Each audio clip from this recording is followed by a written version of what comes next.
The case for the ephemeral. I cannot understand the people who take literature seriously, but I can love them, and I do. Out of my love I warn them to keep clear of this book.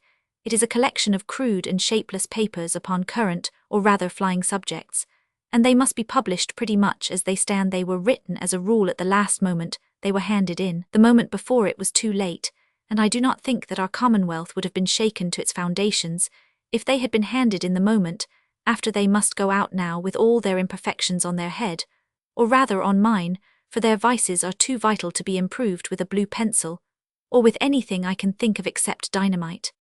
Their chief vice is that so many of them are very serious, because I had no time to make them flippant. It is so easy to be solemn, it is so hard to be frivolous.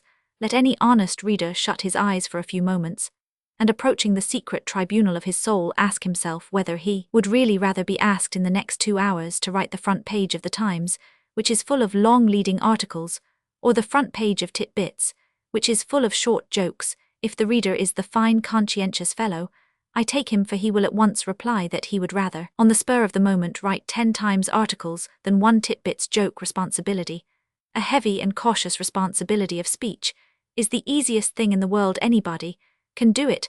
That is why so many tired, elderly and wealthy men go in for politics. They are responsible because they have not the strength of mind left to be irresponsible. It is more dignified to sit still than to dance the barn dance. It is also easier so. In these easy pages, I keep myself on the whole on the level of the Times. It is only occasionally that I leap upwards almost to the level of Tit-Bits. I resume the defense of this indefensible book. These articles have another disadvantage arising from the scurry in which they were written. They are too long-winded, and elaborate. One of the great disadvantages of hurry is that it takes such a long time. If I have to start for Highgate this day week, I may perhaps go the shortest way. If I have to start this minute, I shall almost certainly go the longest. In these essays, as I read them over, I feel frightfully annoyed with myself for not getting to the point more quickly. But I had not enough leisure to be quick. There are several maddening cases in which I took 2 or 3 pages in attempting to describe an attitude of which the essence could be expressed in an epigram. Only there was no time for epigrams. I do not repent of one shade of opinion here expressed, but I feel that they might have been expressed so much more briefly and precisely. For instance, these pages contain a sort of recurring protest against the boast of certain writers that they are merely recent. They brag that their philosophy of the universe is the last philosophy, or the new philosophy, or the advanced and progressive philosophy. I have said much against a mere modernism. When I use the word modernism, I am not alluding specially to the current quarrel in the Roman Catholic Church, though I am certainly astonished at any intellectual group accepting so weak and unphilosophical a name. It is incomprehensible to me that any thinker can calmly call himself a modernist. He might as well call himself a Thursdayite. But apart altogether from that particular disturbance, I am conscious of a general irritation expressed against the people who boast of their advancement and modernity in the discussion of religion. But I never succeeded in saying the quite clear and obvious thing that is really the matter with modernism. The real objection to modernism is simply that it is a form of snobbishness. It is an attempt to crush a rational opponent not by reason, but by some mystery of superiority, by hinting that one is specially up to date or particularly in the know. To flaunt the fact that we have had all the last books from Germany is simply vulgar, like flaunting the fact that we have had all the last bonnets from Paris. To introduce into philosophical discussions a sneer at a creed's antiquity is like introducing a sneer at a lady's age. It is caddish, because it is irrelevant. The pure modernist is merely a snob. He cannot bear to be a month behind the fashion. Similarly, I find that I have tried in these pages to express the real objection to philanthropists, and have not succeeded. I have not seen the quite simple objection to the causes advocated by certain wealthy idealists, causes of which the cause called teetotalism is the strongest case. I have used many abusive terms about the thing, calling it puritanism, or superciliousness, or aristocracy. But I have not seen and stated the quite simple objection to philanthropy, which is that it is religious persecution. Religious persecution does not consist in thumbscrews or fires of Smithfield.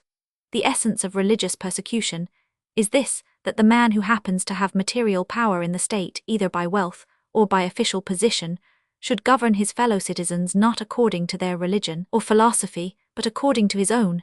If, for instance, there is such a thing as a vegetarian nation, if there is a great united mass of men who wish to live by the vegetarian morality, Then I say in the emphatic words of the arrogant French marquis, before the French Revolution, let them eat grass. Perhaps that French oligarch was a humanitarian.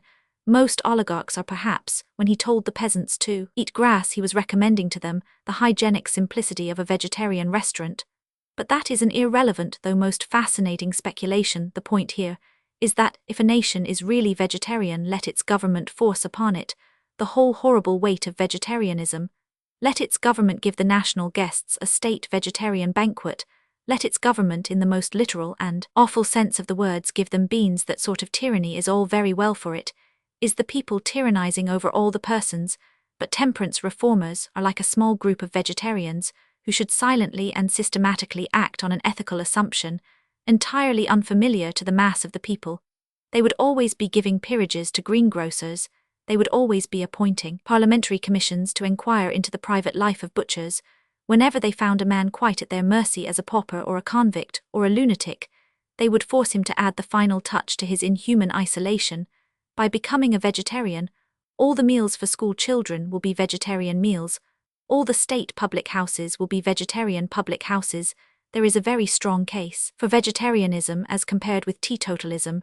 Drinking one glass of beer cannot by any philosophy be drunkenness, but killing one animal can by this philosophy be murder. The objection to both processes is not that the two creeds teetotal and vegetarian are not admissible, it is simply that they are not admitted. The thing is religious persecution, because it is not based on the existing religion of the democracy. These people ask the poor to accept in practice what they know perfectly well that the poor would not accept in theory. That is the very definition of religious persecution. I was against the Tory attempt to force upon ordinary Englishmen a Catholic theology, in which they do not believe. I am even more against the attempt to force upon them a Mohammedan morality, which they actively deny. Again, in the case of anonymous journalism, I seem to have said a great deal without getting out the point very clearly. Anonymous journalism is dangerous and is poisonous in our existing life, simply because it is so rapidly becoming an anonymous life. That is the horrible thing about our contemporary atmosphere. Society is becoming a secret society. The modern tyrant is evil because of his elusiveness. He is more nameless than his slave. He is not more of a bully than the tyrants of the past, but he is more of a coward. The rich publisher may treat the poor poet better or worse than the old master workman treated the old apprentice, but the apprentice ran away, and the master ran after him. Nowadays, it is the poet who pursues and tries in vain to fix the fact of responsibility. It is the publisher who runs away. The clerk of Mr. Solomon gets the sack. The beautiful Greek slave of the Sultan Suleiman also gets the sack, or the sack gets her. But though she is concealed under the black waves of the Bosphorus, at least her destroyer is not concealed. He goes behind golden trumpets riding on a white elephant. But in the case of the clerk, it is almost as difficult to know where the dismissal comes from as to know where the clerk goes to. It may be Mr. Solomon, or Mr. Solomon's manager, or Mr. Solomon's rich aunt in Cheltenham, or Mr. Solomon's rich creditor in Berlin. The elaborate machinery, which was once used to make men responsible, is now used solely in order to shift the responsibility. People talk about the pride of tyrants, but we in this age are not suffering from the pride of tyrants. We are suffering from the shyness of tyrants, from the shrinking modesty of tyrants. Therefore we must not encourage leader writers to be shy. We must not inflame their already exaggerated modesty.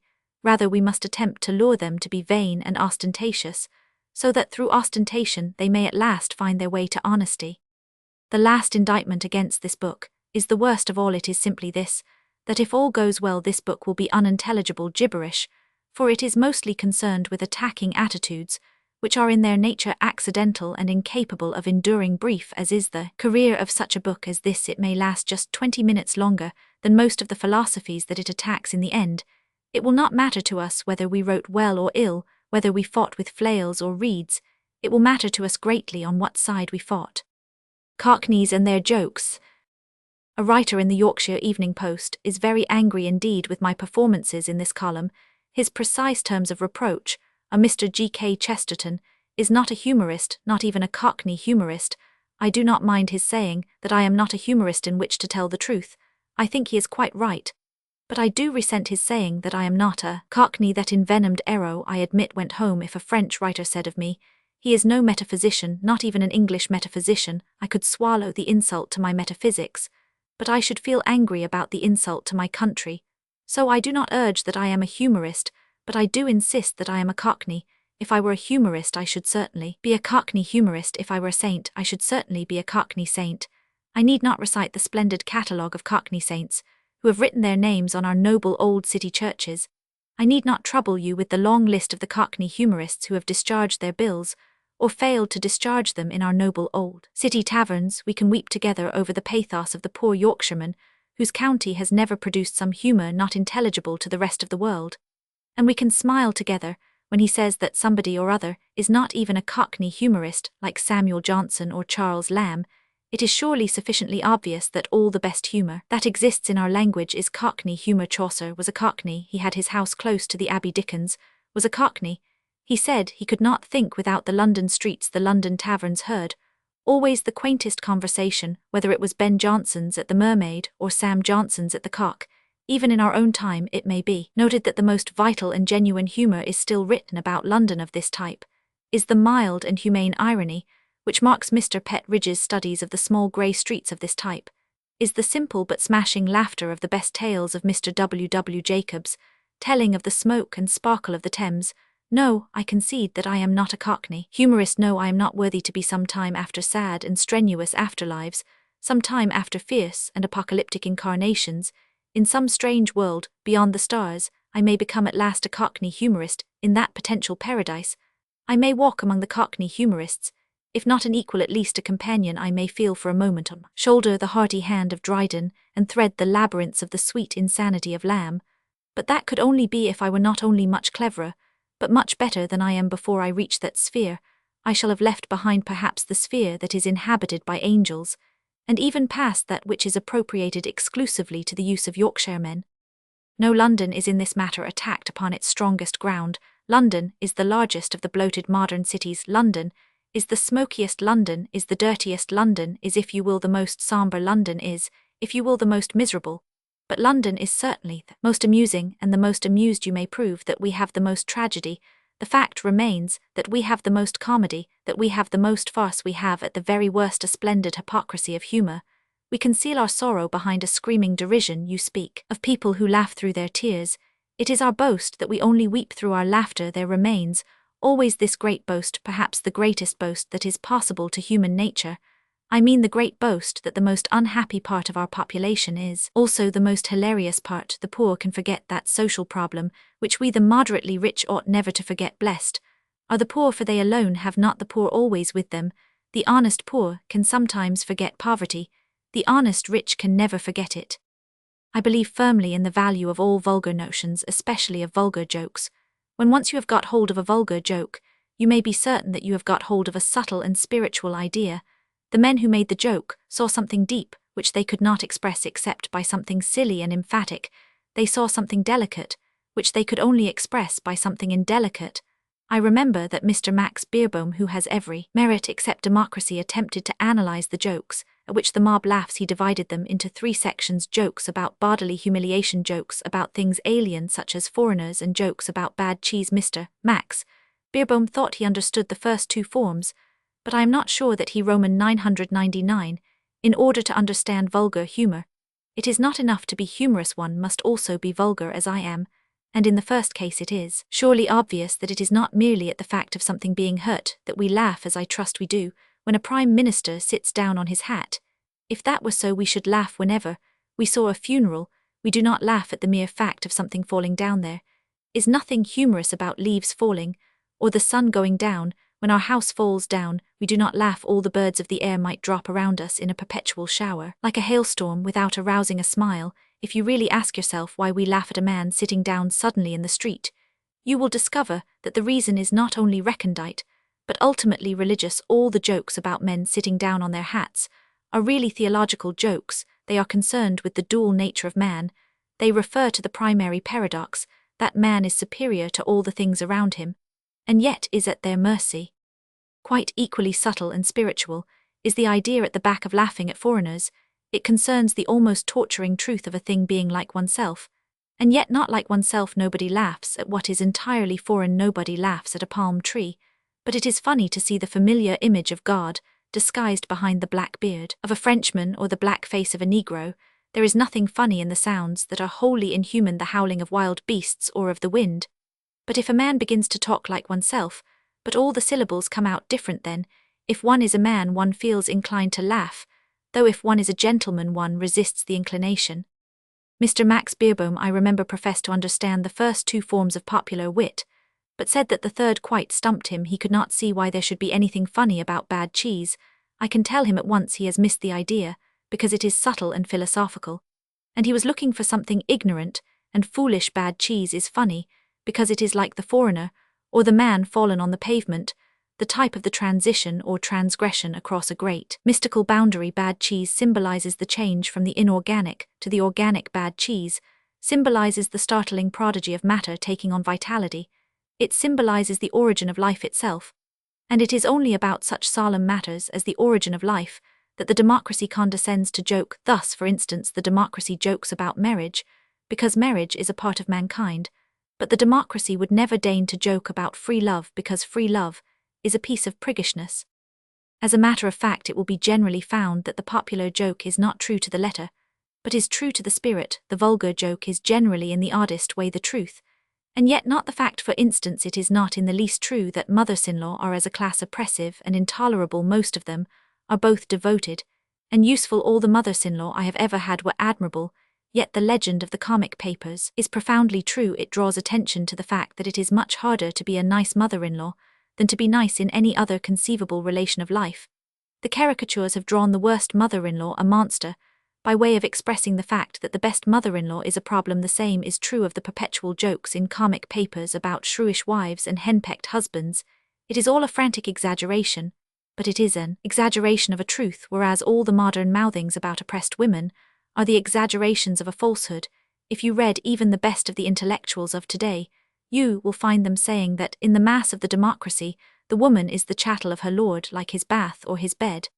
But if you read the comic literature of the democracy, you will find that the lord hides under the bed, to escape from the wrath of his chattel. This is not the fact, but it is much nearer the truth.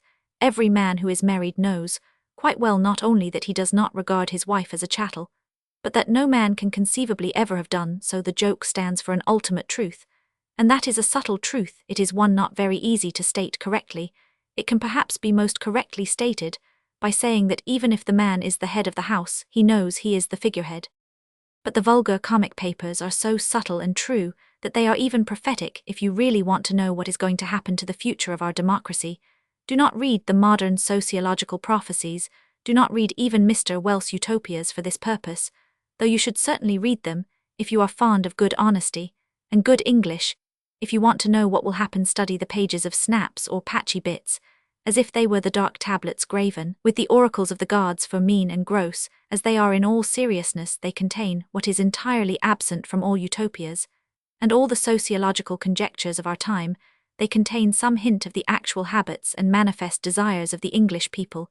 If we are really to find out what the democracy will ultimately do with itself, we shall surely find it not in the literature which studies the people, but in the literature which the people studies.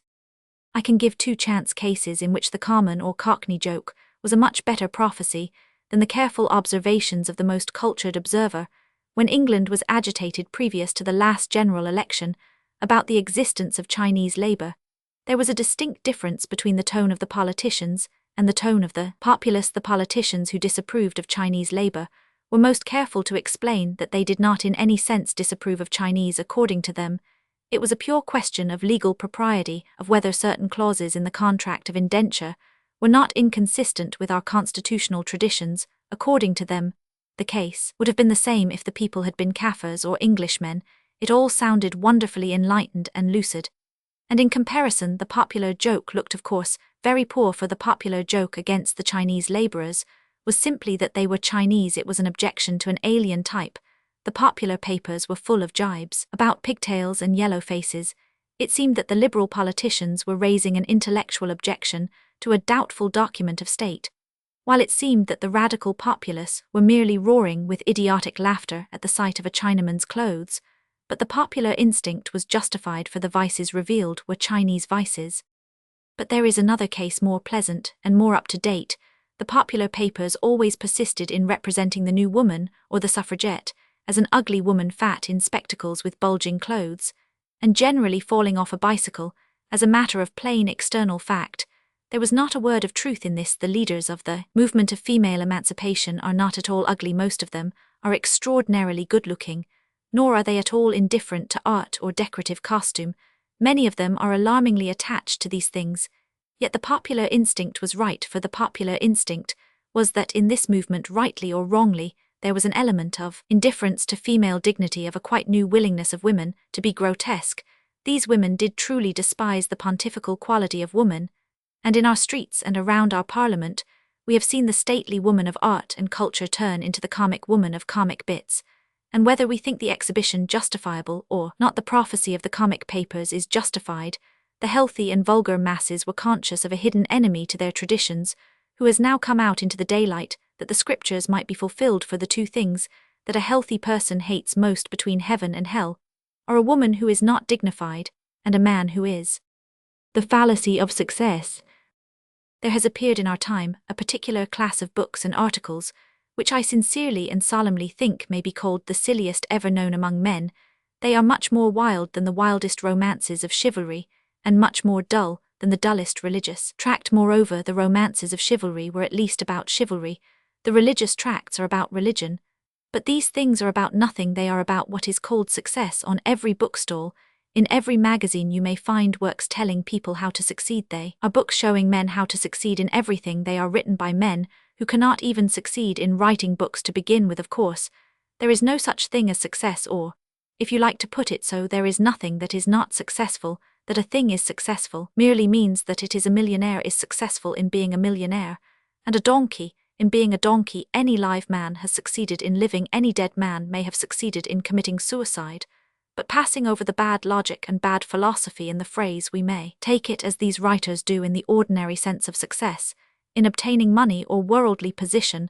These writers profess to tell the ordinary man how he may succeed in his trade or speculation, how, if he is a builder, he may succeed as a builder, how if he is a stockbroker he may succeed as a stockbroker.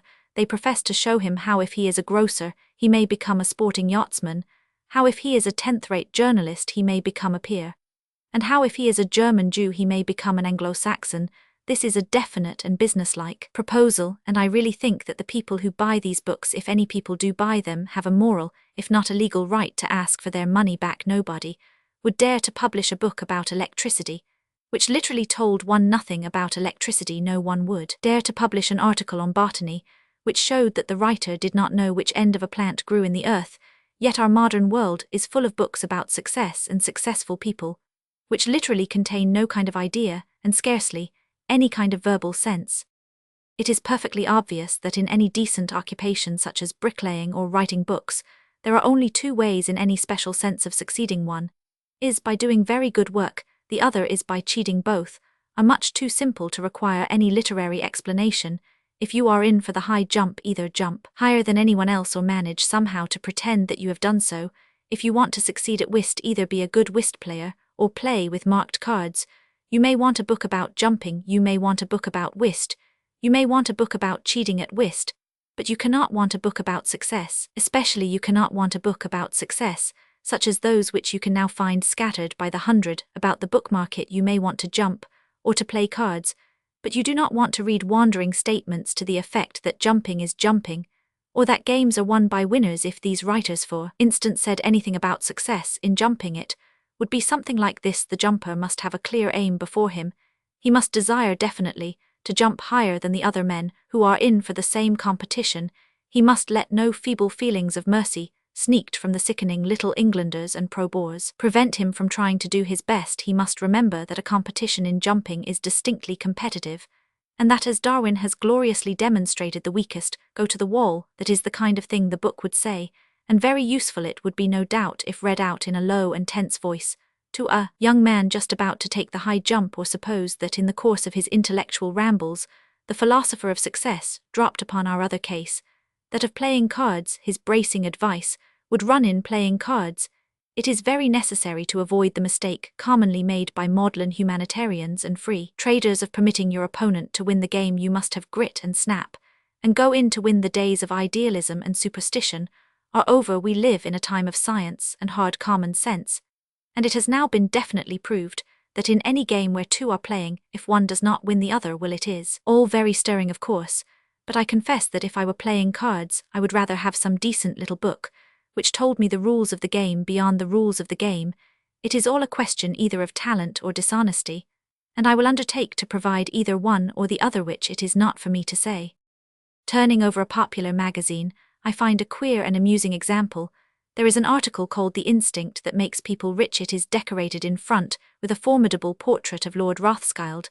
There are many definite methods, honest and dishonest, which make people rich. The only instinct I know of which does it is that instinct which theological Christianity crudely describes as the sin of avarice. That, however, is beside the present point.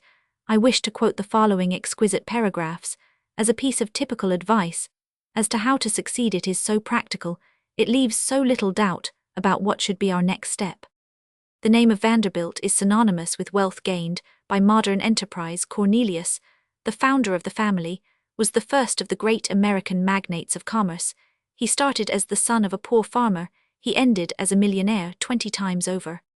He had the money-making instinct. He seized his opportunities, the opportunities that were given by the application of the steam engine to ocean traffic, and by the birth of railway locomotion in the wealthy but undeveloped United States of America. Consequently, he amassed an immense fortune. Now it is of course obvious that we cannot all follow exactly in the footsteps of this great railway monarch.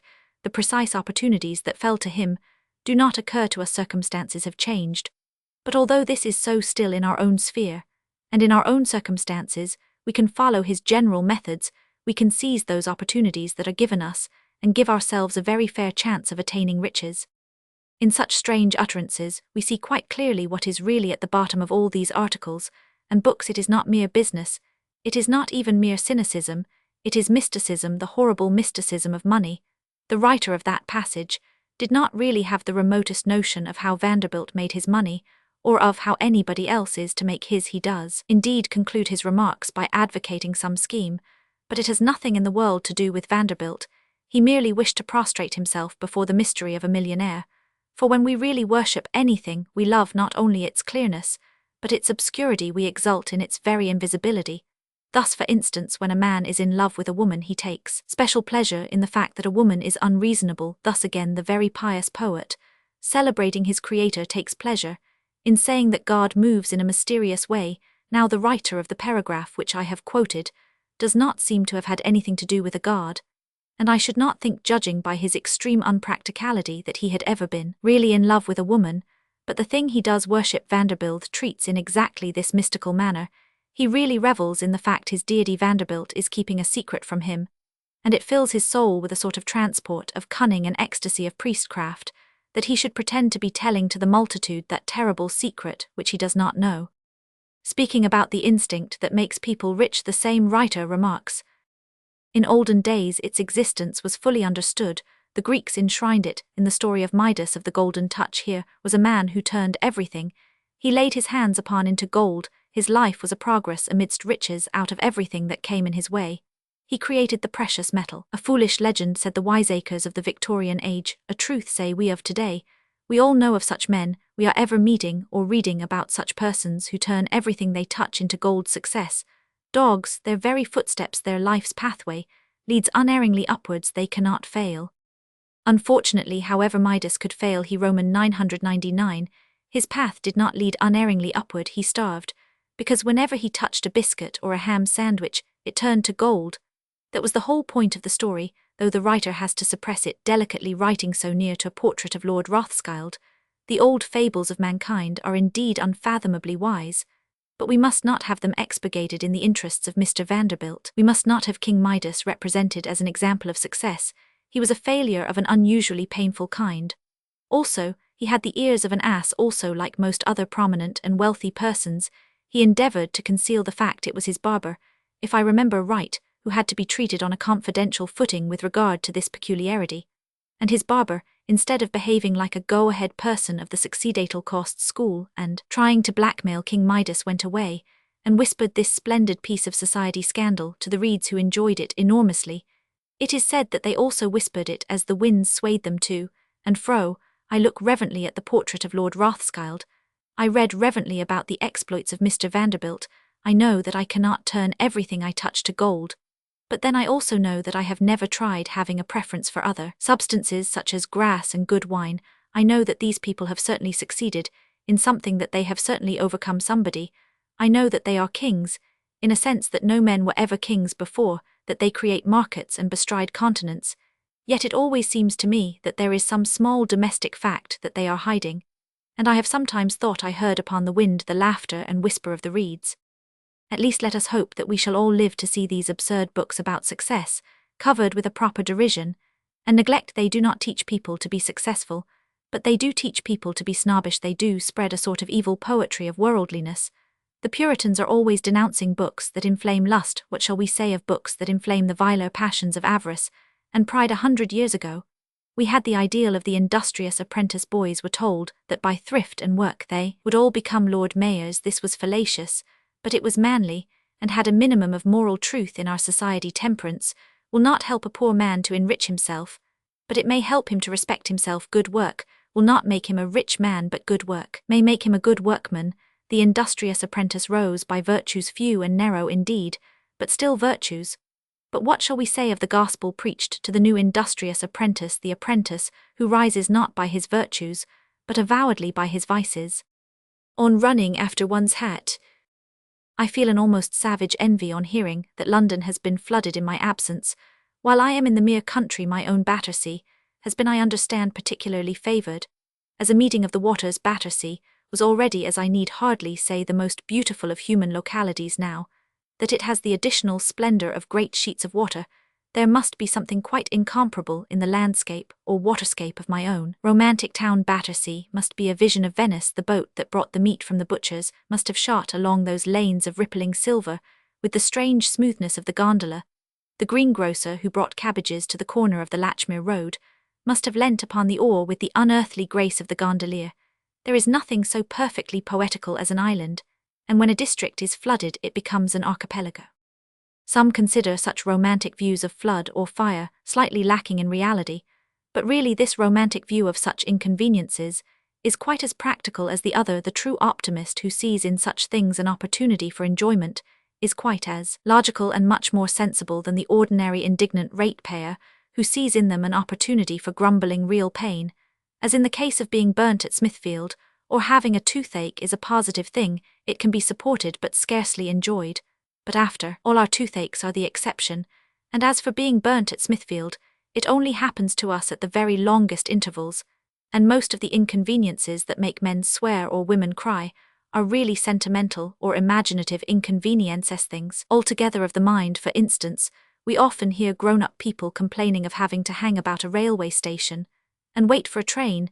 Did you ever hear a small boy complain of having to hang about a railway station and wait for a train? No, for to him to be inside a railway station is to be inside a cavern of wonder and a palace of poetical pleasures, because to him the red light and the green light on the signal are like a new sun and a new moon, because to him when the wooden arm of the signal falls down, suddenly it is as if a great king had thrown down his staff as a signal and started a shrieking tournament of trains. I myself am of little boys' habit in this matter. They also serve, who only stand and wait for the 2:15. Their meditations may be full of rich and fruitful things. Many of the most purple hours of my life have been passed at Clapham Junction, which is now, I suppose, under water. I have been there in many moods so fixed and mystical that the water might well have come up to my waist before I noticed it particularly.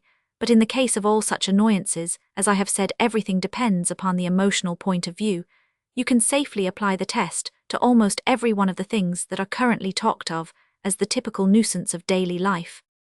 For instance, there is a current impression that it is unpleasant to have to run after one's hat. Why should it be unpleasant to the well-ordered and pious mind? Not merely because it is running, and running exhausts one. The same people run much faster in games and sports.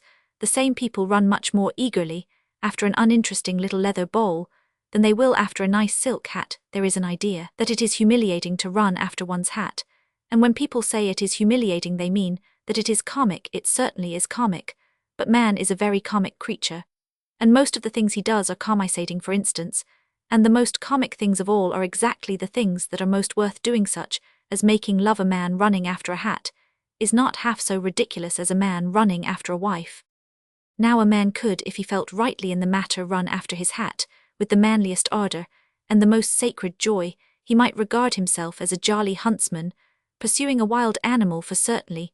No animal could be wilder. In fact, I am inclined to believe that hathunting on windy days will be the sport of the upper classes in the future. There will be a meet of ladies and gentlemen on some high ground on a gusty morning. They will be told that the professional attendants have started a hat in such and such a thicket, or whatever be the technical term. Notice that this employment will in the fullest degree combine sport with humanitarianism. The hunters would feel that they were not inflicting pain, nay, they would feel that they were inflicting pleasure, rich, almost riotous pleasure upon the people who were looking on. When last I saw an old gentleman running after his hat in Hyde Park, I told him that a heart so benevolent as his ought to be filled with peace and thanks at the thought of how much unaffected pleasure his every gesture and bodily attitude were at that moment giving to the crowd. The same principle can be applied to every other typical domestic worry, a gentleman trying to get a fly out of the milk, or a piece of cork out of his glass of wine, often imagines himself to be irritated. Let him think for a moment of the patience of anglers sitting by dark pools, and let his soul be immediately irradiated with gratification and repose again. I have known some people of very modern views driven by their distress to the use of theological terms, to which they attached no doctrinal significance, merely because a drawer was jammed tight, and they could not pull it out. A friend of mine was particularly afflicted in this way. Every day his drawer was jammed, and every day in consequence it was something else that rhymes to it. But I pointed out to him that this sense of wrong was really subjective and relative. It rested entirely upon the assumption that the drawer should and would come out easily.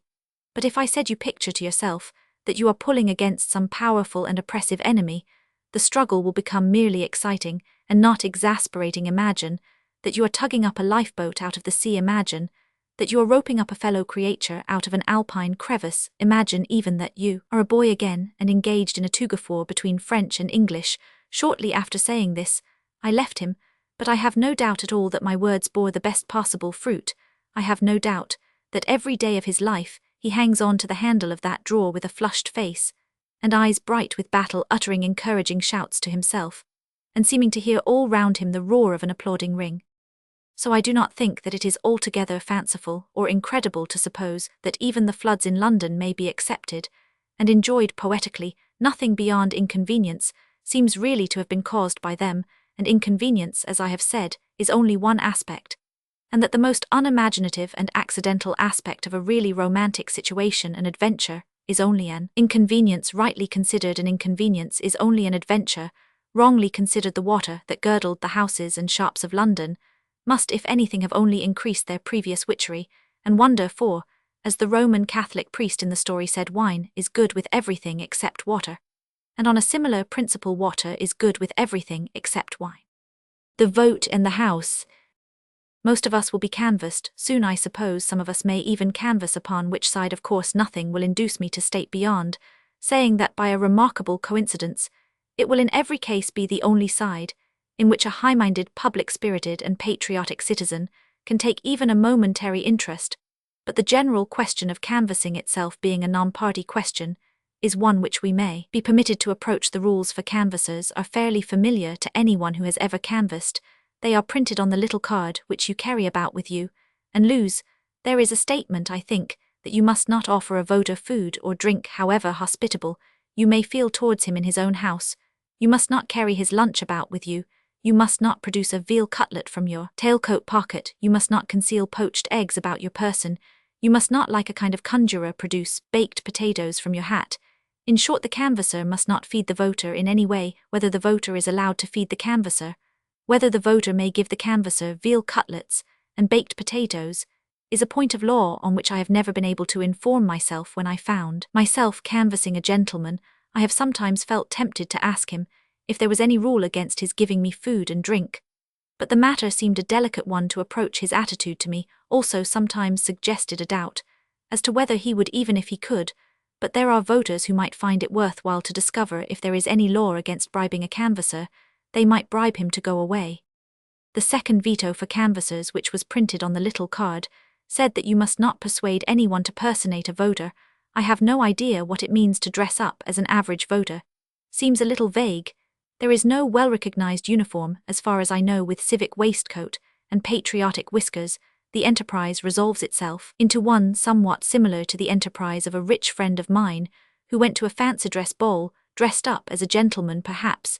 It means that there is a practice of personating some individual voter. The canvasser creeps to the house of his fellow conspirator, carrying a makeup in a bag he produces from it, a pair of white mustaches, and a single eyeglass which are sufficient to give the most commonplace person a startling resemblance to the colonel at No. 80, or he hurriedly affixes to his friend that large nose and that bald head which are all that is essential to an illusion of the presence of Professor Budger. I do not undertake to unravel these knots. I can only say that, when I was a canvasser, I was told by the little card, with every circumstance of seriousness and authority, that I was not to persuade anybody to personate a voter. And I can lay my hand upon my heart and affirm that I never Roman 999. The third injunction on the card was one which seemed to me, if interpreted exactly and according to its words, to undermine the very foundations of our politics. It told me that I must not threaten a voter with any consequence, whatever. No doubt this was intended to apply to threats of a personal and illegitimate character, as for instance if a wealthy candidate were to threaten to raise all the rents or to put up a statue of himself, but as verbally and grammatically expressed it certainly would cover those general threats of disaster to the whole community, which are the main matter of political discussion, when a canvasser says that if the opposition candidate gets in the country will be ruined, he is threatening the voters with certain consequences. When the free trader says that if tariffs are adopted the people in Brompton or Bayswater will crawl about eating grass, he is threatening them with consequences. When the tariff reformer says that if free trade exists for another year, St. Paul's Cathedral will be a ruin and Ludgate Hill as deserted as Stonehenge, he is also threatening. And what is the good of being a tariff reformer if you can't say that? What is the use of being a politician or a parliamentary candidate at all if one cannot tell the people that if the other man gets in, England will be instantly invaded, and enslaved blood be pouring down the Strand, and all the English ladies carried off into harems? But these things are after all consequences, so to speak. The majority of refined persons in our day may generally be heard abusing the practice of canvassing in the same way the majority of refined persons commonly, the same refined persons, may be heard abusing the practice of interviewing celebrities. It seems a very singular thing to me that this refined world reserves all its indignation for the comparatively open and innocent element in both walks of life. There is really a vast amount of corruption and hypocrisy in our election politics about the most honest thing in the whole mess is the canvassing. A man has not got a right to nurse a constituency with aggressive charities, to buy it with great presents of parks and libraries, to open vague vistas of future benevolence. All this which goes on unrebuked is bribery, and nothing else. But a man has got the right to go to another free man, and ask him with civility whether he will vote for him. The information can be asked, granted, or refused, without any loss of dignity on either side, which is more than can be said of a park. It is the same with the place of interviewing in journalism. In a trade where there are labyrinths of insincerity, interviewing is about the most simple and the most sincere thing there is. The canvasser, when he wants to know a man's opinions, goes and asks him. It may be a bore, but it is about as plain and straight a thing as he could do so. The interviewer, when he wants to know a man's opinions, goes and asks him again. It may be a bore, but again, it is about as plain and straight as anything could be. But all the other real and systematic cynicisms of our journalism pass without being vituperated, and even without being known. The financial motives of policy, the misleading posters, the suppression of just letters of complaint. A statement about a man may be infamously untrue, but it is read calmly. But a statement by a man to an interviewer is felt as indefensibly vulgar. That the paper should misrepresent him is nothing, that he should represent himself is bad taste. The whole error in both cases lies in the fact that the refined persons are attacking politics and journalism on the ground of vulgarity. Of course, politics and journalism are, as it happens, very vulgar, but their vulgarity is not the worst thing about them. Things are so bad with both that by this time their vulgarity is the best thing about them. Their vulgarity is at least a noisy thing, and their great danger is that silence that always comes before decay. The conversational persuasion at elections is perfectly human and rational. It is the silent persuasions that are utterly damnable. If it is true that the Commons' House will not hold all the Commons, it is a very good example of what we call the anomalies of the English Constitution. It is also, I think, a very good example of how highly undesirable those anomalies really are. Most Englishmen say that these anomalies do not matter. They are not ashamed of being illogical. They are proud of being illogical. Lord Macaulay, A very typical Englishman, romantic, prejudiced, poetical Lord Macaulay, said that he would not lift his hand to get rid of an anomaly that was not also a grievance. Many other sturdy romantic Englishmen say the same. They boast of our anomalies, they boast of our illogicality. They say, it shows what a practical people we are. They are utterly wrong. Lord Macaulay was in this matter, as in a few others, utterly wrong. Anomalies do matter very much, and do a great deal of harm. Abstract illogicalities do matter a great deal, and do a great deal of harm, and this, for a reason that anyone at all acquainted with human nature can see for himself. All injustice begins in the mind, and anomalies accustom the mind to the idea of unreason and untruth. Suppose I had by some prehistoric law the power of forcing every man in Battersea to nod his head 3 times before he got out of bed. The practical politicians might say that this power was a harmless anomaly, that it was not a grievance. It could do my subjects no harm, it could do me no good. The people of Battersea, they would say, might safely submit to it, but the people of Battersea could not safely submit to it, for all that, if I had nodded their heads for them for 50 years, I could cut off their heads for them at the end of it, with immeasurably greater ease, for there would have permanently sunk into every man's mind the notion that it was a natural thing for me to have a fantastic and irrational power. They would have grown accustomed to insanity. For in order that men should resist injustice, something more is necessary than that they should think injustice unpleasant. They must think injustice absurd. Above all, they must think it startling. They must retain the violence of a virgin astonishment. That is the explanation of the singular fact, which must have struck many people in the relations of philosophy and reform. It is the fact, I mean, that optimists are more practical reformers than pessimists. Superficially, one would imagine that the railer would be the reformer, that the man who thought that everything was wrong would be the man to put everything right in historical practice. The thing is quite the other way. Curiously enough, it is the man who likes things as they are who really makes them better. The optimist Dickens has achieved more reforms than the pessimist Gissing. A man like Rousseau has far too rosy a theory of human nature, but he produces a revolution. A man like David Hume thinks that almost all things are depressing, but he is a conservative and wishes to keep them as they are. A man like Godwin believes existence to be kindly, but he is a rebel. A man like Carlyle believes existence to be cruel, but he is a Tory. Everywhere the man who alters things begins by liking things, and the real explanation of this success of the optimistic reformer, of this failure of the pessimistic reformer, is after all an explanation of sufficient simplicity. It is because the optimist can look at wrong not only with indignation, but with a startled indignation. When the pessimist looks at any infamy, it is to him, after all, only a repetition of the infamy of existence. The Court of Chancery is indefensible like mankind, the Inquisition is abominable like the universe, but the optimist sees injustice as something discordant and unexpected, and it stings him into action. The pessimist can be enraged at wrong, but only the optimist can be surprised at it. And it is the same with the relations of an anomaly to the logical mind.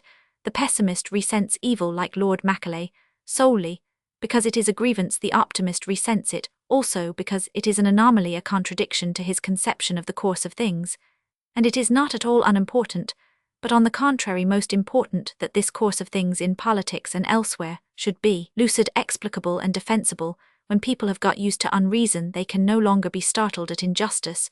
When people have grown familiar with an anomaly, they are prepared to that extent for a grievance. They may think the grievance grievous, but they can no longer think it strange. Take, if only as an excellent example, the very matter alluded to before, I mean the seats, or rather the lack of seats in the House of Commons. Perhaps it is true that under the best conditions it would never happen that every member turned up. Perhaps a complete attendance would never actually be. But who can tell how much influence in keeping members away may have been exerted by this calm assumption that they would stop away? How can any man be expected to help to make a full attendance when he knows that full attendance is actually forbidden? How can the men who make up the chamber do their duty reasonably, when the very men who built the house have not done theirs reasonably? If the trumpet give an uncertain sound, who shall prepare himself for the battle? And what if the remarks of the trumpet take this form: I charge you, as you love your king and country, to come to this council, and I know you want conceit and caricature. If a man must needs be conceited, it is certainly better that he should be conceited about some merits or talents that he does not really possess, for then his vanity remains more or less superficial. It remains a mere mistake of fact, like that of a man who thinks he inherits the royal blood, or thinks he has an infallible system for Monte Carlo. Because the merit is an unreal merit, it does not corrupt or sophisticate his real merits. He is vain about the virtue he has not got, but he may be humble about the virtues that he has got. His truly honourable qualities remain in their primordial innocence. He cannot see them, and he cannot spoil them. If a man's mind is erroneously possessed with the idea that he is a great violinist, that need not prevent his being a gentleman and an honest man. But if once his mind is possessed in any strong degree with the knowledge that he is a gentleman, he will soon cease to be one.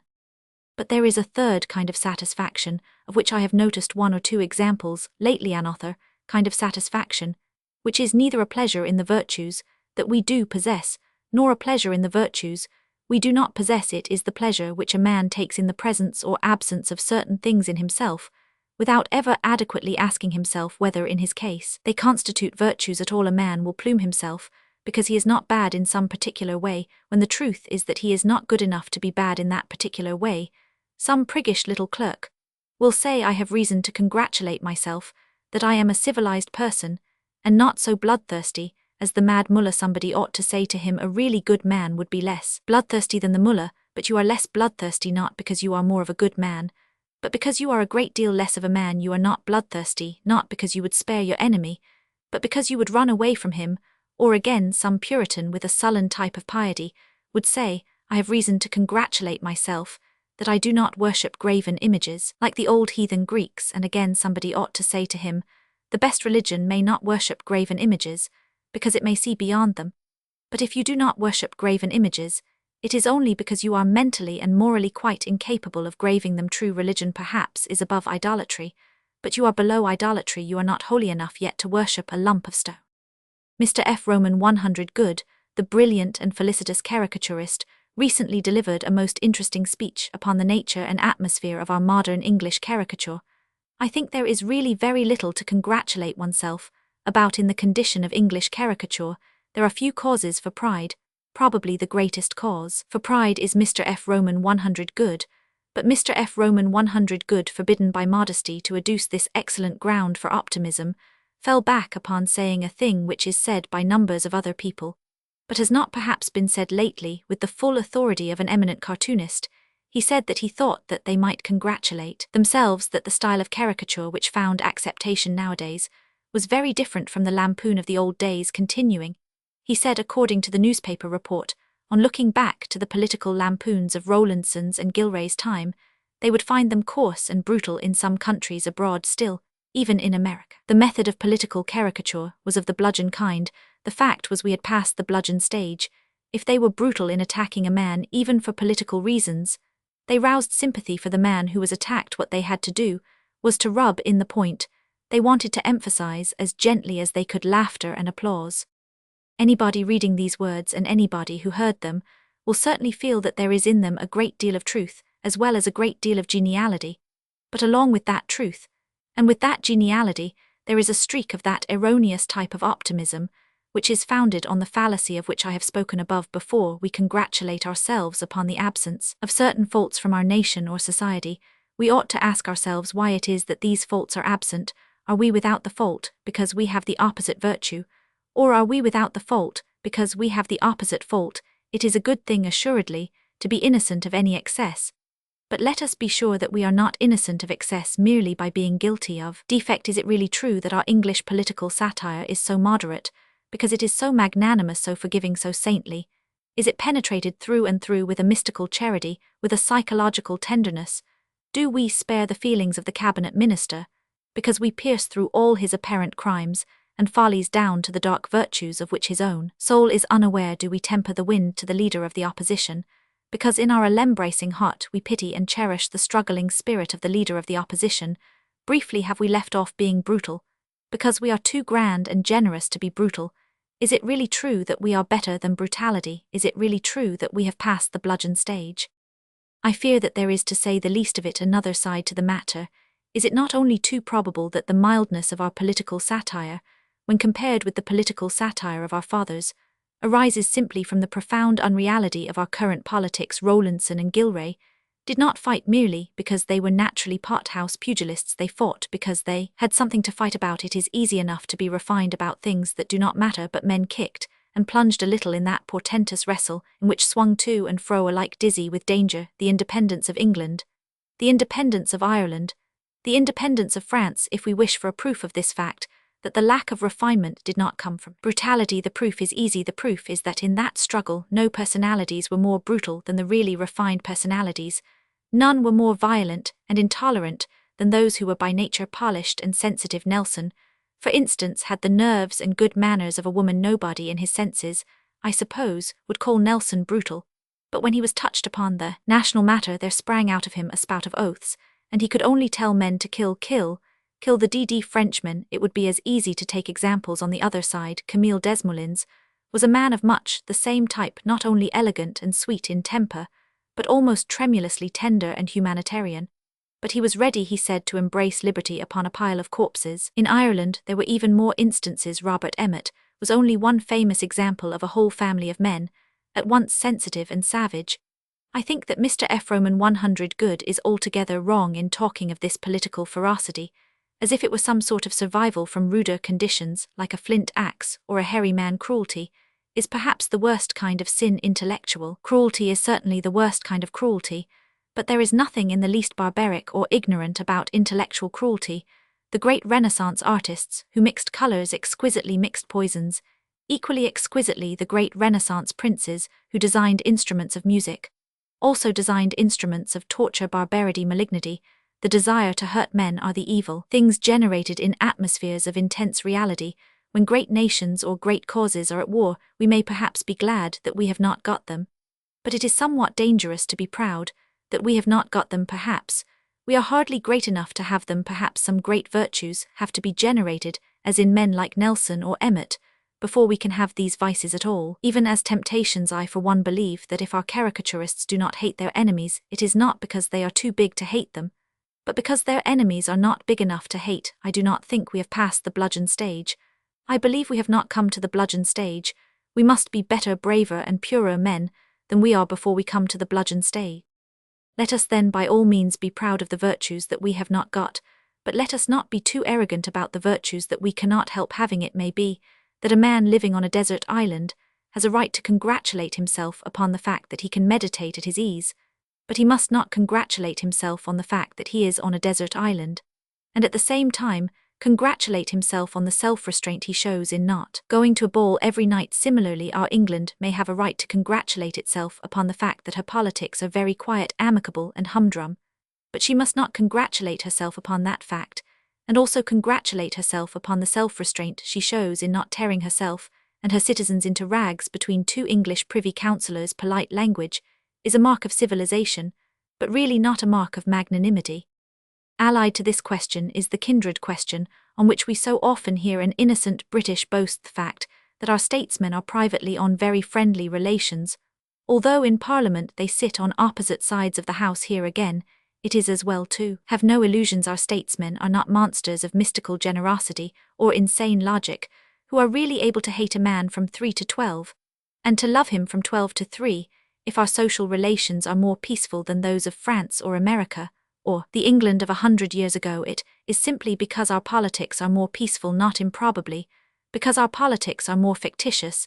If our statesmen agree more in private, it is for the very simple reason that they agree more in public, and the reason they agree so much in both cases is really that they belong to one social class, and therefore the dining life is the real life. Tory and Liberal statesmen like each other, but it is not because they are both expansive, it is because they are both exclusive. Patriotism and sport.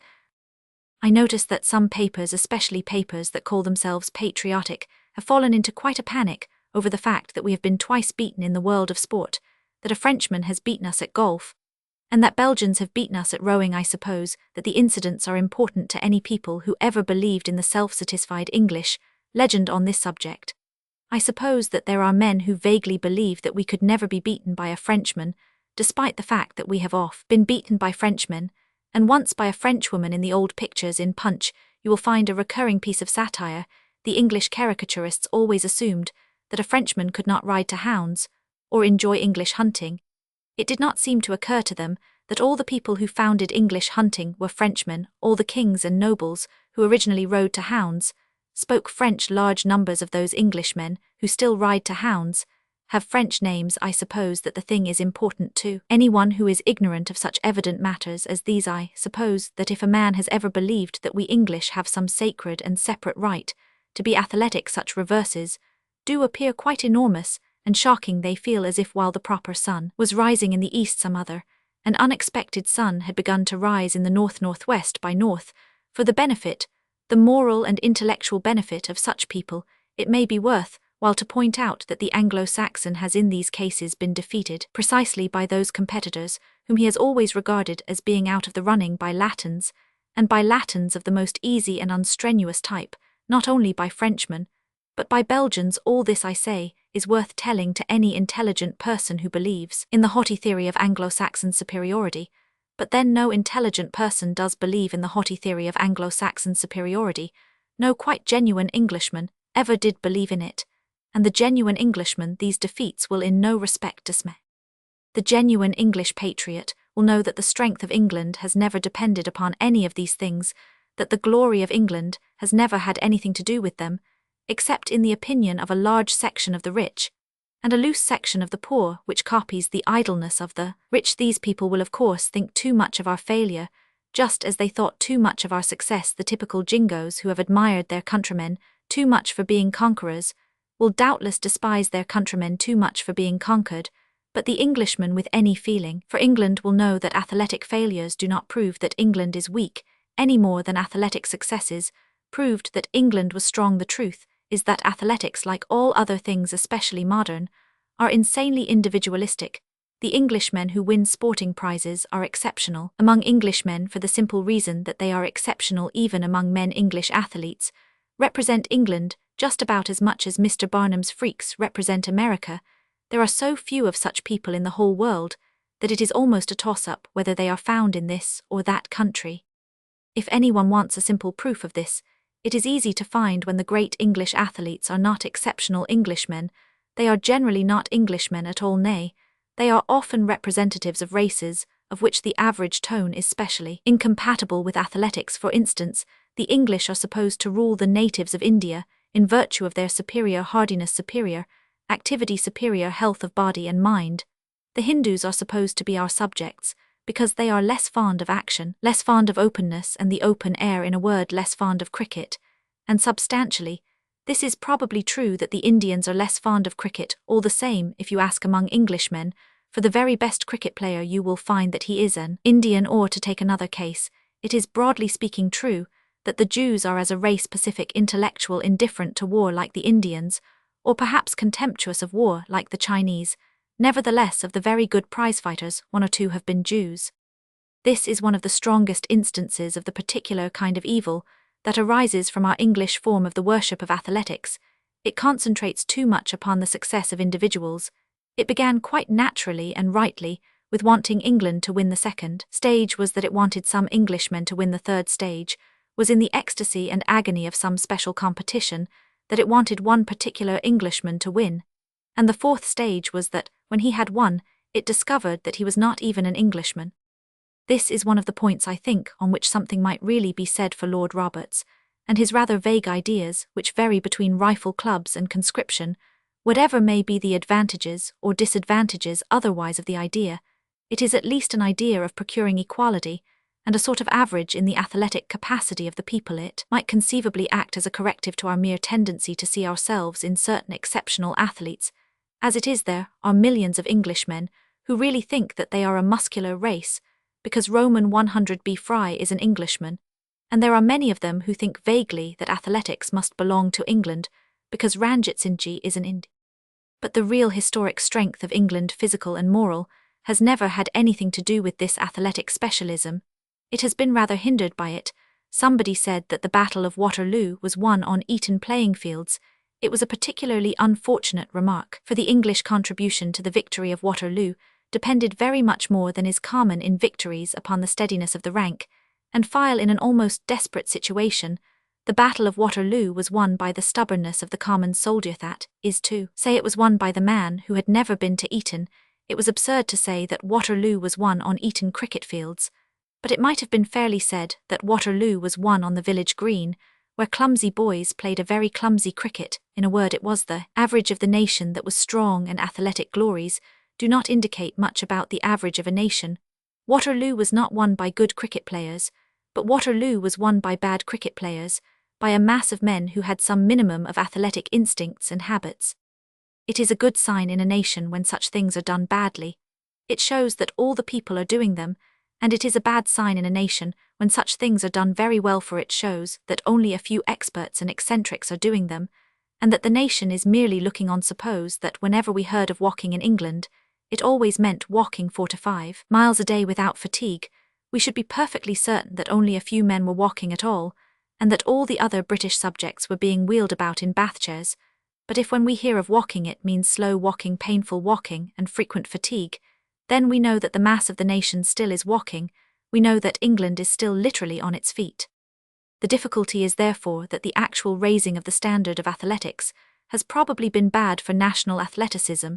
Instead of the tournament being a healthy melee into which any ordinary man would rush and take his chance, it has become a fenced and guarded tilting yard for the collision of particular champions, against whom no ordinary man would pit himself or even be permitted to pit himself. If Waterloo was won on Eton cricket fields, it was because Eton cricket was probably much more careless then than it is now. As long as the game was a game, everybody wanted to join in it. When it becomes an art, every one wants to look at it. When it was frivolous, it may have won Waterloo. When it was serious and efficient, it lost Magersfontein. In the Waterloo period, there was a general rough-and-tumble athleticism among average Englishmen. It cannot be recreated by cricket or by conscription or by any artificial means. It was a thing of the soul. It came out of laughter, religion, and the spirit of the place. But it was like the modern French duel in this, that it might happen to anybody. If I were a French journalist, it might really happen that Monsieur Clemenceau might challenge me to meet him with pistols. But I do not think that it is at all likely that Mr. Roman 100B Fry will ever challenge me to meet him with cricket bats. An essay on 2 cities. A little while ago I fell out of England into the town of Paris. If a man fell out of the moon into the town of Paris, he would know that it was the capital of a great nation. If, however, he fell perhaps off some other side of the moon, so as to hit the city of London, he would not know so well that it was the capital of a great nation. At any rate, he would not know that the nation was so great as it is. This would be so even on the assumption that the man from the moon could not read our alphabet, as presumably he could not unless elementary education in that planet has gone to rather unsuspected lengths. But it is true that great part of the distinctive quality which separates Paris from London may be even seen in the names. Real Democrats always insist that England is an aristocratic country. Real aristocrats always insist, for some mysterious reason, that it is a democratic country. But if anyone has any real doubt about the matter, let him consider simply the names of the streets. Nearly all the streets out of the Strand, for instance, are named after the first name, second name, third name, fourth, fifth, and sixth names of some particular noble family, after their relations, connections, or places of residence. Arundel Street, Norfolk Street, Villiers Street, Bedford Street, Southampton Street, and any number of others. The names are varied so as to introduce the same family under all sorts of different surnames. Thus we have Arundel Street, and also Norfolk Street. Thus we have Buckingham Street, and also Villiers Street. To say that this is not aristocracy is simply intellectual impudence. I am an ordinary citizen, and my name is Gilbert Keith Chesterton, and I confess that if I found 3 streets in a row in the Strand, the first called Gilbert Street, the second Keith Street, and the third Chesterton Street, I should consider that I had become a somewhat more important person in the Commonwealth than was altogether good for its health. If Frenchmen ran London, which God forbid, they would think it quite as ludicrous that those streets should be named after the Duke of Buckingham as that they should be named after me. They are streets out of one of the main thoroughfares of London. If French methods were adopted, one of them would be called Shaftesbury Street, another Cromwell Street, another Wordsworth Street. There would be statues of each of these persons at the end of each of these streets, and any streets left over would be named after the date on which the Reform Bill was passed or the penny postage established. Suppose a man tried to find people in London by the names of the places, it would make a fine farce illustrating our illogicality. Our hero, having once realized that Buckingham Street was named after the Buckingham family, would naturally walk into Buckingham Palace in search of the Duke of Buckingham.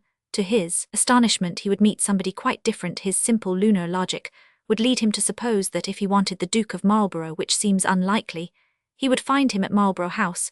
He would find the Prince of Wales when at last he understood that the Marlboroughs live at Blenheim, named after the great Marlborough's victory. He would no doubt go there, but he would again find himself in error if, acting upon this principle, he tried to find the Duke of Wellington. and told the cabman to drive to Waterloo. I wonder that no one has written a wild romance about the adventures of such an alien, seeking the great English aristocrats, and only guided by the names, looking for the Duke of Bedford in the town of that name, seeking for some trace of the Duke of Norfolk in Norfolk. He might sail for Wellington in New Zealand, to find the ancient seat of the Wellingtons. The last scene might show him trying to learn Welsh in order to converse with the Prince of Wales. But even if the imaginary traveller knew no alphabet of this earth at all, I think it would still be possible to suppose him seeing a difference between London and Paris, and upon the whole the real difference. He would not be able to read the words "Quai Voltaire," but he would see the sneering statue and the hard straight roads without. Having heard of Voltaire, he would understand that the city was Voltairean. He would not know that Fleet Street was named after the Fleet Prison, but the same national spirit which kept the Fleet Prison closed and narrow still keeps Fleet Street closed and narrow, or, if you will, you may call Fleet Street cosy, and the Fleet Prison cosy. I think I could be more comfortable in the Fleet Prison, in an English way of comfort, than just under the statue of Voltaire. I think that the man from the moon would know France without knowing French. I think that he would know England without having heard the word, for in the last resort, all men talk by signs. To talk by statues is to talk by signs. To talk by cities is to talk by signs. Pillars, palaces, cathedrals, temples, pyramids are an enormous dumb alphabet, as if some giant held up his fingers of stone. The most important things at the last are always said by signs, even if, like the cross on St. Paul's, they are signs in heaven. If men do not understand signs, they will never understand words. For my part, I should be inclined to suggest that the chief object of education should be to restore simplicity. If you like to put it so, the chief object of education is not to learn things, nay, the chief object of education is to unlearn things. The chief object of education is to unlearn all the weariness and wickedness of the world, and to get back into that state of exhilaration we all instinctively celebrate when we write by preference of children and of boys. If I were an examiner appointed to examine all examiners, which does not at present appear probable, I would not only ask the teachers how much knowledge they had imparted, I would ask them how much splendid and scornful ignorance they had erected like some royal tower in arms. But in any case I would insist that people should have so much simplicity as would enable them to see things suddenly, and to see things as they are. I do not care so much whether they can read the names over the shops. I do care very much whether they can read the shops. I do not feel deeply troubled as to whether they can tell where London is on the map, so long as they can tell where Brixton is on the way home. I do not even mind whether they can put two and two together in the mathematical sense. I am content if they can put two and two together in the metaphorical sense. But all this longer statement of an obvious view comes back to the metaphor I have employed. I do not care a dump whether they know the alphabet so long as they know the dumb alphabet. Unfortunately, I have noticed in many aspects of our popular education that this is not done at all. One teaches our London children to see London with abrupt and simple eyes, and London is far more difficult to see properly than any other place. London is a riddle. Paris is an explanation. The education of the Parisian child is something corresponding to the clear avenues and the exact squares of Paris. When the Parisian boy has done learning about the French reason and the Roman order, he can go out and see the thing repeated in the shapes of many shining public places, in the angles of many streets. But when the English boy goes out after learning about a vague progress and idealism, he cannot see it anywhere. He cannot see anything anywhere except Sapolio and the Daily Mail. We must either alter London to suit the ideals of our education, or else alter our education to suit the great beauty of London. French and English. It is obvious that there is a great deal of difference between being international and being cosmopolitan. All good men are international, nearly all bad men are cosmopolitan. If we are to be international, we must be national, and it is largely because those who call themselves the friends of peace have not dwelt sufficiently on this distinction, that they do not impress the bulk of any of the nations to which they belong. International peace means a peace between nations, not a peace after the destruction of nations, like the Buddhist peace after the destruction of personality. The golden age of the good European is like the heaven of the Christian. It is a place where people will love each other, not like the heaven of the Hindu, a place where they will be each other. And in the case of national character, this can be seen in a curious way. It will generally be found, I think, that the more a man really appreciates and admires the soul of another people, the less he will attempt to imitate it. He will be conscious that there is something in it too deep and too unmanageable to imitate. The Englishman who has a fancy for France will try to be French. The Englishman who admires France will remain obstinately English. This is to be particularly noticed in the case of our relations with the French, because it is one of the outstanding peculiarities of the French that their vices are all on the surface, and their extraordinary virtues concealed. One might almost say that their vices are the flower of their virtues. Thus their obscenity is the expression of their passionate love of dragging all things into the light. The avarice of their peasants means the independence of their peasants. What the English call their rudeness in the streets is a phase of their social equality. The worried look of their women is connected with the responsibility of their women, and a certain unconscious brutality of hurry and gesture in the men is related to their inexhaustible and extraordinary military courage of all countries. Therefore, France is the worst country for a superficial fool to admire. Let a fool hate France. If the fool loves it, he will soon be a knave. He will certainly admire it, not only for the things that are not creditable, but actually for the things that are not there. He will admire the grace and indolence of the most industrious people in the world. He will admire the romance and fantasy of the most determinedly respectable and commonplace people in the world. This mistake the Englishman will make if he admires France too hastily. But the mistake that he makes about France will be slight compared with the mistake that he makes about himself. An Englishman who professes really to like French realistic novels, really to be at home in a French modern theatre, really to experience no shock on first seeing the savage French caricatures, is making a mistake very dangerous for his own sincerity. He is admiring something he does not understand. He is reaping where he has not sown, and taking up where he has not laid down. He is trying to taste the fruit when he has never toiled over the tree. He is trying to pluck the exquisite fruit of French cynicism when he has never tilled the rude but rich soil of French virtue. The thing can only be made clear to Englishmen by turning it round. Suppose a Frenchman came out of democratic France to live in England, where the shadow of the great houses still falls everywhere, and where even freedom was in its origin aristocratic. If the Frenchman saw our aristocracy, and liked it if he saw our snobbishness, and liked it if he set himself to imitate it, we all know what we should feel. We all know that we should feel that that particular Frenchman was a repulsive little gnat. He would be imitating English aristocracy, he would be imitating the English vice, but he would not even understand the vice he plagiarized especially. He would not understand that the vice is partly a virtue. He would not understand those elements in the English which balance snobbishness and make it human, the great kindness of the English, their hospitality, their unconscious poetry, their sentimental conservatism, which really admires the gentry. The French royalist sees that the English like their king, but he does not grasp that, while it is base to worship a king, it is almost noble to worship a powerless king. The impotence of the Hanoverian sovereigns has raised the English loyal subject almost to the chivalry and dignity of a Jacobite. The Frenchman sees that the English servant is respectful. He does not realize that he is also disrespectful, that there is an English legend of the humorous and faithful servant, who is as much a personality as his master, the Caleb Balderstone, the Sam Weller. He sees that the English do admire a nobleman. He does not allow for the fact that they admire a nobleman most, when he does not behave like one, they like a noble to be unconscious and amiable. The slave may be humble, but the master must not be proud. The master is life, as they would like to enjoy it, and among the joys they desire in him, there is none which they desire more sincerely than that of generosity, of throwing money about among mankind, or, to use the noble medieval word, largeseth, joy of largeness. That is why a cabman tells you are no gentleman if you give him his correct fare. Not only his pocket, but his soul is hurt. You have wounded his ideal, you have defaced his vision of the perfect aristocrat. All this is really very subtle and elusive. It is very difficult to separate what is mere slavishness from what is a sort of vicarious nobility in the English love of a lord, and no Frenchman could easily grasp it at all. He would think it was mere slavishness, and if he liked it, he would be a slave. So every Englishman must at first feel French candor to be mere brutality, and if he likes it, he is a brute. These national merits must not be understood so easily. It requires long years of plenitude and quiet, the slow growth of great parks, the seasoning of oaken, beams, the dark enrichment of red wine in cellars and in inns, all the leisure and the life of England, through many centuries, to produce at last the generous and genial fruit of English snobbishness. And it requires battery and barricade songs in the streets and ragged men dead, for an idea to produce and justify the terrible flower of French indecency.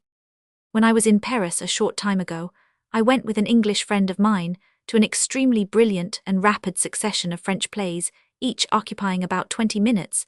They were all astonishingly effective, but there was one of them which was so effective that my friend and I fought about it outside. and had almost to be separated by the police. It was intended to indicate how men really behaved in a wreck or naval disaster, how they break down, how they scream, how they fight each other without object, and in a mere hatred of everything.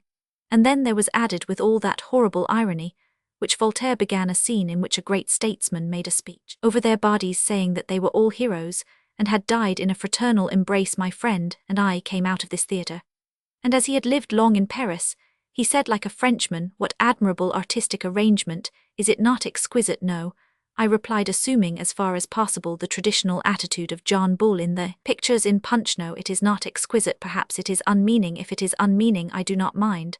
But if it has a meaning, I know what the meaning is. It is that under all their pageant of chivalry men are not only beasts, but even hunted beasts. I do not know much of humanity, especially when humanity talks in French, but I know when a thing is meant to uplift the human soul, and when it is meant to depress it. I know that Cyrano de Bergerac, where the actors talked even quicker, was meant to encourage man, and I know that this was meant to discourage him.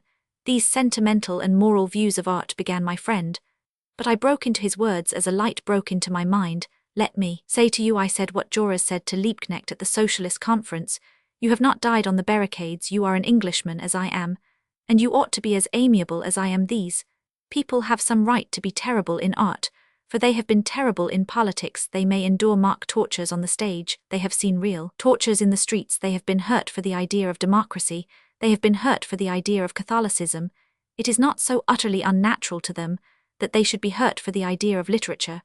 But by blazes, it is altogether unnatural to me, and the worst thing of all is that I, who am an Englishman loving comfort, should find comfort in such things as this. The French do not seek comfort here, but rather unrest. This restless people seeks to keep itself in a perpetual agony of the revolutionary mood. Frenchmen seeking revolution may find the humiliation of humanity inspiring, but God forbid that two pleasure-seeking Englishmen should ever find it pleasant. The Zola controversy. The difference between two great nations can be illustrated by the coincidence that at this moment, both France and England are engaged in discussing the memorial of a literary man. France is considering the celebration of the late Zola. England is considering that of the recently deceased Shakespeare.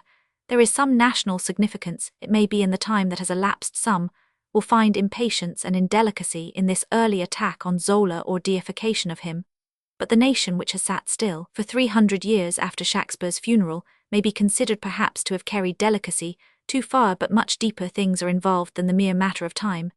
The point of the contrast is that the French are discussing whether there shall be any monument, while the English are discussing only what the monument shall be. In other words, the French are discussing a living question, while we are discussing a dead one, or rather not a dead one, but a settled one, which is quite a different thing. When a thing of the intellect is settled, it is not dead, rather it is immortal. The multiplication table is immortal, and so is the fame of Shakespeare, but the fame of Zola is not dead, or not immortal. It is at its crisis, it is in the balance, and may be found wanting. The French therefore are quite right in considering it a living question. It is still living as a question because it is not yet solved, but Shakespeare is not a living question, he is a living answer. For my part, therefore, I think the French Zola controversy much more practical and exciting than the English Shakespeare. One, the admission of Zola to the Pantheon may be regarded as defining Zola's position, but nobody could say that a statue of Shakespeare, even 50 feet high on the top of St. Paul's Cathedral, could define Shakespeare's position. It only defines our position towards Shakespeare. It is he who is fixed, it is we who are unstable. The nearest approach to an English parallel to the Zola case would be furnished if it were proposed to put some savagely controversial and largely repulsive author among the ashes of the greatest English poets. Suppose, for instance, it were proposed to bury Mr. Rudyard Kipling in Westminster Abbey.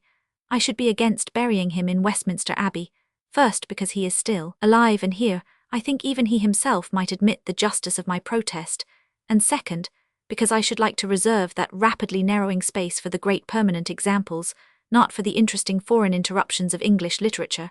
I would not have either Mr. Kipling or Mr. George Moore in Westminster Abbey, though Mr. Kipling has certainly caught even more cleverly than Mr. Moore the lucid and cool cruelty of the French short story. I am very sure that Geoffrey Chaucer and Joseph Addison get on very well together in the Poet's Corner, despite the centuries that sunder them. But I feel that Mr. George Moore would be much happier in Père Lachaise, with a riotous statue by Rodin on the top of him, and Mr. Kipling much happier under some huge Asiatic monument, carved with all the cruelties of the gods. As to the affair of the English monument, to Shakespeare every people has its own mode of commemoration, and I think there is a great deal to be said for ours. There is the French monumental style, which consists in erecting very pompous statues very well done. There is the German monumental style, which consists in erecting very pompous statues badly done, and there is the English monumental method, the great English way, with statues which consists in not erecting them at all. A statue may be dignified, but the absence of a statue is always dignified. For my part, I feel there is something national, something wholesomely symbolic in the fact that there is no statue of Shakespeare. There is of course one in Leicester Square, but the very place where it stands shows that it was put up by a foreigner for foreigners. There is surely something modest and manly about not attempting to express our greatest poet in the plastic arts, in which we do not excel. We honor Shakespeare as the Jews honor God, be not daring to make of him a graven image. Our sculpture, our statues, are good enough for bankers and philanthropists, who are our curse, not good enough for him, who is our benediction. Why should we celebrate the very art in which we triumph by the very art in which we fail?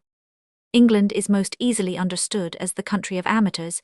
It is especially the country of amateur soldiers, that is of volunteers, of amateur statesmen, that is of aristocrats, and it is not unreasonable or out of keeping that it should be rather specially the country of a careless and lounging view of literature. Shakespeare has no academic monument for the same reason that he had no academic education. He had small Latin and less Greek, and in the same spirit he has never been commemorated in Latin epitaphs or Greek marble. If there is nothing clear and fixed about the emblems of his fame, it is because there was nothing clear and fixed about the origins of it. Those great schools and universities which watch a man in his youth may record him in his death. But Shakespeare had no such unifying traditions. We can only say of him what we can say of Dickens. We can only say that he came from nowhere, and that he went everywhere. For him a monument in any place is out of place. A cold statue in a certain square is unsuitable to him, as it would be unsuitable to Dickens. If we put up a statue of Dickens in Portland Place tomorrow, we should feel the stiffness as unnatural. We should fear that the statue might stroll about the street at night. But in France, the question of whether Zola shall go to the Pantheon when he is dead is quite as practicable as the question whether he should go to prison when he was alive. It is the problem of whether the nation shall take one turn of thought or another in raising a monument to Zola.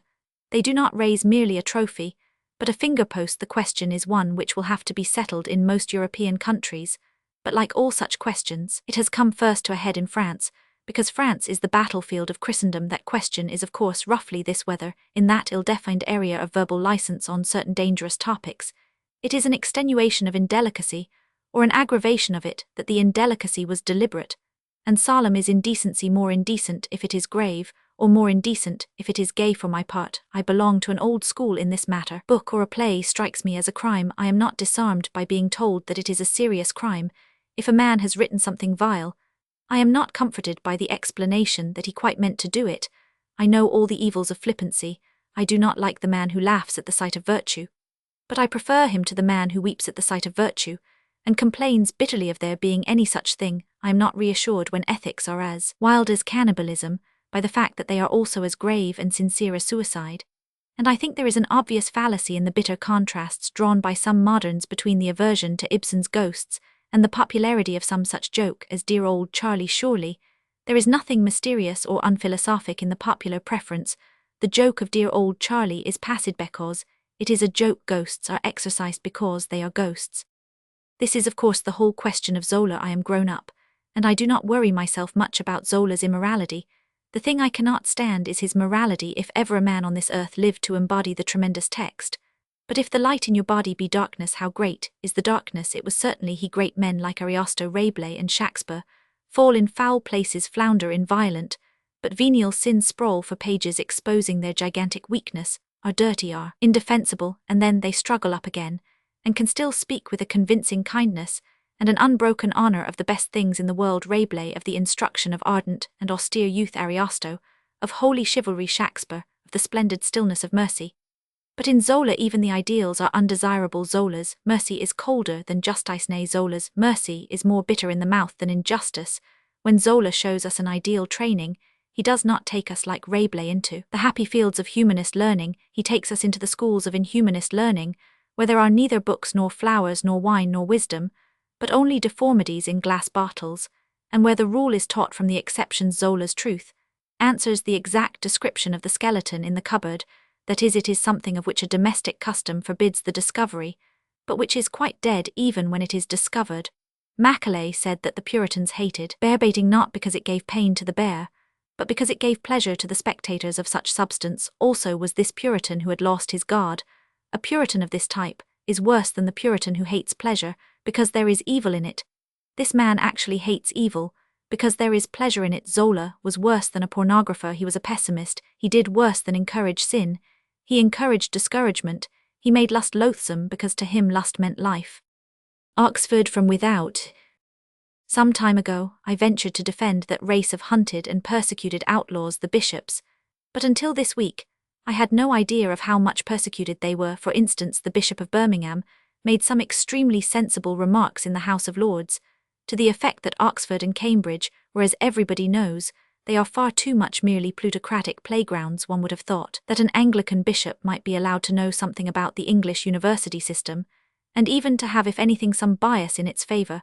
But as I pointed out, the rollicking radicalism of bishops has to be restrained. The man who writes the notes in the weekly paper, called The Outlook, feels that it is his business to restrain it. The passage has such simple sublimity that I must quote it. Dr. Gore talked unworthily of his reputation when he spoke of the older universities as playgrounds for the rich, and idle in the first place the rich men. There are not idle, some of the rich men are, and so are some of the poor men. On the whole, the sons of noble and wealthy families keep up the best traditions of academic life. So far this seems all very nice. It is a part of the universal principle on which Englishmen have acted in recent years. As you will not try to make the best people, the most powerful people, persuade yourselves that the most powerful people are the best people. Mad Frenchmen and Irishmen try to realize the ideal. To you belongs the nobler and much easier task of idealizing the real. First give your universities entirely into the power of the rich, then let the rich start traditions, and then congratulate yourselves on the fact that the sons of the rich keep up these traditions. All that is quite simple and jolly. But then this critic who crushes Dr. Gore from the high throne of the Outlook goes on, in a way that is really perplexing. It is distinctly advantageous. He says that rich and poor Roman 1e young men with a smooth path in life before them, and those who have to hew out a road for themselves should be brought into association.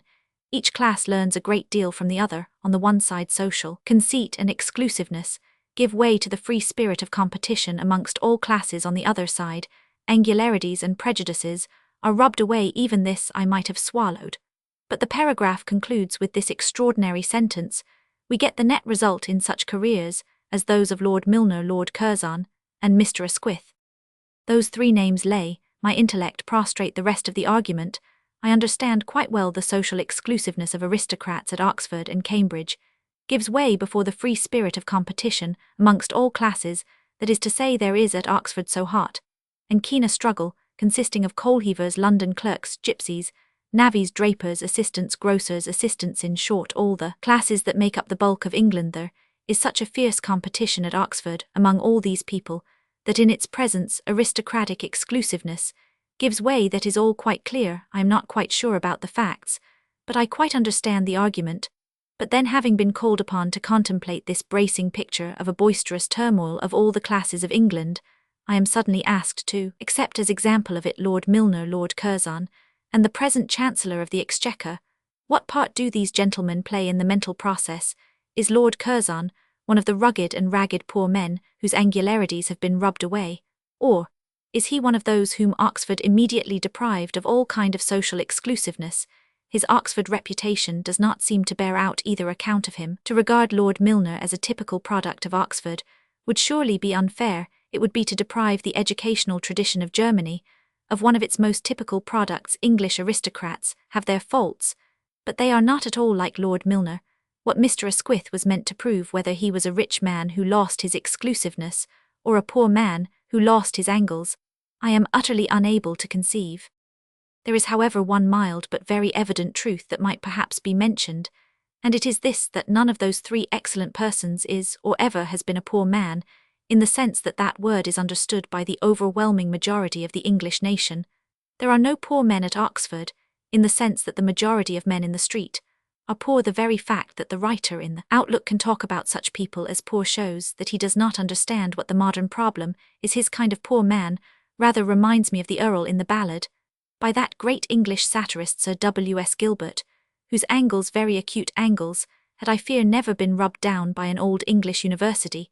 The reader will remember that when the Periwinkle girl was adored by 2 dukes, the poet added, "A third adorer had the girl, a man of lowly station, a miserable grovelling earl, besought her approbation." Perhaps indeed some allusion to our university system, and to the universal clash in it of all the classes of the community may be found in the verse, a little farther on, which says, "He had it happily befell, a decent education, his views would have befitted well, a far superior station." Possibly there was as simple a chasm between Lord Curzon and Lord Milner, but I am afraid that the chasm will become almost imperceptible, a microscopic crack, if we compare it with the chasm that separates either or both of them from the people of this country. Of course the truth is exactly as the Bishop of Birmingham put it. I am sure that he did not put it in any unkindly or contemptuous spirit towards those old English seats of learning, which whether they are or are not seats of learning are at any rate old and English, and those are 2 very good things to be. The old English university is a playground for the governing class. That does not prove that it is a bad thing. It might prove that it was a very good thing. Certainly, if there is a governing class, let there be a playground for the governing class. I would much rather be ruled by men who know how to play than by men who do not know how to play. Granted that we are to be governed by a rich section of the community, it is certainly very important that that section should be kept tolerably genial and jolly. If the sensitive man on the Outlook does not like the phrase playground of the rich, I can suggest a phrase that describes such a place as Oxford, perhaps with more precision. It is a place for humanizing those who might otherwise be tyrants or even experts.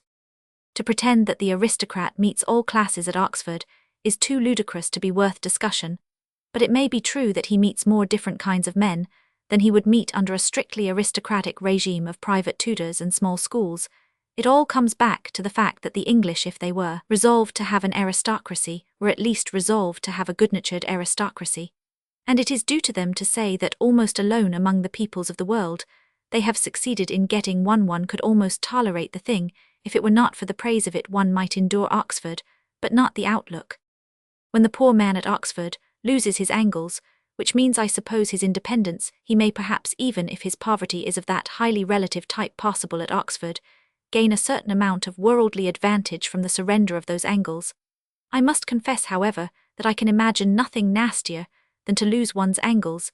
It seems to me that a desire to retain some angles about one's person is a desire common to all those human beings who do not set their ultimate hopes upon looking like Humpty Dumpty. Our angles are simply our shapes. I cannot imagine any phrase more full of the subtle and exquisite vileness, which is poisoning and weakening our country, than such a phrase as this, about the desirability of rubbing down the angularities of poor men reduced to permanent and practical human speech. It means nothing whatever except the corrupting of that first human sense of justice, which is the critic of all human institutions. It is not in any such spirit of facile and reckless reassurance that we should approach the really difficult problem of the delicate virtues, and the deep dangers of our 2 historic seats of learning. A good son does not easily admit that his sick mother is dying, but neither does a good son cheerily assert that she is all right. There are many good arguments for leaving the 2 historic universities, exactly as there are many good arguments for smashing them or altering them entirely, but in either case the plain truth told by the Bishop of Birmingham remains. If these universities were destroyed, they would not be destroyed as universities. If they are preserved, they will not be preserved as universities, they will be preserved strictly and literally as playgrounds, places valued for their hours of leisure more than for their hours of work. I do not say that this is unreasonable as a matter of private temperament. I find it attractive. It is not only possible to say a great deal in praise of play, it is really possible to say the highest things in praise of it. It might reasonably be maintained that the true object of all human life is play. Earth is a task, garden, heaven is a playground to be at last in such secure innocence that one can juggle with the universe, and the stars to be so good that one can treat everything as a joke. That may be perhaps the real end and final holiday of human souls. When we are really holy, we may regard the universe as a lark, so perhaps it is not essentially wrong to regard the university as a lark. but the plain and present fact is that our upper classes do regard the university as a lark, and do not regard it as a university. It also happens very often that through some oversight they neglect to provide themselves with that extreme degree of holiness which I have postulated as a necessary preliminary to such indulgence in the higher frivolity. Humanity, always dreaming of a happy race free fantastic, and at ease, has sometimes pictured them in some mystical island, sometimes in some celestial city, sometimes as fairies, gods, or citizens of Atlantis. But one method in which it has often indulged is to picture them as aristocrats, as a special human class that could actually be seen hunting in the woods or driving about the streets. And this never was, as some silly Germans say, a worship of pride and scorn mankind never really admired. Pride mankind never had anything but a scorn for scorn. It was a worship of the spectacle of happiness, especially of the spectacle of youth.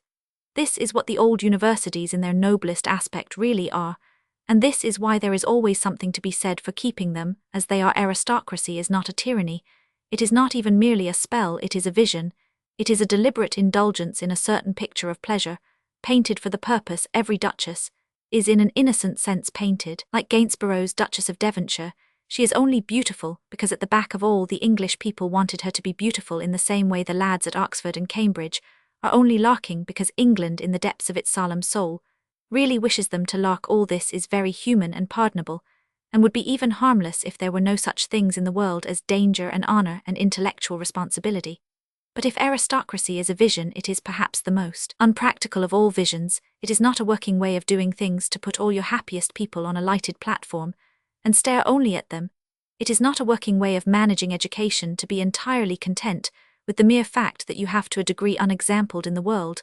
Given the luckiest boys the jolliest time, it would be easy enough, like the writer in the Outlook, to enjoy the pleasures and deny the perils. Oh, what a happy place England would be to live in, if only one did not love it. Woman.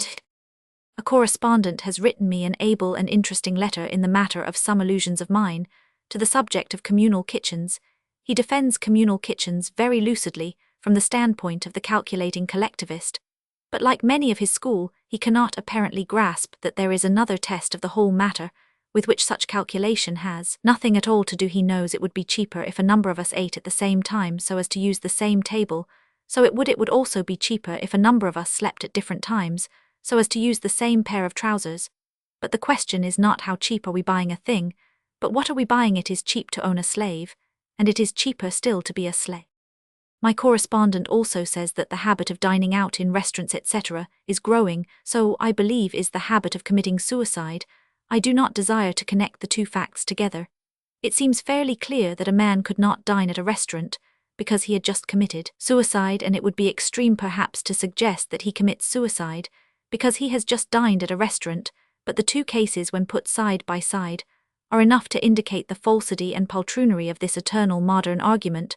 From what is in fashion, the question for brave men is not whether a certain thing is increasing, the question is whether we are increasing it. I dine very often in restaurants because the nature of my trade makes it convenient, but if I thought that by dining in restaurants I was working for the creation of communal meals, I would never enter a restaurant again. I would carry bread and cheese in my pocket or eat chocolate out of automatic machines, for the personal element in some things is sacred. I heard Mr. Will Crooks put it perfectly the other day. The most sacred thing is to be able to shut your own door. My correspondent says, would not our women be spared the drudgery of cooking and all its attendant worries, leaving them free for higher culture? The first thing that occurs to me to say about this is very simple, and is, I imagine, a part of all our experience. If my correspondent can find any way of preventing women from worrying, he will indeed be a remarkable man. I think the matter is a much deeper one. First of all, my correspondent overlooks a distinction which is elementary in our human nature. Theoretically, I suppose everyone would like to be freed from worries, but nobody in the world would always like to be freed from worrying occupations. I should very much like, as far as my feelings at the moment go, to be free from the consuming nuisance of writing this article, but it does not follow that I should like to be free from the consuming nuisance of being a journalist. Because we are worried about a thing, it does not follow that we are not interested in it. The truth is the other way. If we are not interested, why on earth should we be worried? Women are worried about housekeeping, but those that are most interested are the most worried. Women are still more worried about their husbands and their children, and I suppose if we strangled the children and poleaxed the husbands, it would leave women free for higher culture. That is, it would leave them free to begin to worry about that, for women would worry about higher culture as much as they worry about everything else. I believe this way of talking about women and their higher culture is almost entirely a growth of the classes, which, unlike the journalistic class to which I belong, have always a reasonable amount of money. One odd thing, I specially notice those who write like this seem entirely to forget the existence of the working and wage earning classes. They say eternally, like my correspondent, that the ordinary woman is always a drudge. And what in the name of the 9 gods is the ordinary man? These people seem to think that the ordinary man is a cabinet minister. They are always talking about man going forth to wield power, to carve his own way, to stamp his individuality on the world, to command, and to be obeyed. This may be true of a certain class. Dukes perhaps are not drudges, but then neither are duchesses. The ladies and gentlemen of the smart set are quite free for the higher culture, which consists chiefly of motoring and bridge, but the ordinary man, who typifies and constitutes the millions that make up our civilization, is no more free for the higher culture than his wife is. Indeed, he is not so free of the two sexes. The woman is in the more powerful position, for the average woman is at the head of something with which she can do as she likes. The average man has to obey orders, and do nothing else. He has to put one dull brick on another dull brick, and do nothing else. He has to add one dull figure to another dull figure, and do nothing else. The woman's world is a small one perhaps, but she can alter it. The woman can tell the tradesman with whom she deals some realistic things about himself.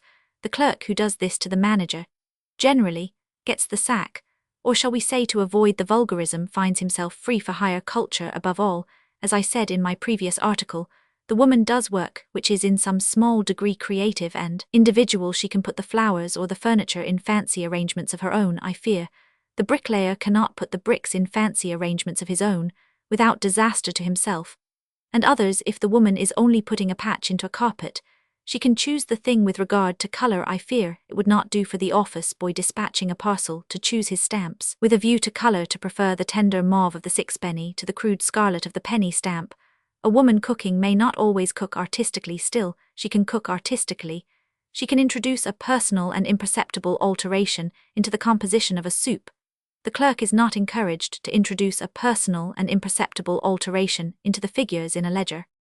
The trouble is that the real question I raised is not discussed. It is argued as a problem in pennies, not as a problem in people.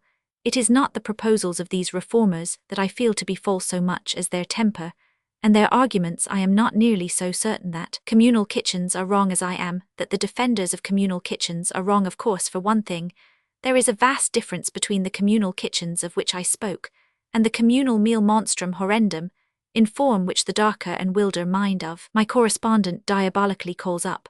But in both the trouble is that their defenders will not defend them humanly as human institutions.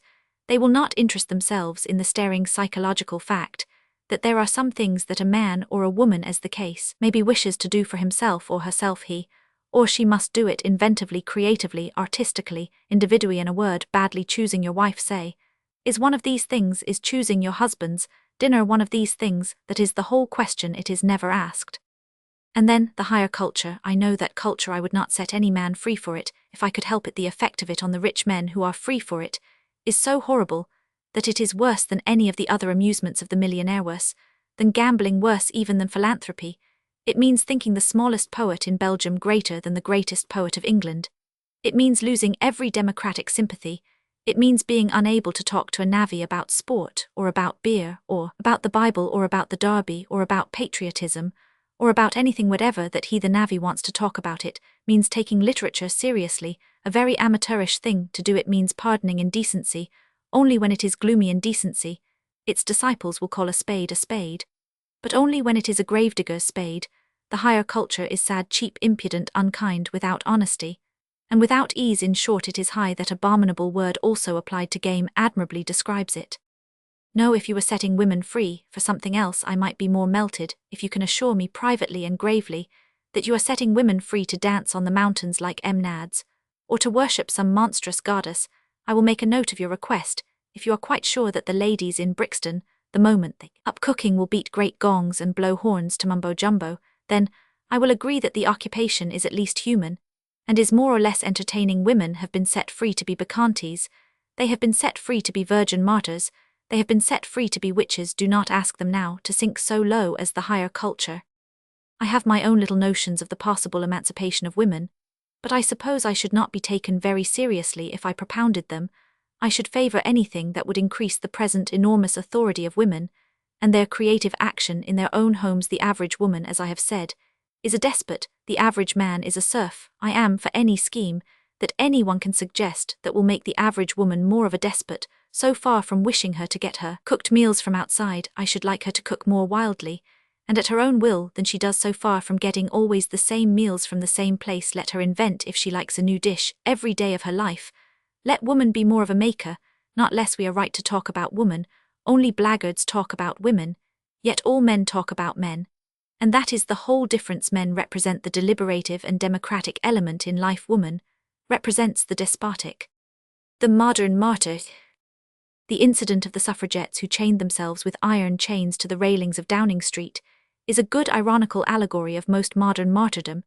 It generally consists of a man chaining himself up, and then complaining that he is not free. Some say that such larks retard the cause of female suffrage. Others say that such larks alone can advance it. As a matter of fact, I do not believe that they have the smallest effect one way or the other. The modern notion of impressing the public by a mere demonstration of unpopularity, by being thrown out of meetings or thrown into jail, is largely a mistake. It rests on a fallacy touching the true popular value of martyrdom. People look at human history and see that it has often happened that persecutions have not only advertised, but even advanced a persecuted creed, and given to its validity the public and dreadful witness of dying men. The paradox was pictorially expressed in Christian art, in which saints were shown brandishing as weapons the very tools that had slain them. And because his martyrdom is thus a power to the martyr, modern people think that anyone who makes himself slightly uncomfortable in public will immediately be uproariously popular. This element of inadequate martyrdom is not true only of the suffragettes. It is true of many movements I respect, and some that I agree with. It was true, for instance, of the passive resistors who had pieces of their furniture sold up. The assumption is that if you show your ordinary sincerity, or even your political ambition, by being a nuisance to yourself, as well as to other people, you will have the strength of the great saints who passed through the fire. Anyone who can be hustled in a hall for 5 minutes, or put in a cell for 5 days, has achieved what was meant by martyrdom, and has a halo in the Christian art of the future. Miss Pankhurst will be represented holding a policeman in each hand, the instruments of her martyrdom. The passive resistor will be shown symbolically carrying the teapot that was torn from him by tyrannical auctioneers. But there is a fallacy in this analogy of martyrdom. The truth is that the special impressiveness which does come from being persecuted only happens in the case of extreme persecution. For the fact that the modern enthusiast will undergo some inconvenience for the creed he holds only proves that he does hold it, which no one ever doubted. No one doubts that the nonconformist minister cares more for nonconformity than he does for his teapot. No one doubts that Miss Pankhurst wants a vote more than she wants a quiet afternoon and an armchair. All our ordinary intellectual opinions are worth a bit of a row. I remember during the Boer War fighting an imperialist clerk outside the Queen's Hall and giving and receiving a bloody nose, but I did not think it one of the incidents that produced the psychological effect of the Roman amphitheatre or the stake at Smithfield, for in that impression there is something more than the mere fact that a man is sincere enough to give his time or his comfort. Pagans were not impressed by the torture of Christians merely because it showed that they honestly held their opinion. They knew that millions of people honestly held all sorts of opinions. The point of such extreme martyrdom is much more subtle. It is that it gives an appearance of a man having something quite specially strong to back him up, of his drawing upon some power, and this can only be proved when all his physical contentment is destroyed, when all the current of his bodily being is reversed and turned to pain. If a man is seen to be roaring with laughter all the time that he is skinned alive, it would not be unreasonable to deduce that somewhere in the recesses of his mind he had thought of a rather good joke. Similarly, if men smiled and sang as they did while they were being boiled or torn in pieces, the spectators felt the presence of something more than mere mental honesty. They felt the presence of some new and unintelligible kind of pleasure, which presumably came from somewhere. It might be a strength of madness or a lying spirit from hell, but it was something quite positive and extraordinary, as positive as brandy, and as extraordinary as conjuring. The pagan said to himself, if Christianity makes a man happy while his legs are being eaten by lion, might it not make me happy while my legs are still attached to me, and walking down the street? the secularists laboriously explain that martyrdoms do not prove a faith to be true, as if anybody was ever such a fool as to suppose that they Roman 999. What they did prove, or rather strongly suggest, was that something had entered human psychology, which was stronger than strong pain. If a young girl scourged and bleeding to death saw nothing but a crown descending on her from God, the first mental step was not that her philosophy was correct, but that she was certainly feeding on something. But this particular point of psychology does not arise at all in the modern cases of mere public discomfort or inconvenience. The causes of Miss Pankhurst's cheerfulness require no mystical explanations. If she were being burned alive as a witch, if she then looked up in unmixed rapture and saw a ballot box descending out of heaven, then I should say that the incident, though not conclusive, was frightfully impressive. It would not prove logically that she ought to have the vote, or that anybody ought to have the vote. But it would prove this, that there was for some reason a sacramental reality in the vote, that the soul could take the vote and feed on it, that it was in itself a positive and overpowering pleasure, capable of being pitted against positive and overpowering pain. I should advise modern agitators, therefore, to give up this particular method, the method of making very big efforts to get a very small punishment. It does not really go down at all. The punishment is too small, and the efforts are too obvious. It has not any of the effectiveness of the old savage martyrdom, because it does not leave the victim absolutely alone with his cause, so that his cause alone can support him at the same time. It has about it that element of the pantomimic and the absurd, which was the cruelest part of the slaying and the mocking of the real prophet. St. Peter was crucified upside down as a huge inhuman joke, but his human seriousness survived the inhuman joke, because in whatever posture he had died for his faith, the modern martyr of the Pankhurst type courts the absurdity, without making the suffering strong enough to eclipse the absurdity. She is like a St. Peter who should deliberately stand on his head for 10 seconds, and then expect to be canonized for it. Or again, the matter might be put in this way: modern martyrdoms fail even as demonstrations, because they do not prove even that the martyrs are completely serious. I think, as a fact, that the modern martyrs generally are serious, perhaps a trifle too serious, but their martyrdom does not prove it, and the public does not always believe it. Undoubtedly, as a fact, Dr. Clifford is quite honourably indignant with what he considers to be clericalism, but he does not prove it by having his teapot sold, for a man might easily have his teapot sold, as an actress has her diamonds stolen as a personal advertisement. As a matter of fact, Miss Pankhurst is quite in earnest about votes for women, but she does not prove it by being chucked out of meetings. A person might be chucked out of meetings just as young men are chucked out of music halls for fun, but no man has himself eaten by a lion as a personal advertisement. No woman is broiled on a gridiron for fun. That is where the testimony of St. Perpetua and St. Faith comes in. Doubtless, it is no fault of these enthusiasts that they are not subjected to the old and searching penalties. Very likely they would pass through them as triumphantly as St. Agatha. I am simply advising them upon a point of policy, things being as they are, and I say that the average man is not impressed with their sacrifices, simply because they are not and cannot be more decisive than the sacrifices which the average man himself would make for mere fun. If he were drunk, drunkards would interrupt meetings and take the consequences. And as for selling a teapot, it is an act, I imagine, in which any properly constituted drunkard would take a positive pleasure. The advertisement is not good enough, it does not tell.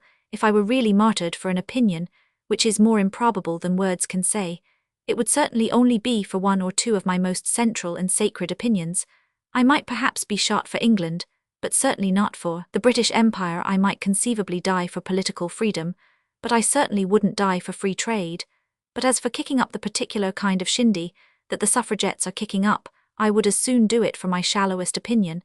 As for my deepest one, it never could be anything worse than an inconvenience. It never could be anything better than a spree. Hence the British public, and especially the working classes, regard the whole demonstration with fundamental indifference, for while it is a demonstration that probably is adopted from the most fanatical motives, it is a demonstration which might be adopted from the most frivolous. On political secrecy. Generally, instinctively, in the absence of any special reason, humanity hates the idea of anything being hidden. That is, it hates the idea of anything being successfully hidden. Hide-and-seek is a popular pastime, but it assumes the truth of the text: seek, and ye shall find. Ordinary mankind, gigantic and unconquerable in its power of joy, can get a great deal of pleasure out of a game called hide the thimble, but that is only because it is really a game of see the thimble. Suppose that at the end of such a game the thimble had not been found at all. Suppose Its place was unknown forever. The result on the players would not be playful, it would be tragic, that Thimble would hag-ride all their dreams, they would all die in asylums. The pleasure is all in the poignant moment of passing, from not knowing to knowing. Mystery stories are very popular, especially when sold at sixpence. But that is because the author of a mystery story reveals he is enjoyed not because he creates mystery, but because he destroys mystery. Nobody would have the courage to publish a detective story which left the problem exactly where it found it, that would rouse even the London public to revolution. No one dare publish a detective story that did not detect. There are three broad classes of the special things in which human wisdom does permit privacy. The first is the case I have mentioned, that of hide-and-seek, or the police novel, in which it permits privacy, only in order to explode and smash privacy. The author makes first a fastidious secret of how the bishop was murdered, only in order that he may at last declare as from a high tower to the whole democracy the great glad news that he was murdered by the governess. In that case, ignorance is only valued because being ignorant is the best and purest preparation for receiving the horrible revelations of high life, somewhat in the same way being an agnostic is the best and purest preparation for receiving the happy revelations of St. John. This first sort of secrecy we may dismiss, for its whole ultimate object is not to keep the secret, but to tell it. Then there is a second and far more important class of things, which humanity does agree to hide. They are so important that they cannot possibly be discussed here, but every one will know the kind of things I mean in connection with these. I wish to remark that though they are in one sense a secret, they are also always a secret de polichinelle upon sex and such matters. We are in a human Freemasonry. The Freemasonry is disciplined, but the Freemasonry is free. We are asked to be silent about these things, but we are not asked to be ignorant about them. On the contrary, the fundamental human argument is entirely the other way. It is the thing most common to humanity, that is most veiled by humanity. It is exactly because we all know that it is there, that we need not say that it is there. Then there is a third class of things, on which the best civilization does permit privacy, does resent all inquiry or explanation. This is in the case of things which need not be explained, because they cannot be explained. Things too airy, instinctive, or intangible, caprices, sudden impulses, and the more innocent kind of prejudice. A man must not be asked why he is talkative or silent for the simple reason that he does not know. A man is not asked, even in Germany, why he walks slow or quick, simply because he could not answer. A man must take his own road through a wood, and make his own use of a holiday. And the reason is this, not because he has a strong reason, but actually because he has a weak reason, because he has a slight and fleeting feeling about the matter which he could not explain to a policeman, which perhaps the very appearance of a policeman out of the bushes might destroy. He must act on the impulse because the impulse is unimportant, and he may never have the same impulse again, if you like to put it so. He must act on the impulse because the impulse is not worth a moment's thought. All these fancies men feel should be private, and even Fabians have never proposed to interfere with them. Now for the last fortnight, the newspapers have been full of very varied comments upon the problem of the secrecy of certain parts of our political finance, and especially of the problem of the party funds. Some papers have failed entirely to understand what the quarrel is about. They have urged that Irish members and Labour members are also under the shadow, or as some have said, even more under it. The ground of this frantic statement seems, when patiently considered, to be simply this, that Irish and Labour members receive money for what they do. All persons, as far as I know on this earth, receive money for what they do. The only difference is that some people like the Irish members do it. I cannot imagine that any human being could think any other human being capable of maintaining the proposition that men ought not to receive money. The simple point is that, as we know that some money is given rightly, and some wrongly, an elementary common sense leads us to look with indifference at the money that is given in the middle of Ludgate Circus, and to look with particular suspicion at the money which a man will not give unless he is shut up in a box or a bathing machine. In short, it is too silly to suppose that anybody could ever have discussed the desirability of funds. The only thing that even idiots could ever have discussed is the concealment of funds. Therefore, the whole question that we have to consider is whether the concealment of political money transactions, the purchase of peerages, the payment of election expenses, is a kind of concealment that falls under any of the three classes I have mentioned as those in which human custom and instinct does permit us to conceal. I have suggested three kinds of secrecy, which are human and defensible. Can this institution be defended by means of any of them? Now the question is whether this political secrecy is of any of the kinds that can be called legitimate, We have roughly divided legitimate secrets into three classes. First comes the secret that is only kept in order to be revealed, as in the detective stories. Secondly, the secret which is kept because everybody knows it, as in sex. And third, the secret which is kept because it is too delicate and vague to be explained at all, as in the choice of a country walk. Do any of these broad human divisions cover such a case as that of secrecy of the political and party finances? It would be absurd, and even delightfully absurd, to pretend that any of them Roman 999.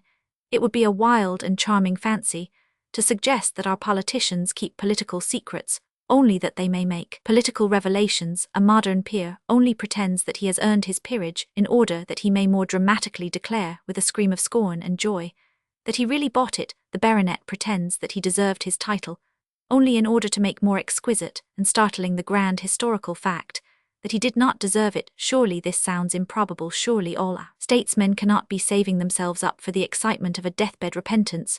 The writer of detective tales makes a man a duke solely in order to blast him with a charge of burglary. But surely the Prime Minister does not make a man a duke solely in order to blast him with a charge of bribery. No, the detectivetal theory of the secrecy of political funds must with a sigh be given up. Neither can we say that the thing is explained by that second case of human secrecy, which is so secret that it is hard to discuss it in public.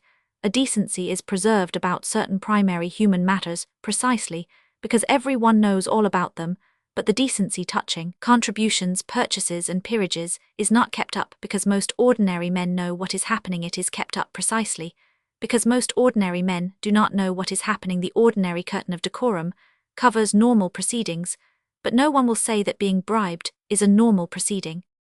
And if we apply the third test to this problem of political secrecy, the case is even clearer and even more funny. Surely no one will say that the purchase of peerages and such things are kept secret, because they are so light and impulsive and unimportant that they must be matters of individual fancy. A child sees a flower, and for the first time feels inclined to pick it, but surely no one will say that a brewer sees a coronet, and for the first time suddenly thinks that he would like to be a peer. The child's impulse need not be explained to the police for the simple reason that it could not be explained to anybody. But does anyone believe that the laborious political ambitions of modern commercial men ever have this airy and incommunicable character? A man lying on the beach may throw stones into the sea without any particular reason, but does anyone believe that the brewer throws bags of gold into the party funds without any particular reason?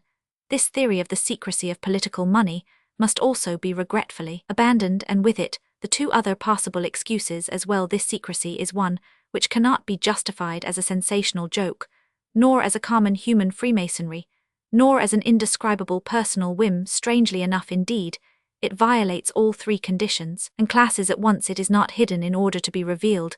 It is hidden in order to be hidden. It is not kept secret because it is a common secret of mankind, but because mankind must not get hold of it.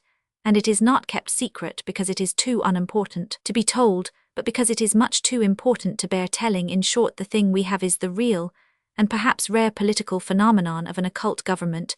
We have an exoteric and an esoteric doctrine.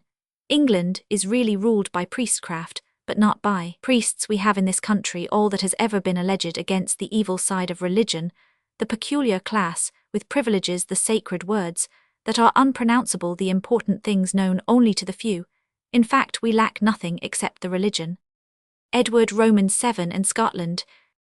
I have received a serious, and to me at any rate an impressive remonstrance from the Scottish Patriotic Association. It appears that I recently referred to Edward Roman 7 of Great Britain and Ireland, King Defender of the Faith, under the horrible description of the King of England. The Scottish Patriotic Association draws my attention to the fact that by the provisions of the Act of Union and the tradition of nationality the monarch should be referred to as the King of Britain. The blow thus struck at me is particularly wounding, because it is particularly unjust. I believe in the reality of the independent nationalities under the British Crown, much more passionately and positively than any other educated Englishman of my acquaintance believes in it.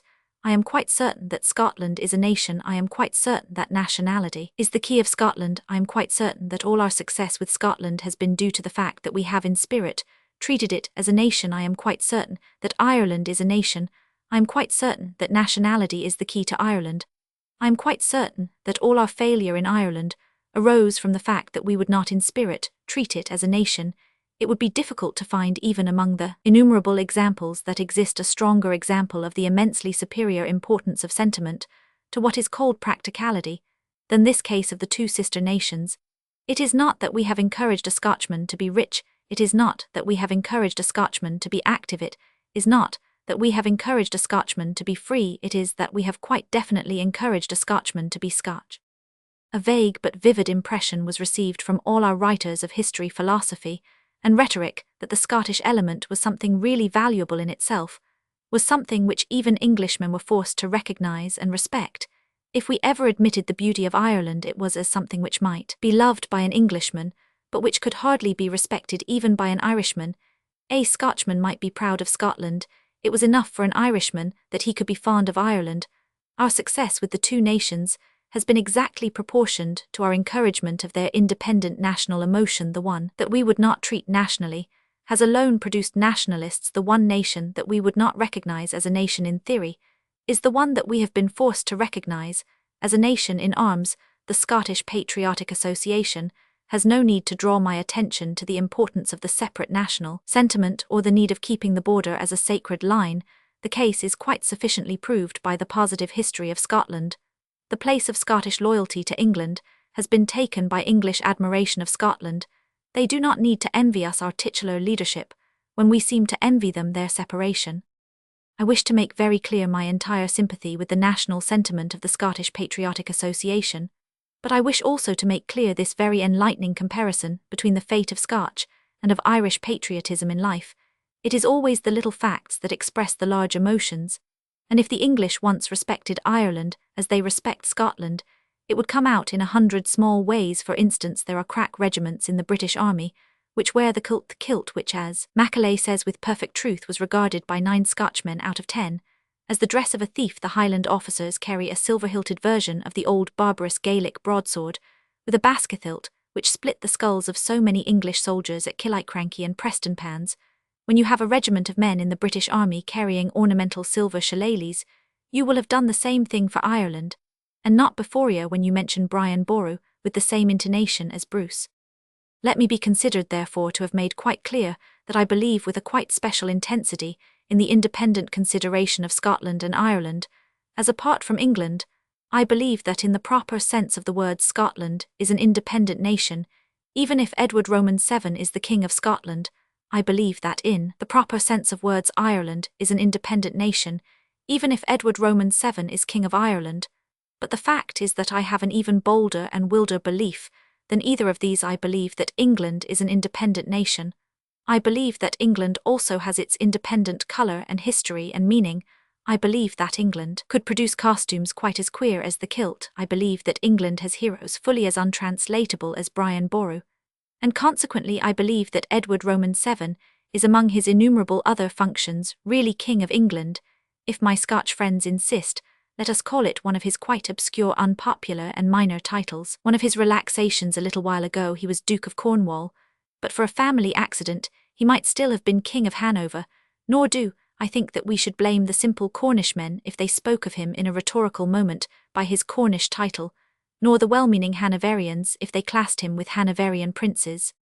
Now it so happens that in the passage complained of I said the King of England, merely because I meant the King of England.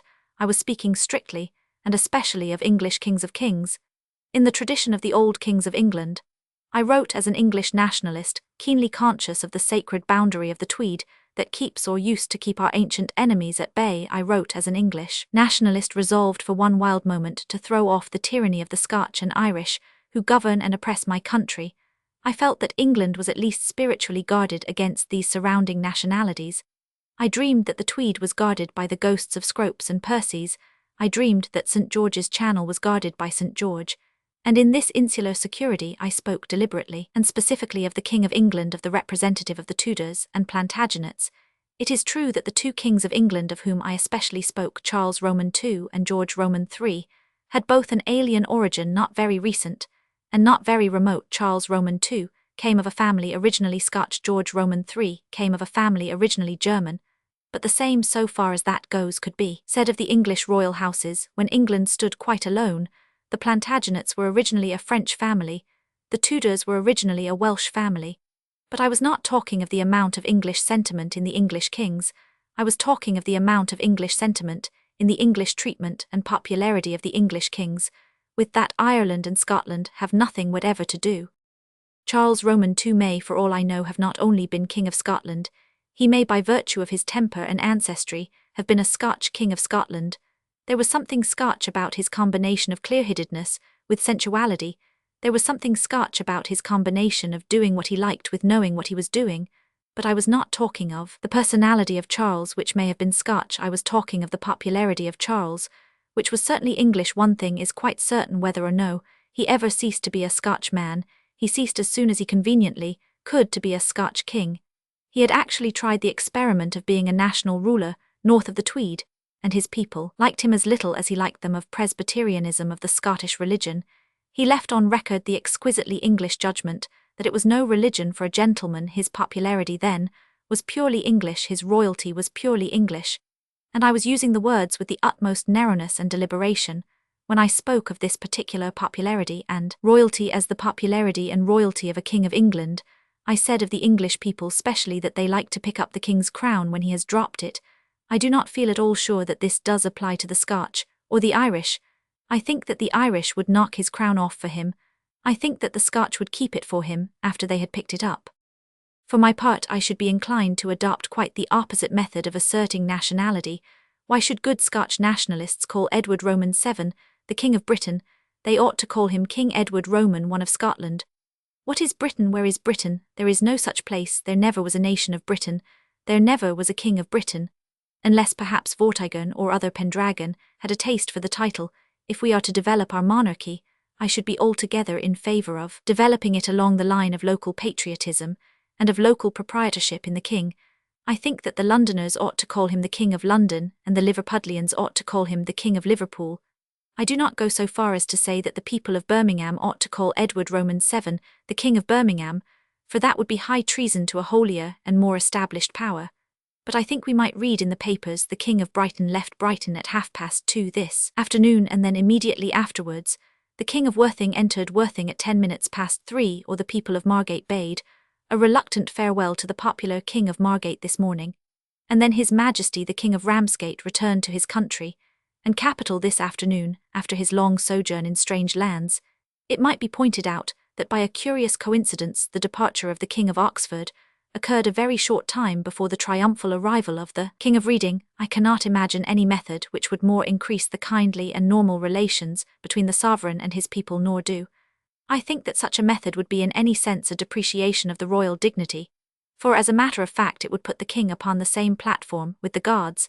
The saints, the most exalted of human figures, were also the most local. It was exactly the men whom we most easily connected with heaven, whom we also most easily connected with earth. Thoughts around Copernic. A famous and epigrammatic author said that life copied literature. It seems clear that life really caricatures it. I suggested recently that the Germans submitted to and even admired a solemn and theatrical assertion of authority. A few hours after I had sent up my copy, I saw the first announcement of the affair of the comic captain at Copernic. The most absurd part of this absurd fraud, at least to English eyes, is one which oddly enough has received comparatively little comment.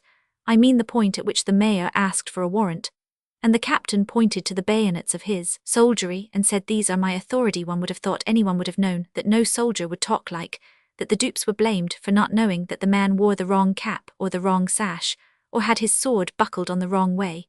But these are technicalities which they might surely be excused for not knowing. I certainly should not know if a soldier's sash were on inside out, or his cap on behind before, but I should know uncommonly well that genuine professional soldiers do not talk like Adelphi villains and utter theatrical epigrams in praise of abstract violence. We can see this more clearly perhaps if we suppose it to be the case of any other dignified and clearly distinguishable profession. Suppose a bishop called upon me. My great modesty and my rather distant reverence for the higher clergy might lead me certainly to a strong suspicion that any bishop who called on me was a bogus bishop. But if I wished to test his genuineness, I should not dream of attempting to do so by examining the shape of his apron or the way his gaiters were done up. I have not the remotest idea of the way his gaiters ought to be done up. A very vague approximation to an apron would probably take me in, and if he behaved like an approximately Christian gentleman, he would be safe enough from my detection. But suppose the bishop, the moment he entered the room, fell on his knees on the mat, clasped his hands, and poured out a flood of passionate and somewhat hysterical extempore prayer, I should say at once, and without the smallest hesitation, whatever else this man is, he is not an elderly and wealthy cleric of the Church of England. They don't do such things. Or suppose a man came to me pretending to be a qualified doctor, and flourished a stethoscope, or what he said was a stethoscope. I am glad to say that I have not even the remotest notion of what a stethoscope looks like, so that if he flourished a musical box or a cough, it would be all one to me. But I do think that I am not exaggerating my own sagacity if I say that I should begin to suspect the doctor if on entering my room he flung his legs and arms about crying wildly, health, health, priceless gift of nature. I possess it, I overflow with it, I yearn to impart it. Oh, the sacred rapture of imparting health. In that case, I should suspect him of being rather in a position to receive than to offer medical superintendence.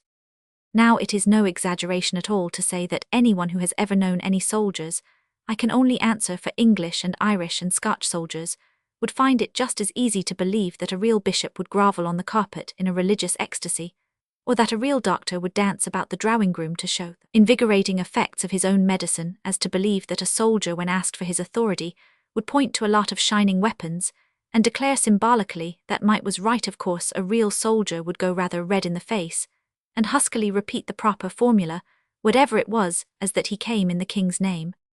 Soldiers have many faults, but they have one redeeming merit: they are never worshippers of force. Soldiers, more than any other men, are taught severely and systematically that might is not right. The fact is obvious. The might is in the 100 men who obey the right, or what is held to be right, is in the one man who commands them. They learn to obey symbols, arbitrary things, stripes on an arm, buttons on a coat, a title, a flag. These may be artificial things, they may be unreasonable things, they may, if you will, be wicked things, but they are weak things. They are not force, and they do not look like force. They are parts of an idea, of the idea of discipline, if you will, of the idea of tyranny, but still an idea. No soldier could possibly say that his own bayonets were his authority. No soldier could possibly say that he came in the name of his own bayonets. It would be as absurd as if a postman said that he came inside his bag. I do not, as I have said, underrate the evils that really do arise from militarism and the military ethic. It tends to give people wooden faces and sometimes wooden heads.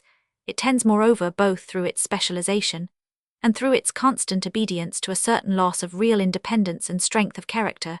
This has almost always been found when people made the mistake of turning the soldier into a statesman under the mistaken impression that he was a strong man. The Duke of Wellington, for instance, was a strong soldier, and therefore a weak statesman, but the soldier is always by the nature of things loyal to something, and as long as one is loyal to something, one can never be a worshipper of mere force. For mere force, violence in the abstract, is the enemy of anything we love. To love anything is to see it at once under lowering skies of danger. Loyalty implies loyalty in misfortune, and when a soldier has accepted any nation's uniform, he has already accepted its defeat. Nevertheless, it does appear to be possible in Germany for a man to point to fixed bayonets and say, "These are my authority," and yet to convince ordinarily sane men that he is a soldier. If this is so, it does really seem to point to some habit of highfalutin in the German nation, such as that of which I spoke previously. It almost looks as if the advisers and even the officials of the German army had become infected in some degree with the false and feeble doctrine that might is right, as this doctrine is invariably preached by physical weaklings. Like Nietzsche, it is a very serious thing, even to entertain the supposition that it is affecting men who have really to do military work. It would be the end of German soldiers to be affected by German philosophy.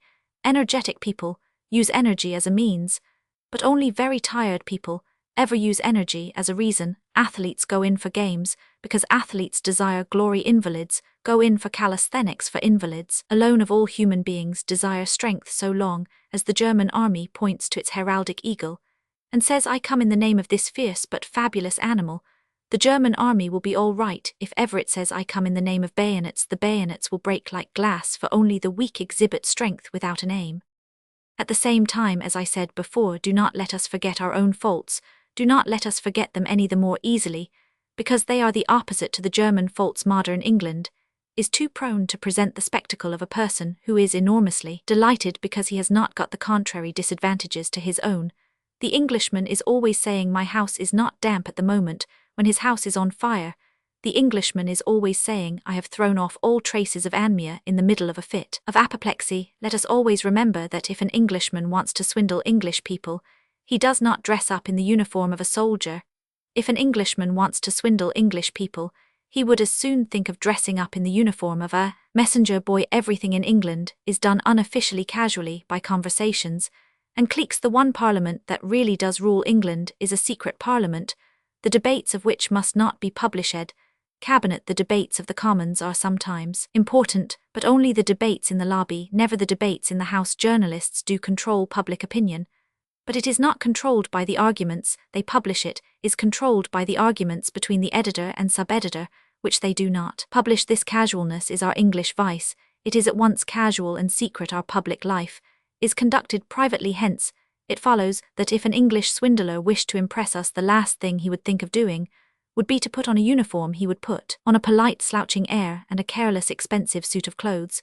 He would stroll up to the mayor, be so awfully sorry to disturb him, find he had forgotten his card case, mention, as if he were ashamed of it, that he was the Duke of Mercia, and carry the whole thing through with the air of a man who could get 200 witnesses and 2,000 retainers, but who was too tired to call any of them.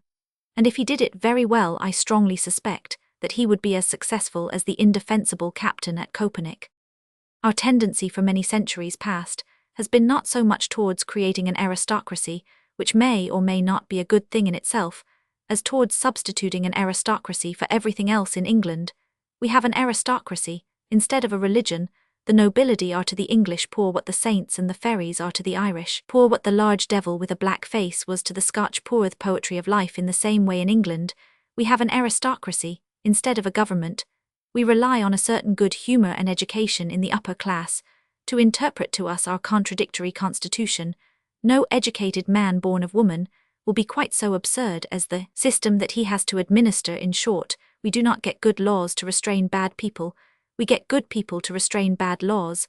And last of all, we in England have an aristocracy instead of an army. We have an army of which the officers are proud of their families and ashamed of their uniforms. If I were a king of any country whatever, and one of my officers were ashamed of my uniform, I should be ashamed of my officer. Beware then of the really well-bred and apologetic gentleman, whose clothes are at once quiet and fashionable, whose manner is at once diffident and frank. Beware how you admit him into your domestic secrets, for he may be a bogus earl, or worse still, a real one. The boy. I have no sympathy with international aggression when it is taken seriously, but I have a certain dark and wild sympathy with it when it is quite absurd. Raids are all wrong as practical politics, but they are human and imaginable as practical jokes. In fact, almost any act of ragging or violence can be forgiven on this strict condition, that it is of no use at all to anybody if the aggressor gets anything out of it. Then it is quite unpardonable. It is damned by the least hint of utility or profit. A man of spirit and breeding may brawl, but he does not steal. A gentleman knocks off his friend's hat, but he does not annex his friend's hat. For this reason, as Mr. Belloc has pointed out somewhere, the very militant French people have always returned after their immense raids, the raids of Godfrey the Crusader, the raids of Napoleon. They are sucked back, having accomplished nothing but an epic. Sometimes I see small fragments of information in the newspapers which make my heart leap with an irrational patriotic sympathy. I have had the misfortune to be left comparatively cold by many of the enterprises and proclamations of my country in recent times, but the other found in the Tribune the following paragraph, which I may be permitted to set down as an example of the kind of international outrage with which I have by far the most instinctive sympathy. There is something attractive, too, in the austere simplicity with which the affair is set forth. Geneva, Act 31. The English schoolboy Allen, who was arrested at Lausanne railway station on Saturday for having painted red the statue of General Gemini of Payerne, was liberated yesterday. After paying a fine of 24, Allen has proceeded to Germany, where he will continue his studies. The people of Payerne are indignant and clamoured for his detention in prison. Now I have no doubt that ethics and social necessity require a contrary attitude, but I will freely confess that my first emotions on reading of this exploit were those of profound and elemental pleasure. There is something so large and simple about the operation of painting a whole stone general a bright red. Of course I can understand that the people of Payerne were indignant. They had passed to their homes at twilight through the streets of that beautiful city, or is it a province? And they had seen against the silver ending of the sunset the grand grey figure of the hero of that land, remaining to guard the town under the stars, it certainly must have been shocked to come out in the broad white morning, and find a large vermilion general staring under the staring sun. I do not blame them at all for clamouring for the schoolboy's detention in prison. I dare say a little detention in prison would do him no harm still. I think the immense act has something about it human and excusable, and, when I endeavour to analyse the reason of this feeling, I find it to lie not in the fact that the thing was big or bold or successful, but in the fact that the thing was perfectly useless to everybody, including the person who did it. The raid ends in itself, and so Master Allen is sucked back again, having accomplished nothing but an epic. There is one thing which, in the presence of average modern journalism, is perhaps worth saying in connection with such an idle matter as this. The morals of a matter like this are exactly like the morals of anything else. They are concerned with mutual contract or with the rights of independent human lives, but the whole modern world, or at any rate the whole modern press, has a perpetual and consuming terror of plain morals. Men always attempt to avoid condemning a thing upon merely moral grounds. If I beat my grandmother to death tomorrow in the middle of Battersea Park, you may be perfectly certain that people will say everything about it, except the simple and fairly obvious fact that it is wrong. Some will call it insane, that is, will accuse it of a deficiency of intelligence. This is not necessarily true at all. You could not tell whether the act was unintelligent or not unless you knew my grandmother. Some will call it vulgar, disgusting, and the rest of it, that is, they will accuse it of a lack of manners. Perhaps it does show a lack of manners, but this is scarcely its most serious disadvantage. Others will talk about the loathsome spectacle and the revolting scene, that is, they will accuse it of a deficiency of art or aesthetic beauty.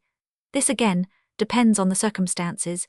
In order to be quite certain that the appearance of the old lady has definitely deteriorated under the process of being beaten to death, it is necessary for the philosophical critic to be quite certain how ugly she was before. Another school of thinkers will say that the action is lacking in efficiency, that it is an uneconomic waste of a good grandmother, but that could only depend on the value, which is again an individual matter. The only real point that is worth mentioning is that the action is wicked because your grandmother has a right not to be beaten to death. But of this simple moral explanation modern journalism has, as I say, a standing fear. It will call the action anything else: mad, bestial, vulgar, idiotic, rather than call it sinful. One example can be found in such cases as that of the prank of the boy, and the statue. When some trick of this sort is played, the newspapers opposed to it always describe it as a senseless joke. What is the good of saying that every joke is a senseless joke? A joke is by its nature protest against sense. It is no good attacking nonsense for being successfully nonsensical. Of course, it is nonsensical to paint a celebrated Italian general a bright red. It is as nonsensical as Alice in Wonderland. It is also, in my opinion, very nearly as funny. But the real answer to the affair is not to say that it is nonsensical, or even to say that it is not funny, but to point out that it is wrong to spoil statues which belong to other people, if the modern world will not insist on having some sharp and definite moral law capable of resisting the counter-attractions of art and humour. The modern world will simply be given over as a spoil to anybody who can manage to do a nasty thing in a nice way. Every murderer who can murder entertainingly will be allowed to murder. Every burglar who burgles in really humorous attitudes will burgle as much as he likes.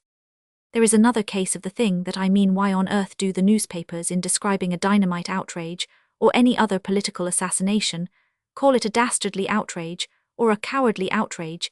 It is perfectly evident that it is not dastardly in the least. It is perfectly evident that it is about as cowardly as the Christians going to the lions. The man who does it exposes himself to the chance of being torn in pieces by 2,000 people. What the thing is not cowardly, but profoundly and detestably wicked. The man who does it is very infamous and very brave. But again, the explanation is that our modern press would rather appeal to physical arrogance, or to anything rather than appeal to right and wrong. In most of the matters of modern England, the real difficulty is that there is a negative revolution without a positive revolution. Positive aristocracy is breaking up without any particular appearance of positive democracy taking its place. The polished class is becoming less polished, without becoming less of a class. The nobleman who becomes a guinea pig keeps all his privileges, but loses some of his tradition. He becomes less of a gentleman, without becoming less of a nobleman in the same way. Until some recent and happy revivals, it seemed highly probable that the Church of England would cease to be a religion long before it had ceased to be a church. And in the same way, the vulgarization of the old simple middle class does not even have the advantage of doing away with class distinctions. The vulgar man is always the most distinguished, for the very desire to be distinguished is vulgar. At the same time, it must be remembered that when a class has a morality, it does not follow that it is an adequate morality. The middle-class ethic was inadequate for some purposes. So is the public school ethic, the ethic of the upper classes. On this last matter of the public schools, Dr. Spencer, the headmaster of University College School, has lately made some valuable observations, but even he, I think, overstates the claim of the public schools. The strong point of the English public schools, he says, has always lain in their efficiency as agencies for the formation of character, and for the inculcation of the great notion of obligation, which distinguishes gentlemen on the physical and moral sides. The public school men of England are, I believe, unequalled, and he goes on to say that it is on the mental side that they are defective. But as a matter of fact, the public school training is in the strict sense defective upon the moral side. Also, it leaves out about half of morality. Its just claim is that, like the old middle class and the Zulus, it trains some virtues, and therefore suits some people for some situations. Put an old English merchant to serve in an army, and he would have been irritated and clumsy. Put the men from English public schools to rule Ireland, and they make the greatest hash in human history. Touching the morality of the public schools, I will take one point only, which is enough to prove the case. People have got into their heads an extraordinary idea that English public school boys and English youth generally are taught to tell the truth. They are taught absolutely nothing of the kind at no English public school. Is it even suggested, except by accident, that it is a man's duty to tell the truth? What is suggested is something entirely different, that it is a man's duty not to tell lies. So completely does this mistake soak through all civilization that we hardly ever think even of the difference between the two things. When we say to a child, "You must tell the truth," we do merely mean that he must refrain from verbal inaccuracies, but the thing we never teach at all is the general duty of telling the truth, of giving a complete and fair picture of anything we are talking about, of not misrepresenting, not evading, not suppressing, not using plausible arguments that we know to be unfair, not selecting unscrupulously to prove an ex parte case, not telling all the nice stories about the Scotch and all the nasty stories about the Irish, not pretending to be disinterested when you are really angry, not pretending to be angry when you are really only avaricious. The one thing that is never taught by any chance in the atmosphere of public schools is exactly that there is a whole truth of things, and that in knowing it and speaking it we are happy.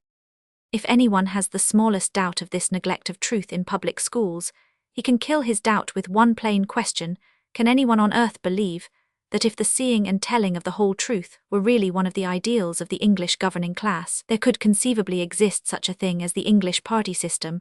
Why, the English party system is founded upon the principle that telling the whole truth does not matter. It is founded upon the principle that half a truth is better than no politics. Our system deliberately turns a crowd of men who might be impartial into irrational partisans. It teaches some of them to tell lies, and all of them to believe lies. It gives every man an arbitrary brief that he has to work up as best he may and defend as best he can. It turns a room full of citizens into a room full of barristers. I know that it has many charms and virtues, fighting and good fellowship. It has all the charms and virtues of a game. I only say that it would be a stark impossibility in a nation which believed in telling the truth. Limericks and counsels of perfection. It is customary to remark that modern problems cannot easily be attacked because they are so complex in many cases. I believe it is really because they are so simple. Nobody would believe in such simplicity of scoundrelism.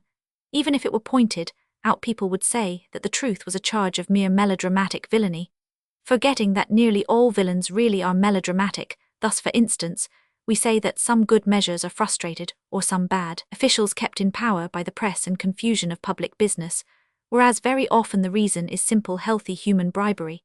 And thus especially we say that the yellow press is exaggerative, over-emotional, illiterate, and anarchical, and 100 other long words, whereas the only objection to it is that it tells lies. We waste our fine intellects in finding exquisite phraseology to fit a man, when in a well-ordered society we ought to be finding handcuffs to fit him. This criticism of the modern type of righteous indignation must have come into many people's minds, I think, in reading Dr. Horton's eloquent expressions of disgust at the corrupt press, especially in connection with the limerick craze. Upon the limerick craze itself, I fear Dr. Horton will not have much effect. Such fads perish before one has had time to kill them. But Dr. Horton's protest may really do good if it enables us to come to some clear understanding about what is really wrong with the popular press and which means it might be useful, and which permissible to use for its reform. We do not want a censorship of the press. But we are long past talking about that. At present it is not we that silence the press, it is the press that silences us. It is not a case of the Commonwealth settling how much the editors shall say, it is a case of the editors settling how much the Commonwealth shall know. If we attack the press we shall be rebelling, not repressing, but shall we attack it? Now it is just here that the chief difficulty occurs. It arises from the very rarity and rectitude of those minds, which commonly inaugurate such crusades.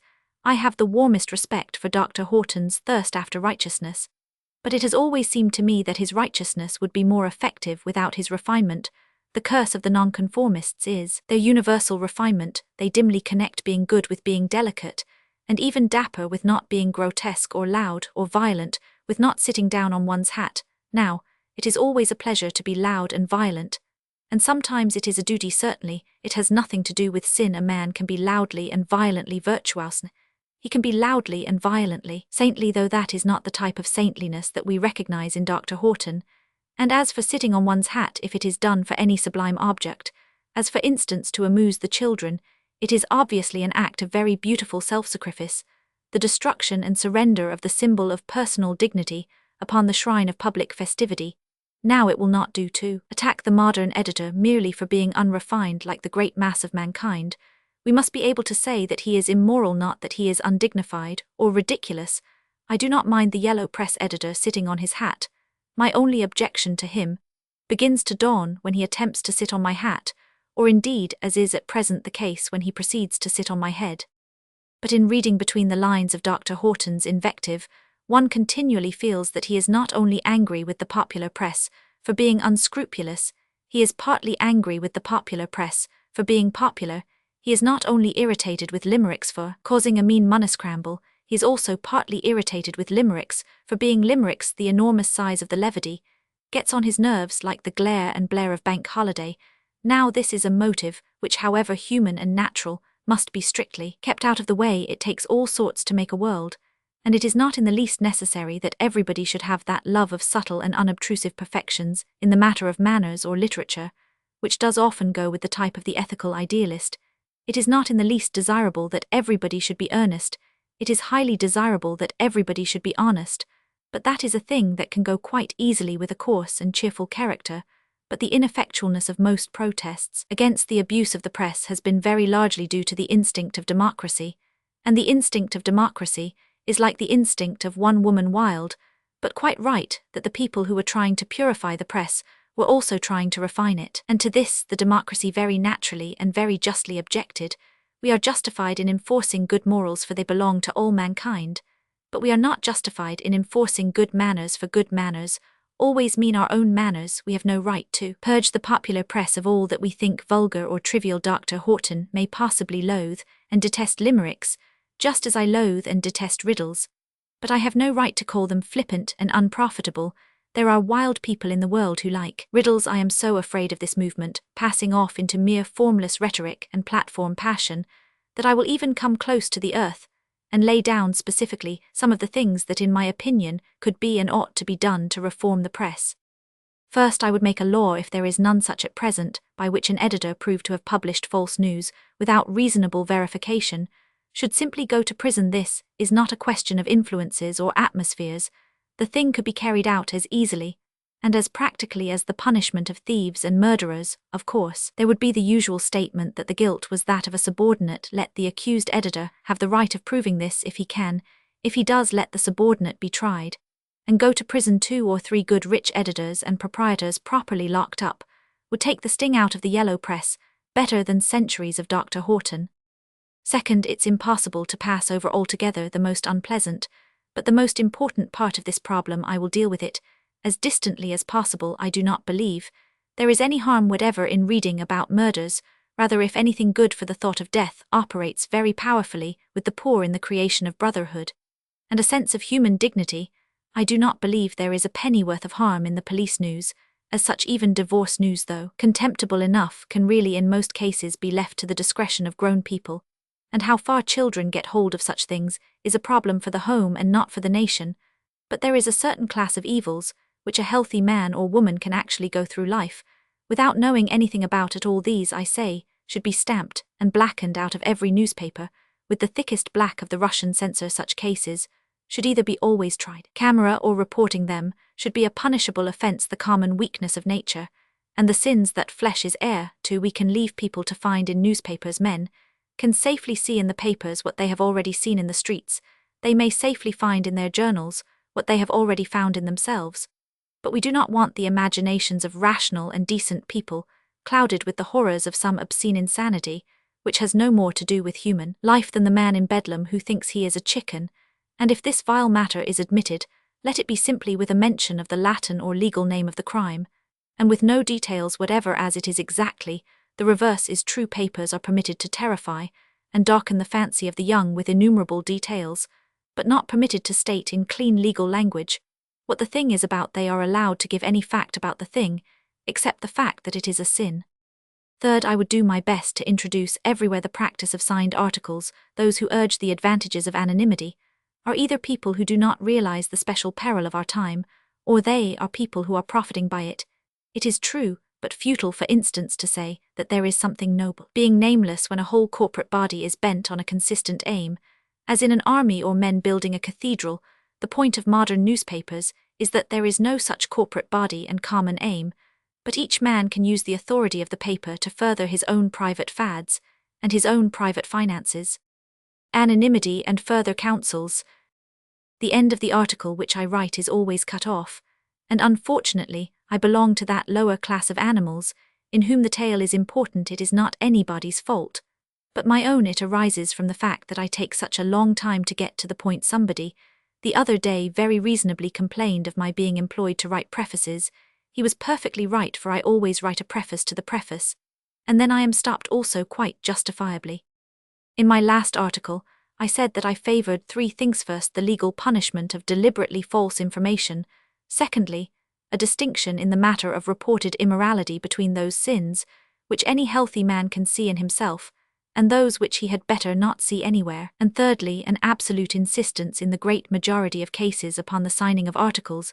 It was at this point that I was cut short, I will not say by the law of space, but rather by my own lawlessness in the matter of space. In any case, there is something more that ought to be said. It would be an exaggeration to say that I hope some day to see an anonymous article counted as dishonorable as an anonymous letter. For some time to come, the idea of the leading article, expressing the policy of the whole paper, must necessarily remain legitimate. At any rate, we have all written such leading articles, and should never think the worse of anyone for writing one, but I should certainly say that writing anonymously ought to have some definite excuse, such as that of the leading article. Writing anonymously ought to be the exception. Writing a signed article ought to be the rule, and anonymity ought to be not only an exception, but an accidental exception. A man ought always to be ready to say what anonymous article he had written. The journalistic habit of counting it something sacred to keep secret the origin of an article is simply part of the conspiracy which seeks to put us who are journalists in the position of a much worse sort of Jesuits or Freemasons. As has often been said, anonymity would be all very well if one could for a moment imagine that it was established from good motives. Suppose, for instance, that we were all quite certain that the men on the Thunderer newspaper were a band of brave young idealists who were so eager to overthrow socialism, municipal and national, that they did not care to which of them especially was given the glory of striking it down. Unfortunately, however, we do not believe this. What we believe, or rather what we know, is that the attack on socialism in the Thunderer arises from a chaos of inconsistent and mostly evil motives, any one of which would lose simply by being named. A jerry-builder whose houses have been condemned writes anonymously, and becomes the Thunderer. A socialist who has quarreled with the other socialists writes anonymously, and he becomes the Thunderer. A monopolist who has lost his monopoly and a demagogue who has lost his mob can both write anonymously and become the same newspaper. It is quite true that there is a young and beautiful fanaticism in which men do not care to reveal their names, but there is a more elderly and a much more common excitement in which men do not dare to reveal them. Then there is another rule for making journalism honest on which I should like to insist absolutely. I should like it to be a fixed thing, that the name of the proprietor as well as the editor should be printed upon every paper. If the paper is owned by shareholders, let there be a list of shareholders. if, as is far more common in this singularly undemocratic age, it is owned by one man, let that one man's name be printed on the paper, if possible in large red letters. Then if there are any obvious interests being served, we shall know that they are being served. My friends in Manchester are in a terrible state of excitement about the power of brewers, and the dangers of admitting them to public office.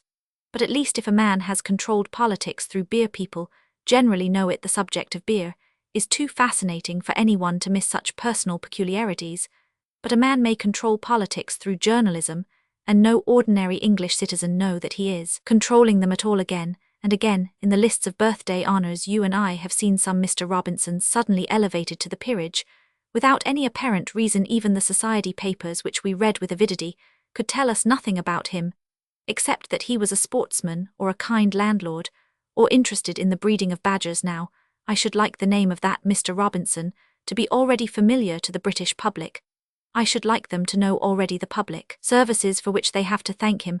I should like them to have seen the name already on the outside of that organ of public opinion, called Tootsie's Tips, or the Boy Blackmailer, or Nosey Nose, that bright little financial paper, which did so much for the empire, and which so narrowly escaped a criminal prosecution. If they had seen it, thus they would estimate more truly and tenderly the full value of the statement in the society paper, that he is a true gentleman and a sound churchman.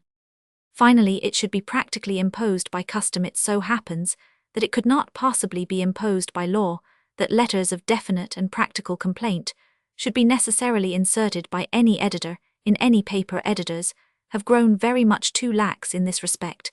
The old editor used dimly to regard himself as an unofficial public servant for the transmitting of public news. If he suppressed anything, he was supposed to have some special reason for doing so, as that the material was actually libelous or literally indecent.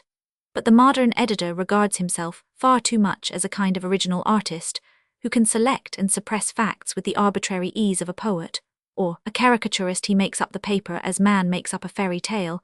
He considers his newspaper solely as a work of art, meant to give pleasure, not to give news. He puts in this one letter because he thinks it clever. He puts in these 3 or 4 letters because he thinks them silly. He suppresses this article because he thinks it wrong. He suppresses this other and more dangerous article because he thinks it right. The old idea that he is simply a mode of the expression of the public, an organ of opinion, seems to have entirely vanished from his mind. Today, the editor is not only the organ, but the man who plays on the organ, for in all our modern movements we move away from democracy. This is the whole danger of our time. There is a difference between the oppression which has been too common in the past, and the oppression which seems only too probable in the future. Oppression in the past has commonly been an individual matter. The oppressors were as simple as the oppressed, and as lonely. The aristocrat sometimes hated his inferiors. He always hated his equals. The plutocrat was an individualist. But in our time, even the plutocrat has become a socialist. They have science and combination, and may easily inaugurate a much greater tyranny than the world has ever seen. On the cryptic and the elliptic. Surely the art of reporting speeches is in a strange state of degeneration. We should not object perhaps to the reporters making the speeches much shorter than they are, but we do object to his making all the speeches much worse than they are, and the method which he employs is one which is dangerously unjust. When a statesman or philosopher makes an important speech, there are several courses which the reporter might take without being unreasonable. Perhaps the most reasonable course of all would be not to report the speech at all. Let the world live and love merry, and give in marriage without that particular speech, as they did in some desperate way in the days when there were no newspapers. A second course would be to report a small part of it, but to get that right, a third course, far better if you can do it, is to understand the main purpose and argument of the speech, and report that in clear and logical language of your own. In short, the 3 possible methods are: first, to leave the man's speech alone; second, to report what he says, or some complete part of what he says; and third, to report what he means. But the present way of reporting speeches, mainly created, I think, by the scrappy methods of the Daily Mail, is something utterly different from both these ways, and quite senseless and misleading. The present method is this: the reporter sits listening to a tide of words, which he does not try to understand, and does not, generally speaking, even try to take down. He waits until something occurs in the speech which for some reason sounds funny or memorable or very exaggerated, or perhaps merely concrete. Then he writes it down and waits for the next one. If the orator says that the Premier is like a porpoise in the sea under some special circumstances, the reporter gets in the porpoise. Even if he leaves out the premiere, if the orator begins by saying that Mr. Chamberlain is rather like a violoncello, the reporter does not even wait to hear why he is like a violoncello. He has got hold of something material. And so he is quite happy the strong words all are put in the chain of thought, is left out if the orator uses the word donkey, down goes the word donkey if the orator uses the word damnable, down goes the word damnable. They follow each other so abruptly in the report that it is often hard to discover the fascinating fact as to what was damnable, or who was being compared with a donkey.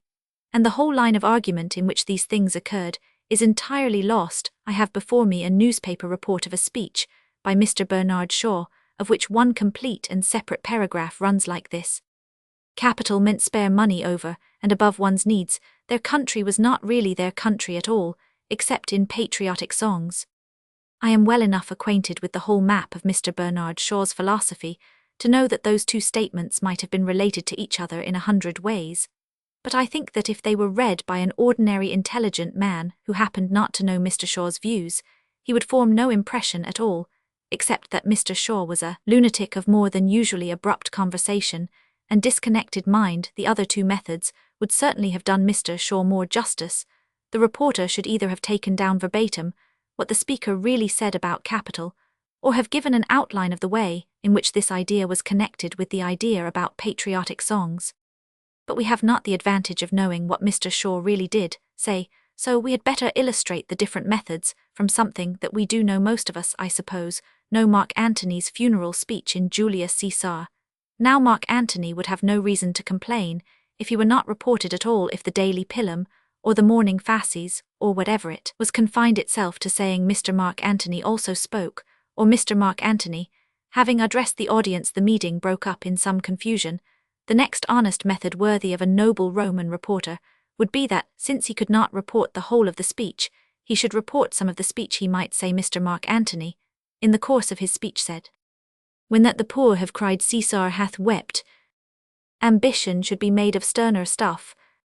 In that case, one good solid argument of Mark Antony would be correctly reported. The third and far higher course for the Roman reporter would be to give a philosophical statement of the purport of the speech, as thus Mr. Mark Antony, in the course of a powerful speech, conceded the high motives of the Republican leaders, and disclaimed any intention of raising the people against them. He thought, however, that many instances could be quoted against the theory of Caesar's ambition, and he concluded by reading at the request of the audience the will of Caesar, which proved that he had the most benevolent designs towards the Roman people.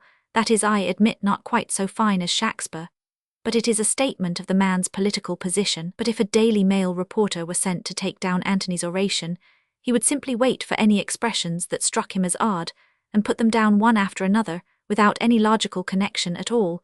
It would turn out something like this: Mr. Mark Antony wished for his audience's ears.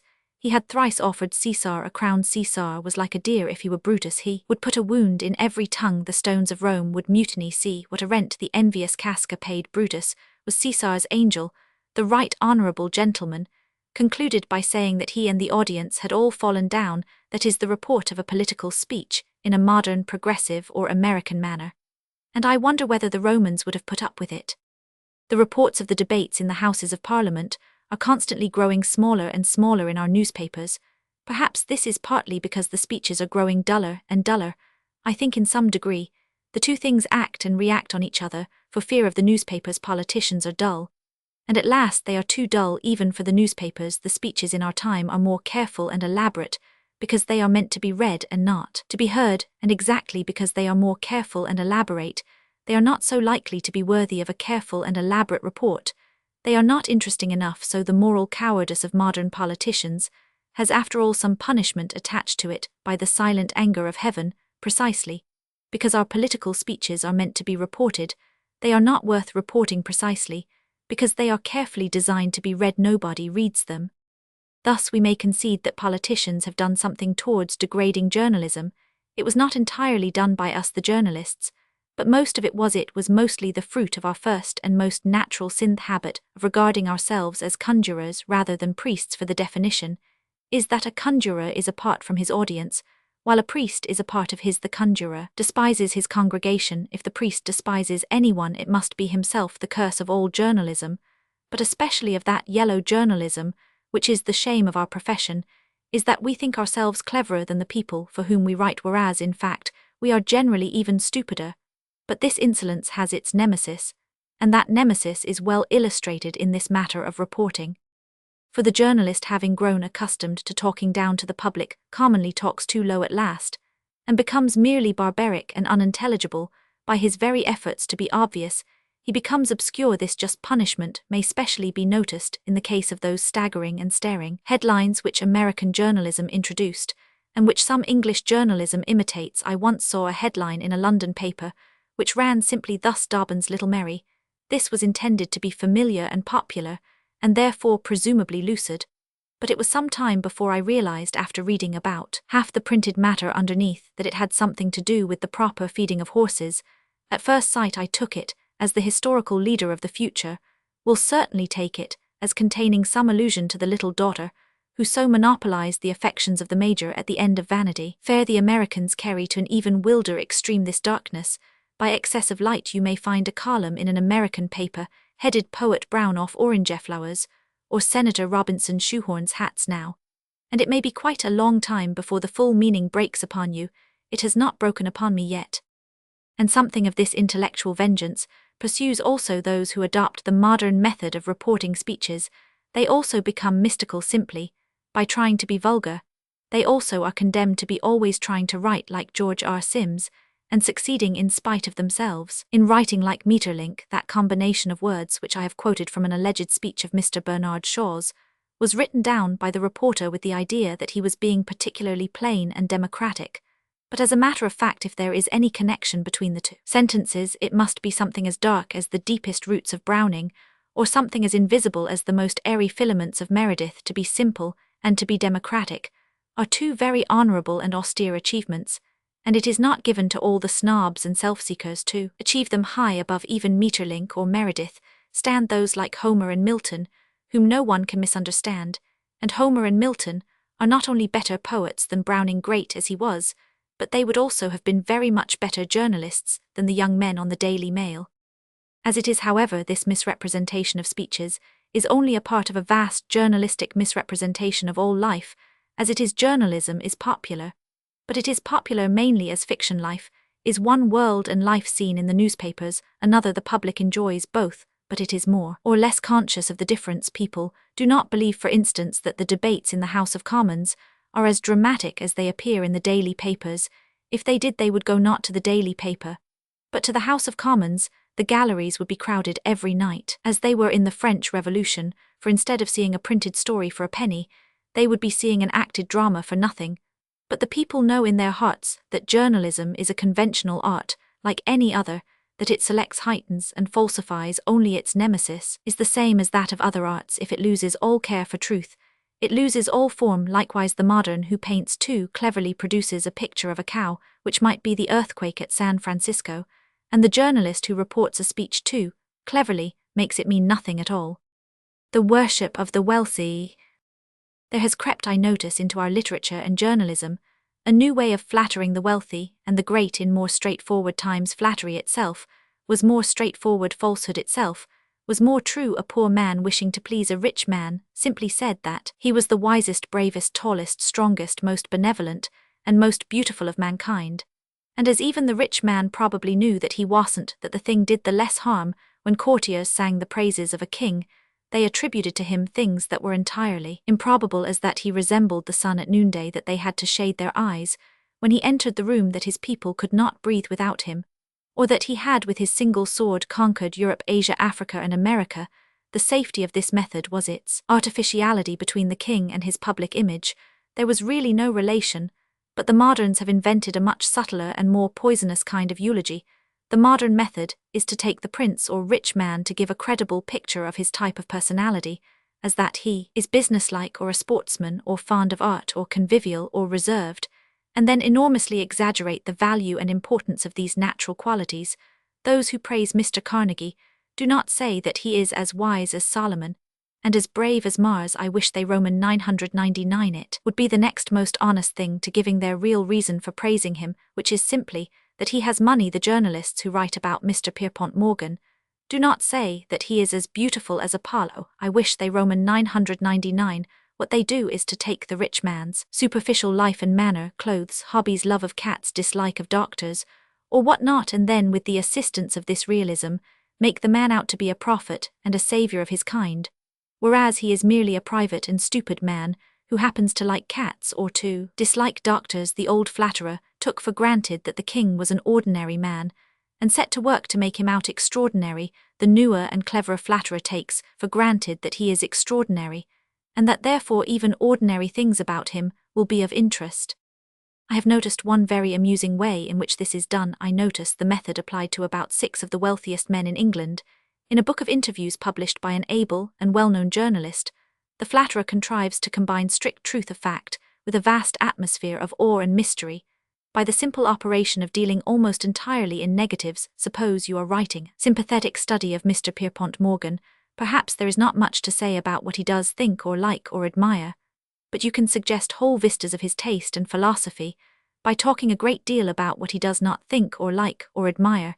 You say of him but little attracted to the most recent schools of German philosophy. He stands almost as resolutely aloof from the tendencies of transcendental pantheism as from the narrower ecstasies of Neo-Catholicism. Or suppose I am called upon to praise the charwoman who has just come into my house, and who certainly deserves it much more. I say it would be a mistake to class Mrs. Higgs among the followers of Loisy. Her position is in many ways different, nor is she wholly to be identified with the concrete Hebraism of Harnack. It is a splendid method, as it gives the flatterer an opportunity of talking about something else besides the subject of the flattery, and it gives the subject of the flattery a rich, if somewhat bewildered, mental glow, as of one who has somehow gone through agonies of philosophical choice, of which he was previously unaware. It is a splendid method, but I wish it were applied sometimes to charwomen rather than only to millionaires. There is another way of flattering important people, which has become very common, I notice, among writers in the newspapers and elsewhere. It consists in applying to them the phrases simple or quiet or modest, without any sort of meaning or relation to the person to whom they are applied. To be simple is the best thing in the world. To be modest is the next best thing. I am not so sure about being quiet. I am rather inclined to think that really modest people make a great deal of noise. It is quite self-evident that really simple people make a great deal of noise. But simplicity and modesty, at least, are very rare and royal human virtues, not to be lightly talked about. Few human beings, and at rare intervals, have really risen into being modest. Not one man in 10 or in 20 has by long wars become simple, as an actual old soldier does. By note apparent typesetting error here in original long wars, become simple. These virtues are not things to fling about as mere flattery. Many prophets and righteous men have desired to see these things, and have not seen them, but in the description of the births, lives, and deaths of very luxurious men, they are used incessantly, and quite without thought. If a journalist has to describe a great politician or financier, the things are substantially the same entering a room or walking down a thoroughfare. He always says Mr. Midas was quietly dressed in a black frock coat, a white waistcoat, and light grey trousers with a plain green tie, and simple flower in his buttonhole, as if anyone would expect him to have a crimson frock coat or spangled trousers, as if anyone would expect him to have a burning Catherine wheel in his buttonhole. But this process, which is absurd enough when applied to the ordinary and external lives of worldly people, becomes perfectly intolerable when it is applied, as it always is applied, to the one episode, which is serious even in the lives of politicians. I mean their death. When we have been sufficiently bored with the account of the simple costume of the millionaire, which is generally about as complicated as any that he could assume, without being simply thought mad, when we have been told about the modest home of the millionaire, a home which is generally much too immodest to be called a home at all, when we have followed him through all these unmeaning eulogies, we are always asked last of all to admire his quiet funeral. I do not know what else people think a funeral should be except quiet, yet again and again, over the grave of every one of those sad rich men, for whom one should surely feel first and last a speechless pity. Over the grave of Bate, over the grave of Whitelith, is sickening nonsense about modesty and simplicity has been poured out. I well remember that when Bate was buried, the papers said that the mourning coaches contained everybody of importance, that the floral tributes were sumptuous, splendid, intoxicating. But for all that, it was a simple and quiet funeral. What in the name of Acheron did they expect it to be? Did they think there would be human sacrifice, the immolation of Oriental slaves, upon the tomb? Did they think that long rows of Oriental dancing girls would sway hither and thither in an ecstasy of lament? Did they look for the funeral games of Patroclus? I fear They had no such splendid and pagan meaning, I fear. They were only using the words quiet and modest as words to fill up a page, a mere piece of the automatic hypocrisy, which does become too common among those who have to write rapidly, and often the word modest will soon become like the word honorable, which is said to be employed by the Japanese before any word that occurs in a polite sentence, as put honorable umbrella in honorable umbrella stand, or condescend, to clean honorable boots. We shall read in the future that the modest king went out in his modest crown clad from head to foot in modest gold, and attended with his 10,000 modest earls, their swords modestly drawn. No, if we have to pay for splendor, let us praise it as splendor, not as simplicity. When next I meet a rich man, I intend to walk up to him in the street, and address him with oriental hyperbole. He will probably run away. Science and religion. In these days we are accused of attacking science, because we want it to be scientific. Surely, there is not any undue disrespect to our doctor, in saying that he is our doctor, not our priest or our wife or ourself. It is not the business of the doctor to say that we must go to a watering place. It is his affair to say that certain results of health will follow if we do go to a watering place. After that, obviously, it is for us to judge. Physical science is like simple addition. It is either infallible, or it is false. To mix science up with philosophy is only to produce a philosophy that has lost all its ideal value, and a science that has lost all its practical value. I want my private physician to tell me whether this or that food will kill me. It is for my private philosopher to tell me whether I ought to be killed. I apologize for stating all these truisms, but the truth is that I have just been reading a thick pamphlet written by a mass of highly intelligent men who seem never to have heard of any of these truisms in their lives. Those who detest the harmless writer of this column are generally reduced in their final ecstasy of anger to calling him brilliant, which has long ago in our journalism become a mere expression of contempt. But I am afraid that even this disdainful phrase does me too much honor. I am more and more convinced that I suffer not from a shiny or showy impertinence, but from a simplicity that verges upon imbecility. I think more and more that I must be very dull, and that everybody else in the modern world must be very clever. I have just been reading this important compilation, sent to me in the name of a number of men for whom I have a high respect, and called New Theology and Applied Religion, and it is literally true that I have read through whole columns of the things, without knowing what the people were talking about either. They must be talking about some black and bestial religion, in which they were brought up, and of which I never even heard, or else they must be talking about some blazing and blinding vision of God, which they have found, which I have never found, and which by its very splendor confuses their logic, and confounds their speech. But the best instance I can quote of the thing is in connection with this matter of the business of physical science, on the earth of which I have just spoken. The following words are written over the signature of a man whose intelligence I respect, and I cannot make head or tail of them. When modern science declared that the cosmic process knew nothing of a historical event corresponding to a fall, but told, on the contrary, the story of an incessant rise in the scale of being, it was quite plain that the Pauline schemi mean the argumentative processes of Paul's scheme of salvation had lost its very foundation, for was not that foundation the total depravity of the human race inherited from their first parents? But now there was no fall, there was no total depravity, or imminent danger of endless doom, and the basis gone, the superstructure followed. It is written with earnestness, and in excellent English. It must mean something, but what can it mean? How could physical science prove that man is not depraved? You do not cut a man open to find his sins. You do not boil him until he gives forth the unmistakable green fumes of depravity. How could physical science find any traces of a moral fall? What traces did the writer expect to find?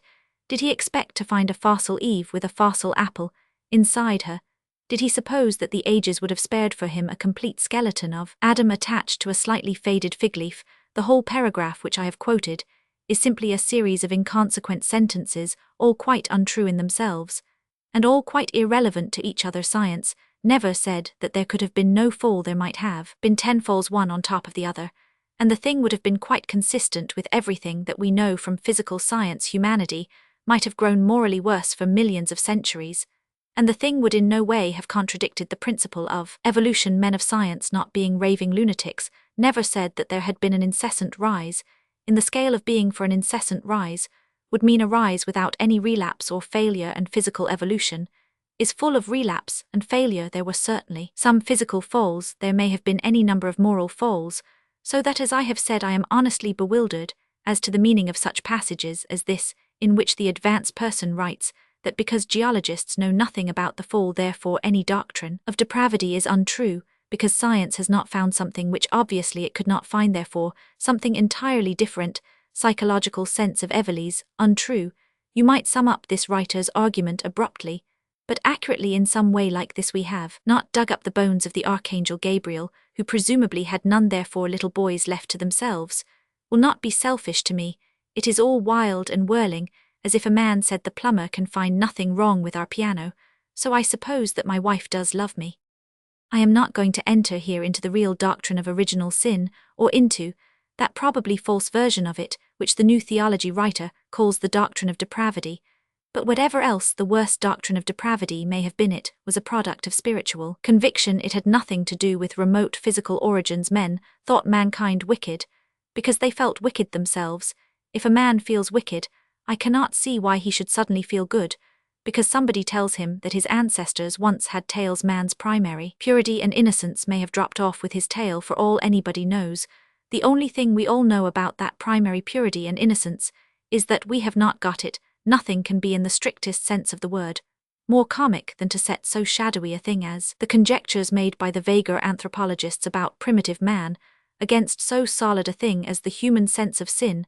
By its nature, the evidence of Eden is something that one cannot find. By its nature, the evidence of sin is something that one cannot help finding. Some statements I disagree with, others I do not understand. If a man says, I think the human race would be better if it abstained totally from fermented liquor, I quite understand what he means, and how his view could be defended. If a man says, I wish to abolish beer because I am a temperance man, his remark conveys no meaning to my mind. It is like saying, I wish to abolish roads because I am a moderate walker. If a man says, I am not a Trinitarian, I understand. But if he says, as a lady once said to me, I believe in the Holy Ghost in a spiritual sense, I go away dazed. In what other sense could one believe in the Holy Ghost? And I am sorry to say that this pamphlet of progressive religious views is full of baffling observations of that kind. What can people mean when they say that science has disturbed their view of sin? What sort of view of sin can they have had before science disturbed it? Did they think that it was something to eat when people say that science has shaken their faith in immortality? What do they mean? Did they think that immortality was a gas? Of course, the real truth is that science has introduced no new principle into the matter at all. A man can be a Christian to the end of the world, for the simple reason that a man could have been an atheist from the beginning of it. The materialism of things is on the face of things. It does not require any science to find it out. A man who has lived and loved falls down dead, and the worms eat him. That is materialism. If you like, that is atheism. If you like, if mankind has believed in spite of that, it can believe in spite of anything. But why our human lot is made any more hopeless, because we know the names of all the worms who eat him, or the names of all the parts of him that they eat, is to a thoughtful mind somewhat difficult to discover. My chief objection to these semi-scientific revolutionists is that they are not at all revolutionary. They are the party of platitude. They do not shake religion, rather religion seems to shake them. They can only answer the great paradox by repeating the truism. The Methuselahite. I saw in a newspaper paragraph the other day the following entertaining and deeply philosophical incident. A man was enlisting as a soldier at Portsmouth, and some form was put before him to be filled up, common, I suppose, to all such cases, in which was among other things an inquiry about what was his religion, with an equal and ceremonial gravity. The man wrote down the word Methuselahite. Whoever looks over such papers must, I should imagine, have seen some rum religions in his time, unless the army is going to the dogs. But with all his specialist knowledge, he could not place Methuselahism among what Bossuet called the variations of Protestantism. He felt a fervid curiosity about the tenets and tendencies of the sect, and he asked the soldier what it meant. The soldier replied that it was his religion to live as long as he could. Now, considered as an incident in the religious history of Europe, that answer of that soldier was worth more than 100 cartloads of quarterly and monthly and weekly and daily papers discussing religious problems and religious books. Every day the daily paper reviews some new philosopher who has some new religion, and there is not in the whole 2,000 words of the whole columns one word as witty as or wise as that word, Methuselahite. The whole meaning of literature is simply to cut a long story short. That is why our modern books of philosophy are never literature. That soldier had in him the very soul of literature. He was one of the great phrase-makers of modern thought, like Victor Hugo or Disraeli. He found one word that defines the paganism of today. Henceforward, when the modern philosophers come to me with their new religions, and there is always a kind of queue of them waiting all the way down the street, I shall anticipate their circumlocutions, and be able to cut them short with a single inspired word. One of them will begin the new religion which is based upon that primordial energy in nature Methuselahite. I shall say sharply, good morning human life. Another will say human life. The only ultimate sanctity freed from creed and dogma Methuselahite. I shall yell out, you go, my religion is the religion of joy. A third will explain, a bold old man with a cough and tinted glasses, the religion of physical pride and rapture. And my Methuselahite, I shall cry again, and I shall slap him boisterously on the back, and he will fall down. Then a pale young poet with serpentine hair will come and say to me as one did, only the other day, moods and impressions are the only realities, and these are constantly and wholly changing. I could hardly therefore define my religion. I should say somewhat sternly, your religion is to live a long time, and if you stop here a moment longer you won't fulfill it. A new philosophy generally means in practice the praise of some old vice. We have had the sophist who defends cruelty, and calls it masculinity. We have had the sophist who defends profligacy, and calls it the liberty of the emotions. We have had the sophist who defends idleness, and calls it art. It will almost certainly happen, it can almost certainly be prophesied that in this saturnalia of sophistry there will at some time or other arise a sophist who desires to idealize cowardice, and when we are once in this unhealthy world of mere wild words, what a vast deal there would be to say for cowardice. Is not life a lovely thing, and worth saving? The soldier would say as he ran away. Should I not prolong the exquisite miracle of consciousness?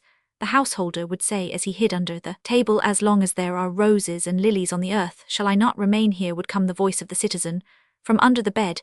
It would be quite as easy to defend the coward, as a kind of poet and mystic, as it has been in many recent books to defend the emotionalist as a kind of poet and mystic, or the tyrant as a kind of poet and mystic. When that last grand sophistry and morbidity is preached in a book or on a platform, you may depend upon it, there will be a great stir in its favor. That is, a great stir among the little people who live among books and platforms. There will be a new great religion, the religion of Methuselahism, with pomps and priests, and altars. Its devout crusaders will vow themselves in thousands with a great vow to live long, but there is one comfort they want. For indeed the weakness of this worship of mere natural life, which is a common enough creed today, is that it ignores the paradox of courage, and fails in its own aim. As a matter of fact, no men would be killed quicker than the Methuselahites. The paradox of courage is that a man must be a little careless of his life even in order to keep it, and in the very case I have quoted we may see an example of how little the theory of Methuselahism really inspires our best life, for there is one riddle in that case which cannot easily be cleared up. If it was the man's religion to live as long as he could, why on earth was he enlisting as a soldier? Spiritualism. I have received a letter from a gentleman who is very indignant at what he considers my flippancy in disregarding or degrading spiritualism. I thought I was defending spiritualism, but I am rather used to being accused of mocking the thing that I set out to justify. My fate in most controversies is rather pathetic. It is an almost invariable rule that the man with whom I don't agree thinks I am making a fool of myself, and the man with whom I do agree thinks I am making a fool of him. There seems to be some sort of idea that you are not treating a subject properly if you eulogize it with fantastic terms, or defend it by grotesque examples, yet a truth is equally solemn whatever figure or example its exponent adopts. It is an equally awful truth that 4 and 4 make 8, whether you reckon the thing out in 8 onions, or 8 angels, or 8 bricks, or 8 bishops, or 8 minor poets, or 8 pigs. Similarly, if it be true that God made all things, that grave fact can be asserted by pointing at a star, or by waving an umbrella. But the case is stronger than this. There is a distinct philosophical advantage in using grotesque terms in a serious discussion. I think seriously on the whole that the more serious is the discussion, the more grotesque should be the terms for this. As I say, there is an evident reason for a subject is really solemn and important in so far as it applies to the whole cosmos, or to some great spheres and cycles of experience. At least so far as a thing is universal, it is serious. And so far as a thing is universal, it is full of comic things. If you take a small thing, it may be entirely serious. Napoleon, for instance, was a small thing, and he was serious. The same applies to microbes. If you isolate a thing, you may get the pure essence of gravity. But if you take a large thing such as the solar system, it must be comic, at least in parts. The germs are serious, because they kill you but the stars are. Funny because they give birth to life, and life gives birth to fun if you have, let us say, a theory about man, and if you can only prove it by talking about Plato and George Washington, your theory may be a quite frivolous thing. But if you can prove it by talking about the butler or the postman, then it is serious, because it is universal so far from it being irreverent to use silly metaphors on serious questions. It is one's duty to use silly metaphors on serious questions. It is the test of one's seriousness. It is the test of a responsible religion or theory, whether it can take examples from pots and pans and boots and butter tubs. It is the test of a good philosophy, whether you can defend it grotesquely.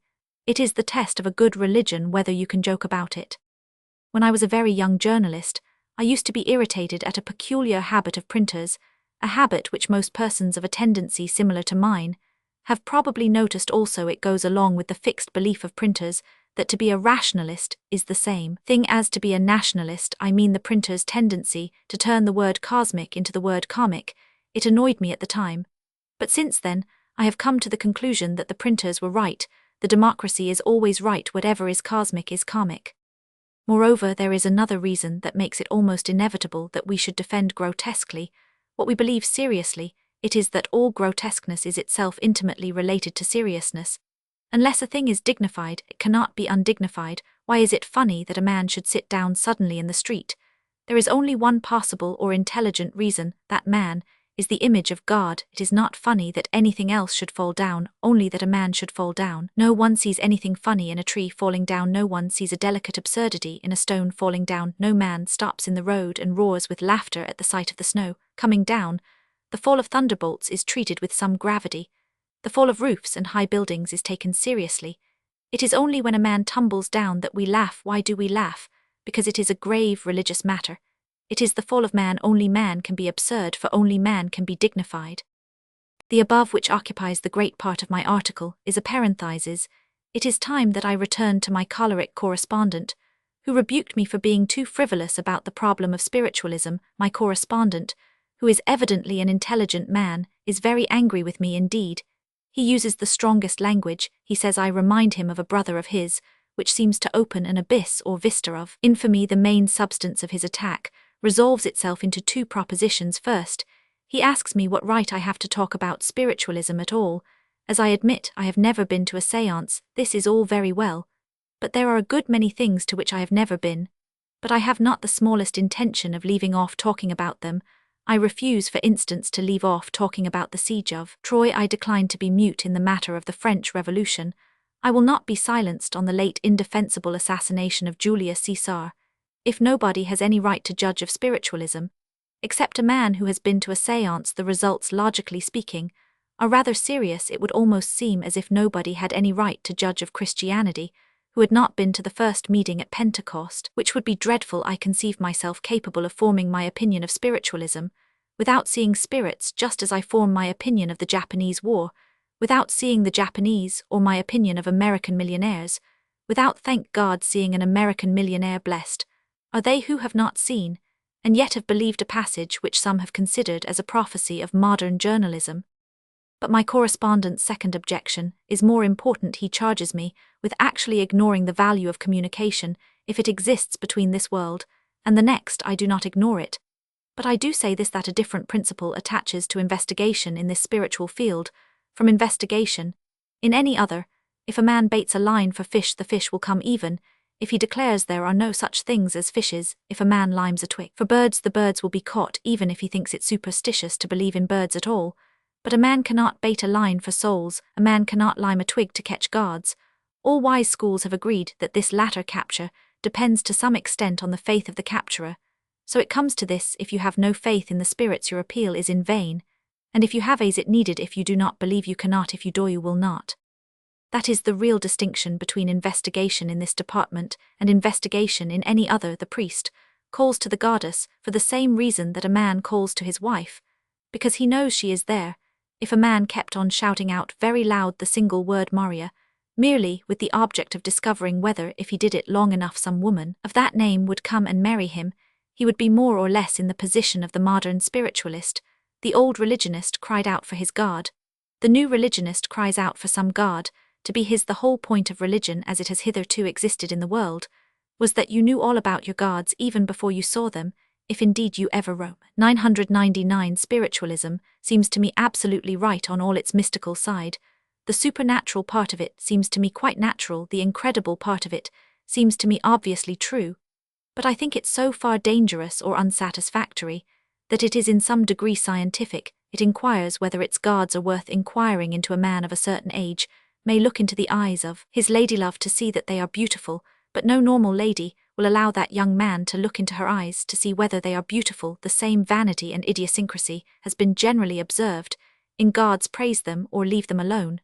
But do not look for them unless you know they are there. Do not look for them unless you want them. It annoys them very much. The error of impartiality. The refusal of the jurors in the Thor trial to come to an agreement is certainly a somewhat amusing sequel to the frenzied and even fantastic caution with which they were selected. Jurymen were set aside for reasons which seem to have only the very wildest relation to the Casa reasons, which we cannot conceive as giving any human being a real bias. It may be questioned whether the exaggerated theory of impartiality in an arbiter or juryman may not be carried so far as to be more unjust than partiality itself. What people call impartiality may simply mean indifference, and what people call partiality may simply mean mental activity. It is sometimes made an objection, for instance, to a juror, that he has formed some prima facie opinion upon a case. If he can be forced under sharp questioning to admit that he has formed such an opinion, he is regarded as manifestly unfit to conduct the inquiry. Surely, this is unsound. If his bias is one of interest of class or creed or notorious propaganda, then that fact certainly proves that he is not an impartial arbiter. But the mere fact that he did form some temporary impression from the first facts, as far as he knew them thighs, does not prove that he is not an impartial arbiter. It only proves that he is not a cold-blooded fool. If we walk down the street, taking all the jurymen who have not formed opinions, and leaving all the jurymen who have formed opinions, it seems highly probable that we shall only succeed in taking all the stupid jurymen, and leaving all the thoughtful ones, provided that the opinion formed is really of this airy and abstract kind, provided that it has no suggestion of settled motive or prejudice. We might well regard it not merely as a promise of capacity, but literally as a promise of justice. The man who took the trouble to deduce from the police reports would probably be the man who would take the trouble to deduce further and different things from the evidence. The man who had the sense to form an opinion would be the man who would have the sense to alter it. It is worthwhile to dwell for a moment on this minor aspect of the matter, because the error about impartiality and justice is by no means confined to a criminal question. In much more serious matters, it is assumed that the agnostic is impartial, whereas the agnostic is merely ignorant. The logical outcome of the fastidiousness about the Thor jurors would be that the case ought to be tried by Esquimaux or Hottentots or savages from the Cannibal Islands, some class of people who could have no conceivable interest in the parties, and moreover no conceivable interest in the case. The pure and starry perfection of impartiality would be reached by people who not only had no opinion before they had heard the case, but who also had no opinion after they had heard it. In the same way, there is in modern discussions of religion and philosophy an absurd assumption that a man is in some way just and well-poised because he has come to no conclusion, and that a man is in some way knocked off the list of fair judges because he has come to a conclusion. It is assumed that the skeptic has no bias, whereas he has a very obvious bias in favor of skepticism. I remember once arguing with an honest young atheist who was very much shocked at my disputing some of the assumptions which were absolute sanctities to him, such as the quite unproved proposition of the independence of matter, and the quite improbable proposition of its power to originate mind, and he at length fell back upon this question, which he delivered with an honourable heat of defiance and indignation. Well, can you tell me any man of intellect, great in science or philosophy, who accepted the miraculous? I said, with pleasure. Descartes, Dr. Johnson, Newton, Faraday, Newman, Gladstone, Pasteur, Browning, Brunetierias, many more as you please. To which that quite admirable and idealistic young man made this astonishing reply: oh, but of course they had to say that they were Christians first. He challenged me to find a black swan, and then he ruled out all my swans because they were black. The fact that all these great intellects had come to the Christian view was somehow or other a proof either that they were not great intellects, or that they had not really come to that view. The argument thus stood in a charmingly convenient form: all men that count have come to my conclusion, for if they come to your conclusion, they do not count.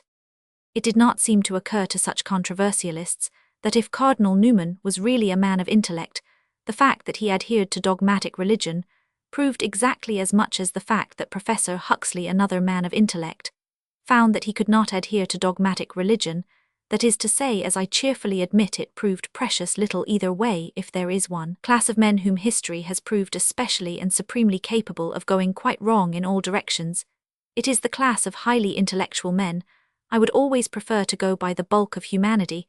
That is why I am a Democrat.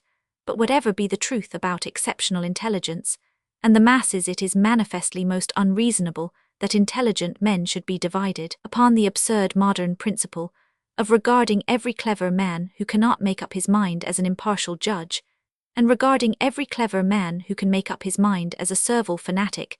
As it is, we seem to regard it as a positive objection to a reasoner that he has taken one side or the other. We regard it, in other words, as a positive objection to a reasoner that he has contrived to reach the object of his reasoning. We call a man a bigot or a slave of dogma, because he is a thinker who has thought thoroughly, and to a definite end. We say that the juryman is not a juryman because he has brought in a verdict.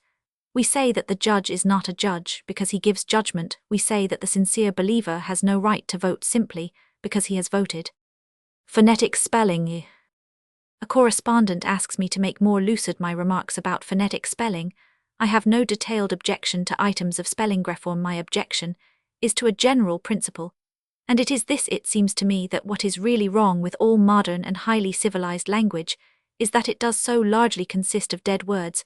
Half our speech consists of similes that remind us of no similarity, of pictorial phrases that call up no picture, of historical allusions, the origin of which we have forgotten. Take any instance on which the eye happens to alight. I saw in the paper some days ago that the well-known leader of a certain religious party wrote to a supporter of his the following curious words: "I have not forgotten the talented way in which you held up the banner at Birkenhead." Taking the ordinary vague meaning of the word talented, there is no coherency in the picture. The trumpets blow, the spears shake and glitter, and in the thick of the purple battle there stands a gentleman holding up a banner in a talented way.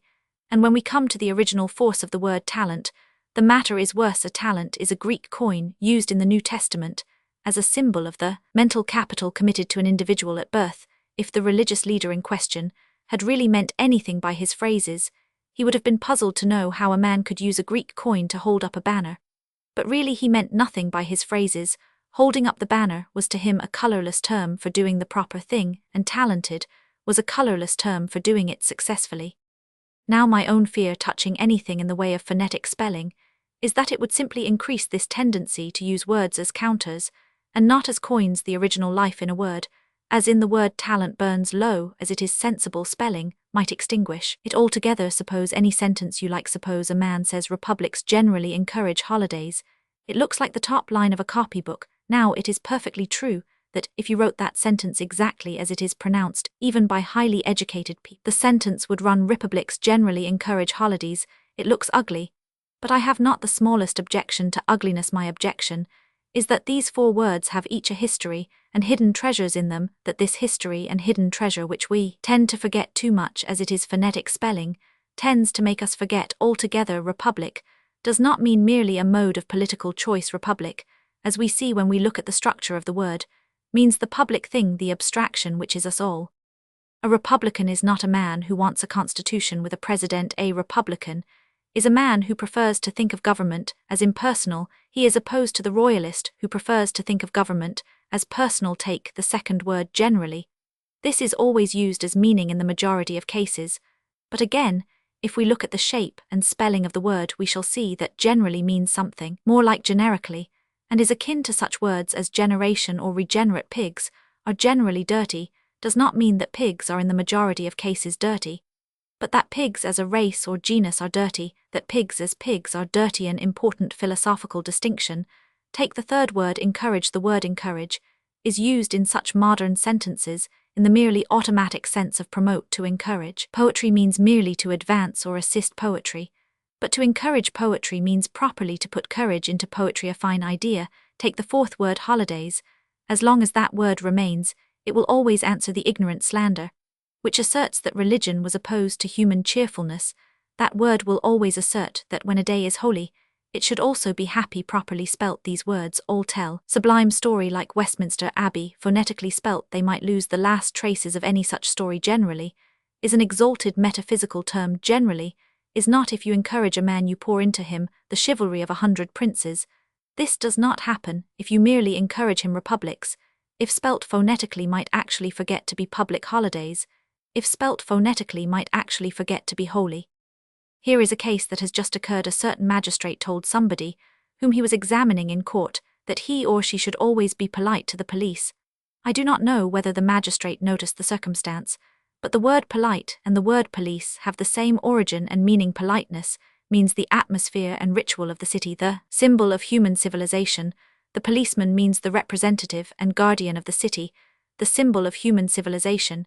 Yet it may be doubted whether the two ideas are commonly connected in the mind. It is probable that we often hear of politeness without thinking of a policeman. It is even possible that our eyes often alight upon a policeman without our thoughts instantly flying to the subject of politeness. Yet the idea of the sacred city is not only the link of them, both it is the only serious justification, and the only serious corrective of them, both. If politeness means too often a mere frippery, it is because it has not enough to do with serious patriotism and public dignity. If policemen are coarse or casual, it is because they are not sufficiently convinced that they are the servants of the beautiful city, and the agents of sweetness and light. Politeness is not really a frippery. Politeness is not really even a thing. Merely suave and deprecating politeness is an armed guard, stern and splendid and vigilant, watching over all the ways of men. In other words, politeness is a policeman.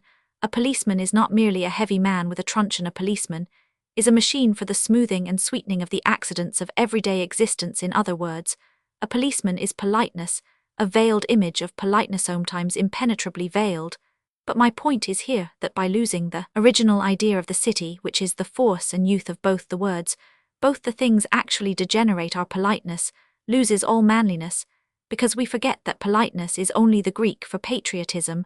Our policemen lose all delicacy, because we forget that a policeman is only the Greek for something civilized. A policeman should often have the functions of a knight-errant. A policeman should always have the elegance of a knight-errant, but I am not sure that he would succeed any the better in remembering this obligation of romantic grace if his name were spelt phonetically, supposing that it could be spelt phonetically. Some spelling reformers, I am told, in the poorer parts of London do spell his name phonetically, very phonetically.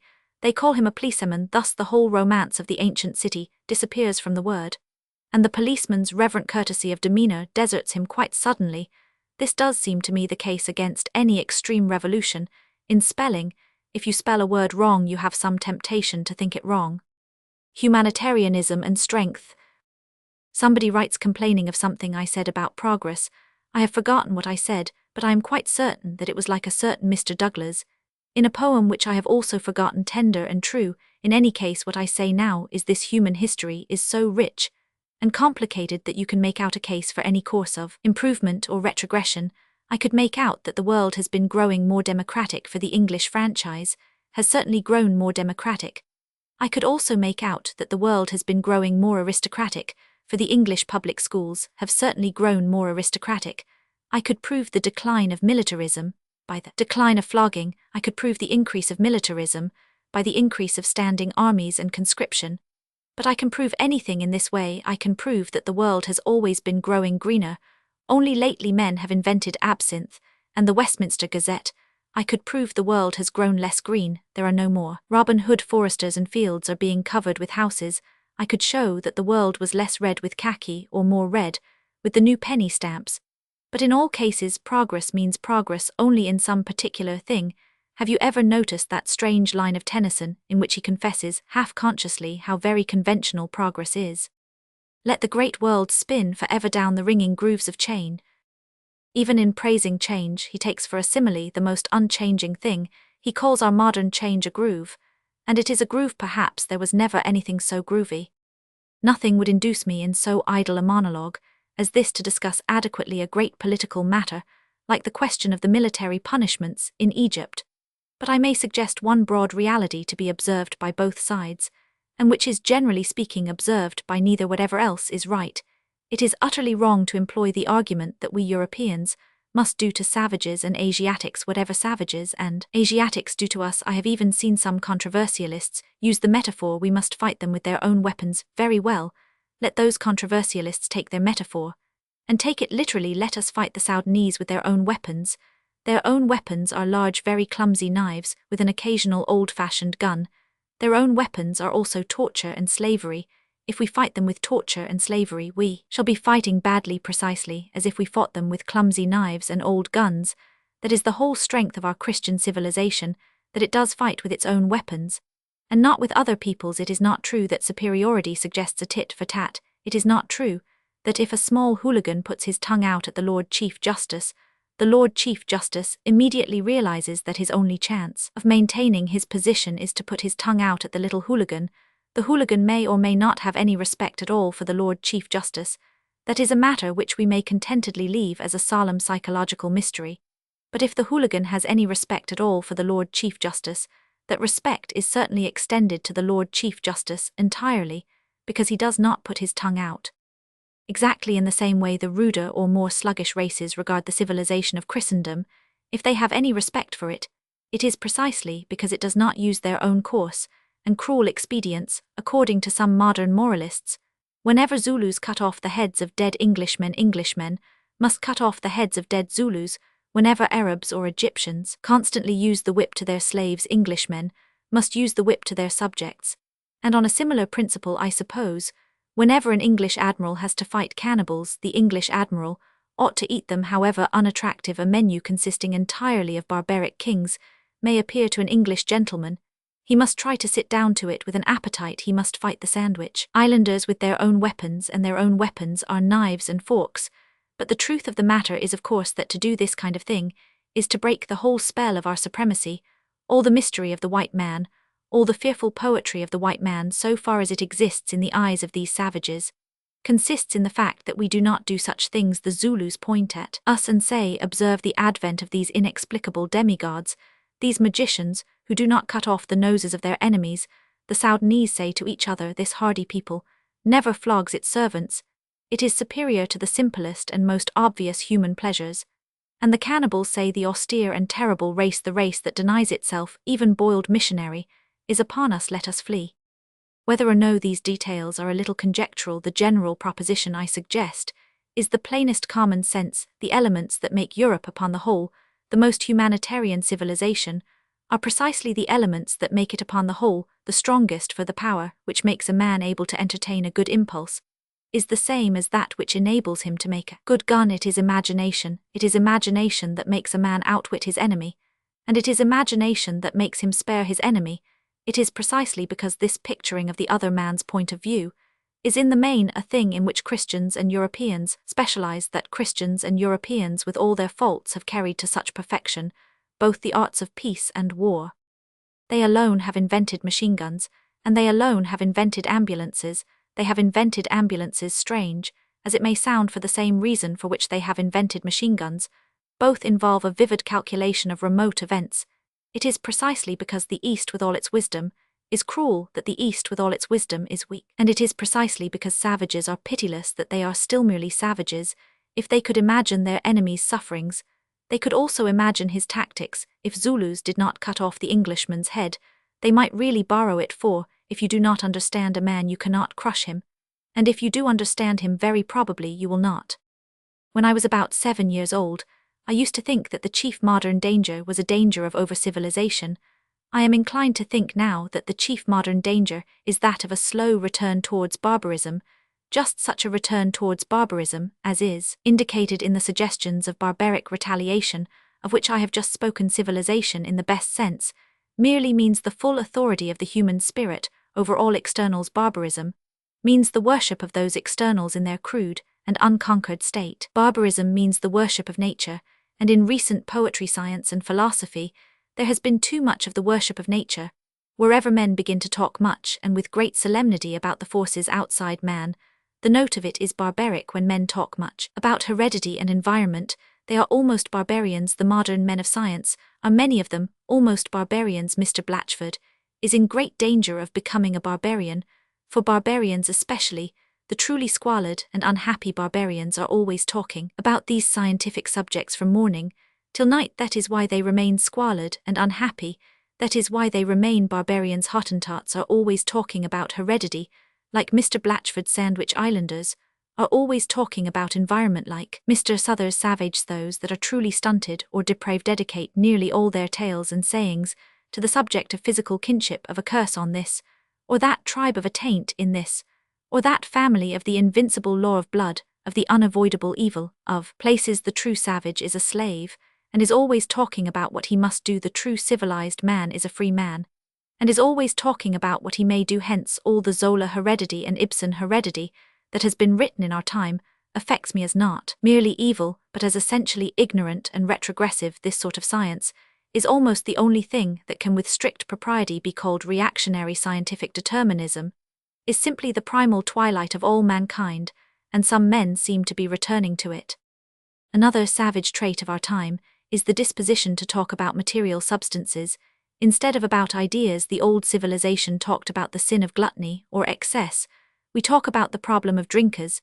If drink could be a problem, when people have come to call the problem of human intemperance the problem of drink, and to talk about curing it by attacking the drink traffic, they have reached quite a dim stage of barbarism. The thing is an inverted form of fetish worship. It is no sillier to say that a bottle is a god than to say that a bottle is a devil. The people who talk about the curse of drink will probably progress down that dark hill. In a little while, we shall have them calling the practice of wife-beating the problem of pokers. The habit of housebreaking will be called the problem of the skeleton key trade. And for all I know, they may try to prevent forgery by shutting up all the stationers' shops by Act of Parliament. I cannot help thinking that there is some shadow of this uncivilized materialism lying at present upon a much more dignified and valuable cause. Everyone is talking just now about the desirability of ingeminating peace and averting war, but even war and peace are physical states rather than moral states. And in talking about them, only we have by no means got to the bottom of the matter.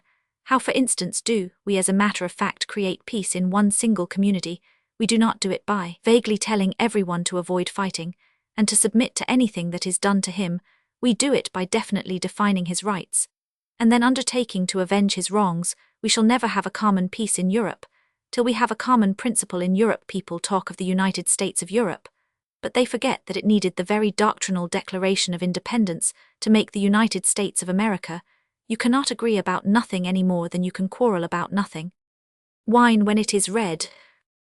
I suppose that there will be some Whigs on the Green in connection with the recent manifesto signed by a string of very eminent doctors on the subject of what is called alcohol. Alcohol is, to judge by the sound of it, an Arabic word like algebra and Alhambra, those two other unpleasant things. The Alhambra in Spain I have never seen. I am told that it is a low and rambling building. I allude to the far more dignified erection in Leicester Square. If it is true, as I surmise, that alcohol is a word of the Arabs, it is interesting to realize that our general word for the essence of wine and beer and such things comes from a people which has made particular war upon them. I suppose that some aged Moslem chieftain sat one day at the opening of his tent and, brooding with black brows and cursing in his black beard over wine as the symbol of Christianity, racked his brains for some word ugly enough to express his racial and religious antipathy, and suddenly spat out the horrible word alcohol.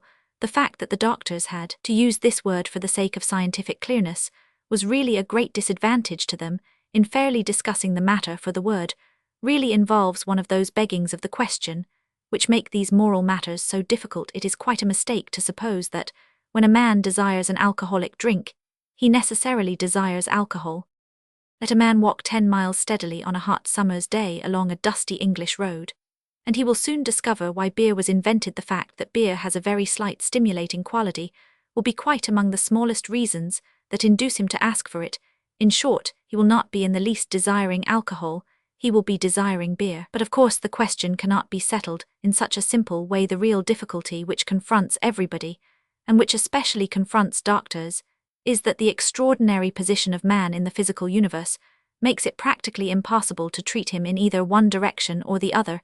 In a purely physical way, man is an exception. Whatever else he is, if he is not the image of God, then he is a disease of the dust. If it is not true that a divine being fell, then we can only say that one of the animals went entirely off its head. In neither case can we really argue very much from the body of man. simply considered as the body of an innocent and healthy animal. His body has got too much mixed up with his soul, as we see in the supreme instance of sex, it may be worth, while uttering the warning to wealthy philanthropists and idealists, that this argument from the animal should not be thoughtlessly used even against the atrocious evils of excess. It is an argument that proves too little or too much.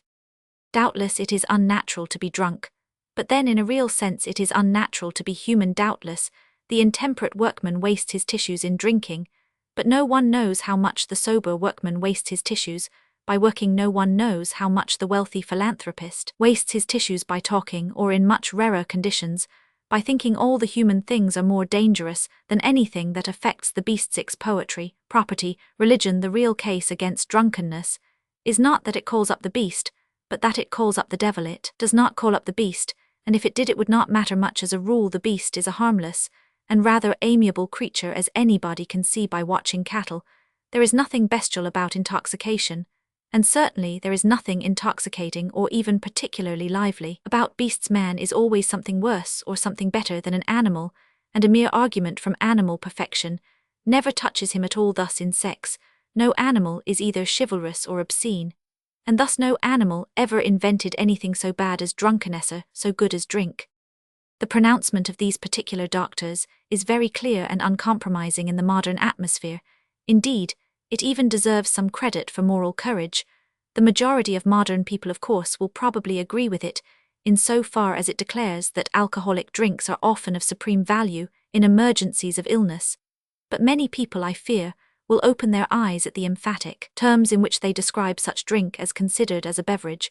But they are not content with declaring that the drink is in moderation harmless. They distinctly declare that it is in moderation beneficial. But I fancy that in saying this the doctors had in mind a truth that runs somewhat counter to the common opinion. I fancy that it is the experience of most doctors that giving any alcohol for illness, though often necessary, is about the most morally dangerous way of giving it. Instead of giving it to a healthy person who has many other forms of life, you are giving it to a desperate person to whom it is the only form of life. The invalid can hardly be blamed if by some accident of his erratic and overwrought condition he comes to remember the thing as the very water of vitality and to use it as such. For in so far as drinking is really a sin, it is not because drinking is wild, but because drinking is tame. Not in so far as it is anarchy, but in so far as it is slavery. Probably the worst way to drink is to drink medicinally. Certainly the safest way to drink is to drink carelessly, that is, without caring much for anything, and especially not caring for the drink. The doctor, of course, ought to be able to do a great deal in the way of restraining those individual cases where there is plainly an evil thirst, and beyond that the only hope would seem to be in some increase, or rather, some concentration of ordinary public opinion on the subject. I have always held consistently my own modest theory on the subject. I believe that if by some method the local public house could be as definite and isolated a place as the local post office or the local railway station, if all types of people passed through it for all types of refreshment, you would have the same safeguard against a man behaving in a disgusting way in a tavern that you have at present against his behaving in a disgusting way in a post office. Simply the presence of his ordinary sensible neighbours in such a place, the kind of lunatic who wants to drink an unlimited number of whiskies, would be treated with the same severity with which the post office authorities would treat an amiable lunatic who had an appetite for licking an unlimited number of stamps.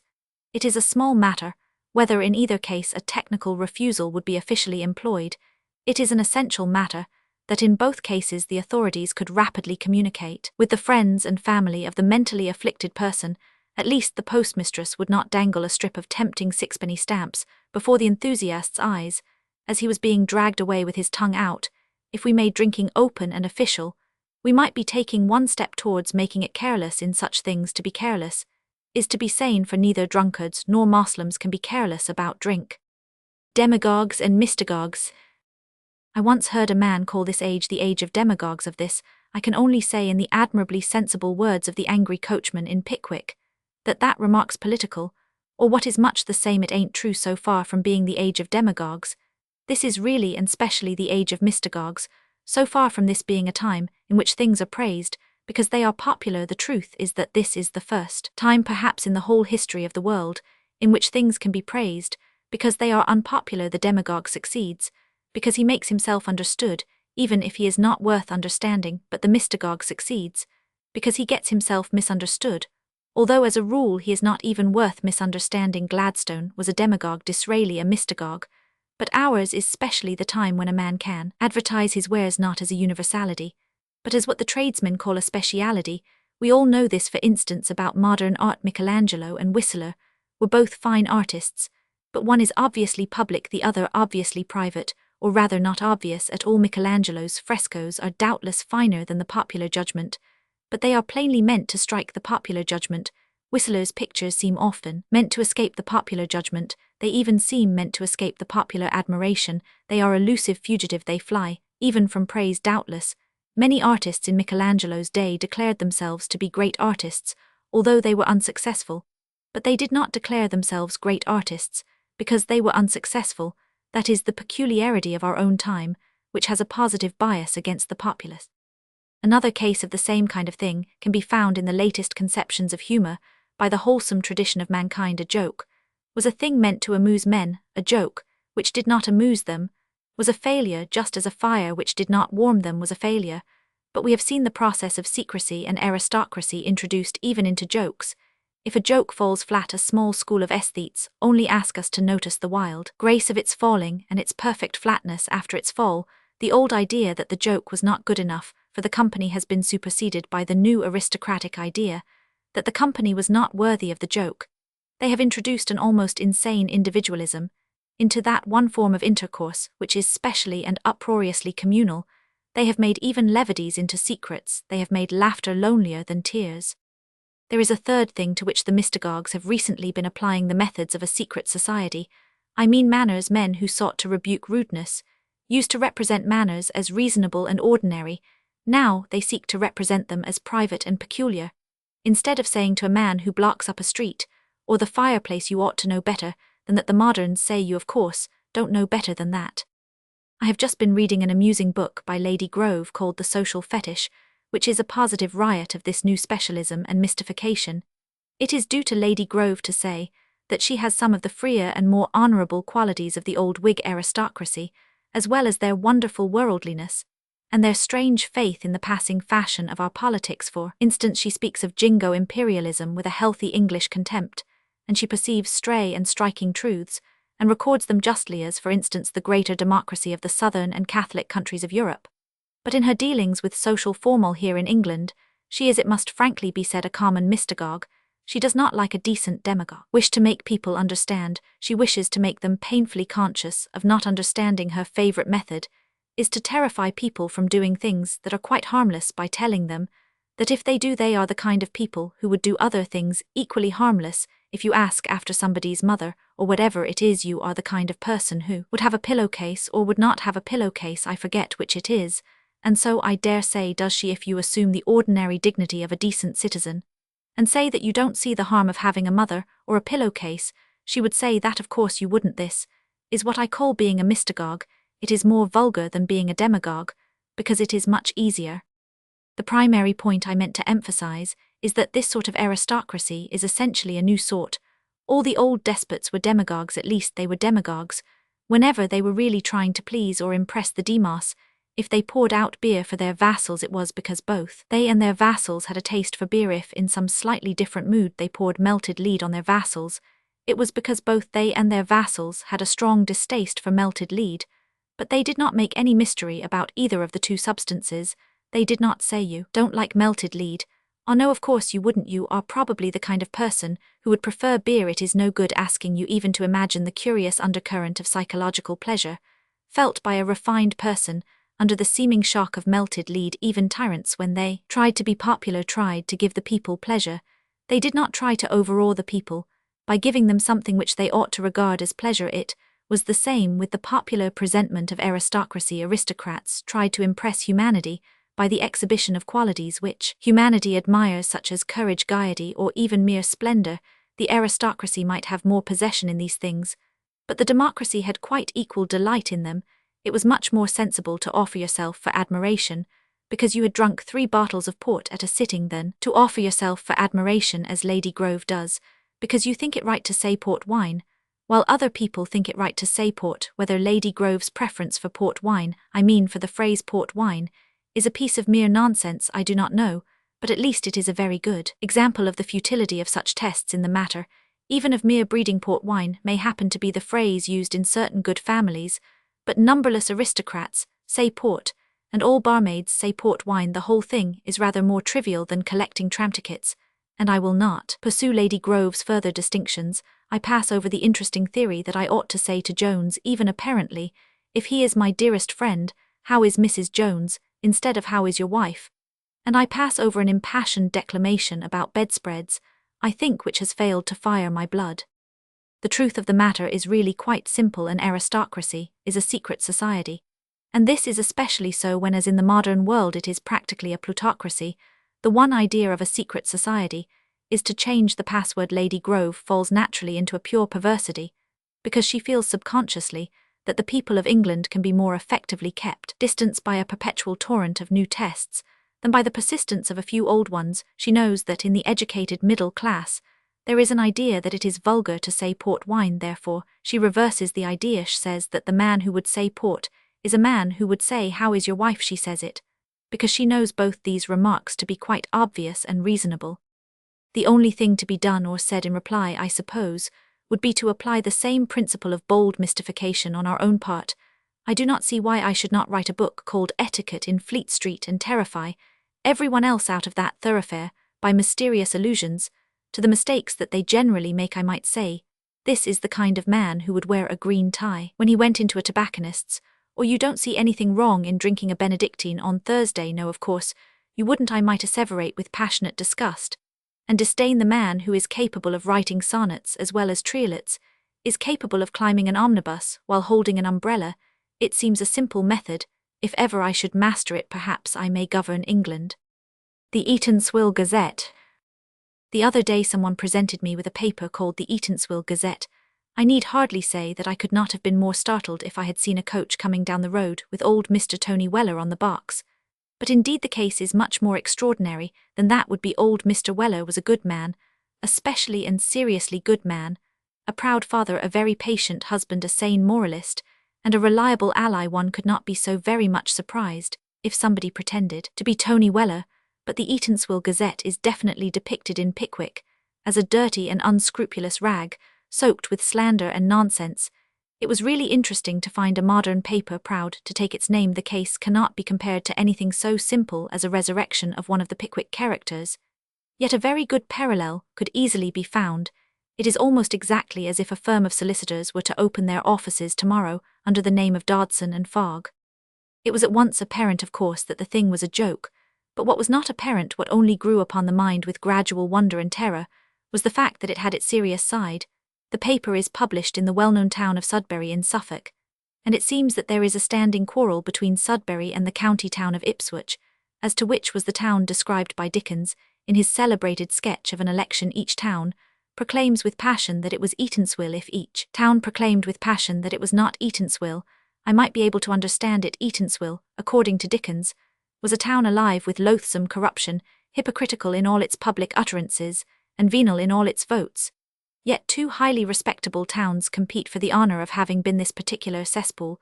Just as 10 cities fought to be the birthplace of Homer, they claim to be its original, as keenly as if they were claiming to be the original of More's Utopia, or Morris' earthly paradise. They grow seriously heated over the matter. The men of Ipswich say warmly, "It must have been our town," for Dickens says it was corrupt, and a more corrupt town than our town you couldn't have met in a month.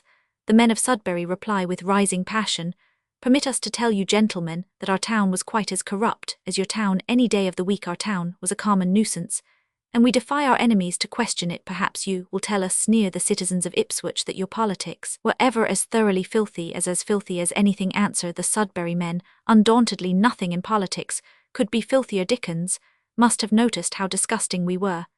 And could he have failed to notice the others reason indignantly how disgusting we were? You could smell us a mile off. You Sudbury fellows may think yourselves very fine, but let me tell you that compared to our city, Sudbury was an honest place." And so the controversy goes on. It seems to me to be a new and odd kind of controversy. Naturally, an outsider feels inclined to ask why Eatanswill should be either one or the other.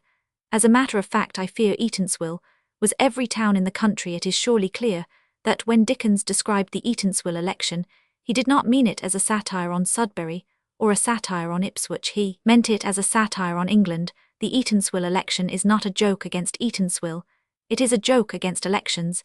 If the satire is merely local, it practically loses its point, just as the Circumlocution Office would lose its point if it were not supposed to be a true sketch of all government offices, just as the Lord Chancellor in Bleak House would lose his point if he were not supposed to be symbolic and representative of all Lord Chancellors. The whole moral meaning would vanish if we supposed that Oliver Twist had got by accident into an exceptionally bad workhouse, or that Mr. Dorrit was in the only debtor's prison that was not well managed.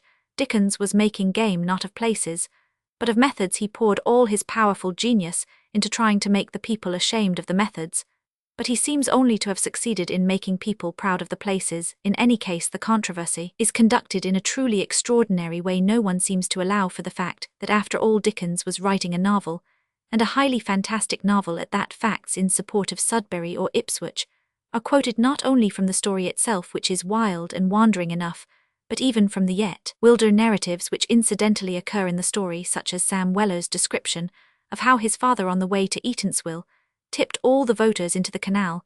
This may quite easily be to begin with an entertaining taradiddle of Sam's own invention, told, like many other even more improbable stories, solely to amuse Mr. Pickwick.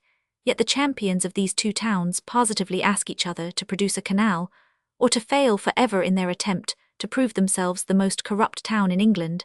As far as I remember, Sam's story of the canal ends with Mr. Pickwick eagerly asking whether everybody was rescued, and Sam solemnly replying that one old gentleman's hat was found, but that he was not sure whether his head was in it. If the canal is to be taken as realistic, why not the hat and the head? If these critics ever find the canal, I recommend them to drag it for the body of the old gentleman. Both sides refuse to allow for the fact that the characters in the story are comic characters. For instance, Mr. Percy Fitzgerald, the eminent student of Dickens, writes to the Eatanswill Gazette to say that Sudbury, a small town, could not have been Eatanswill, because one of the candidates speaks of its great manufactures, but obviously one of the candidates would have spoken of its great manufactures if it had had nothing but a row of apple stalls. One of the candidates might have said that the commerce of Eatanswill eclipsed Carthage, and covered every sea. It would have been quite in the style of Dickens. But when the champion of Sudbury answers him, he does not point out this plain mistake. He answers by making another mistake exactly of the same kind. He says that Eatanswill was not a busy, important place, and his odd reason is that Mrs. Pott said she was dull there. But obviously, Mrs. Pott would have said she was dull anywhere she was setting her cap at Mr. Winkle. Moreover, it was the whole point of her character. In any case, Mrs. Pott was that kind of woman. If she had been in Ipswich, she would have said that she ought to be in London. If she was in London, she would have said that she ought to be in Paris. The first disputant proves Eatanswill grand, because a servile candidate calls it grand. The second proves it dull, because a discontented woman calls it dull. The great part of the controversy seems to be conducted in the spirit of highly irrelevant realism. Sudbury cannot be Eatanswill, because there was a fancy dress shop at Eatanswill, and there is no record of a fancy dress shop at Sudbury. Sudbury must be Eatanswill, because there were heavy roads outside Eatanswill, and there are heavy roads outside Sudbury. Ipswich cannot be Eatanswill, because Mrs. Leo Hunter's country seat would not be near a big town. Ipswich must be Eatanswill, because Mrs. Leo Hunter's country seat would be near a large town. Really, Dickens might have been allowed to take liberties with such things as these, even if he had been mentioning the place by name. If I were writing a story about the town of Limerick, I should take the liberty of introducing a bun shop without taking a journey to Limerick to see whether there was a bun shop there. If I wrote a romance about Torquay, I should hold myself free to introduce a house with a green door without having studied a list of all the coloured doors in the town.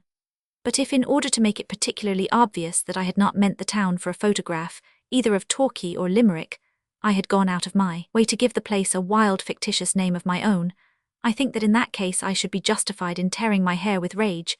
If the people of Limerick or Torquay began to argue about bun shops and green doors, no reasonable man would expect Dickens to be so literal as all that. Even about Bath or Bury St Edmunds, which do exist, far less need he be literal about Eatanswill, which didn't exist. I must confess, however, that I incline to the Sudbury side of the argument. This does not only arise from the sympathy which all healthy people have for small places as against big ones. It arises from some really good qualities in this particular Sudbury publication. First of all, the champions of Sudbury seem to be more open to the sensible and humorous view of the book than the champions of Ipswich, at least those that appear in this discussion. Even the Sudbury champion bent on finding realistic clothes rebels to his eternal honour, when Mr. Percy Fitzgerald tries to show that Bob Sawyer's famous statement that he was neither buff nor blue, but a sort of plaid must have been copied from some silly man at Ipswich, who said that his politics were half and half. Anybody might have made either of the two jokes, but it was the whole glory and meaning of Dickens that he confined himself to making jokes that anybody might have made a little better than anybody would have made them. Fairy tales. Some solemn and superficial people, for nearly all very superficial people are solemn, have declared that the fairy tales are immoral. They base this upon some accidental circumstances or regrettable incidents in the war between giants and boys, some cases in which the latter indulged in unsympathetic deceptions, or even in practical jokes. The objection, however, is not only false but very much the reverse of the facts. The fairy tales are at root not only moral, in the sense of being innocent, but moral in the sense of being didactic, moral, in the sense of being moralizing. It is all very well to talk of the freedom of fairyland, but there was precious little freedom in fairyland. By the best official accounts, Mr. W. B. Yeats and other sensitive modern souls feeling that modern life is about as black a slavery as ever oppressed mankind, they are right enough. They have especially described Elfland as a place of utter ease and abandonment, a place where the soul can turn every way at will, like the wind. Science denounces the idea of a capricious God, but Mr. Yeats' school suggests that in that world every one is a capricious God. Mr. Yeats himself has said 100 times in that sad and splendid literary style, which makes him the first of all poets now writing in English. I will not say of all English poets, for Irishmen are familiar with the practice of physical assault. He, as I say, called up 100 times the picture of the terrible freedom of the fairies, who typify the ultimate anarchy of where nobody grows old or weary or wise, where nobody grows old or godly or grave. But after all, it is a shocking thing to say. I doubt whether Mr. Yeats really knows the real philosophy of the fairies. He is not simple enough, he is not stupid enough, though I say it, who should not in good sound human stupidity. I would knock Mr. Yeats out any day. The fairies like me better than Mr. Yeats, they can take me in more. And I have my doubts whether this feeling of the free wild spirits on the crest of hill or wave is really the central and simple spirit of folklore. I think the poets have made a mistake, because the world of the fairy tales is a brighter and more varied world than ours. They have fancied it less moral. Really, it is brighter and more varied, because it is more moral. Suppose a man could be born in a modern prison. It is impossible, of course, because nothing human can happen in a modern prison, though it could sometimes in an ancient dungeon. A modern prison is always inhuman, even when it is not inhumane.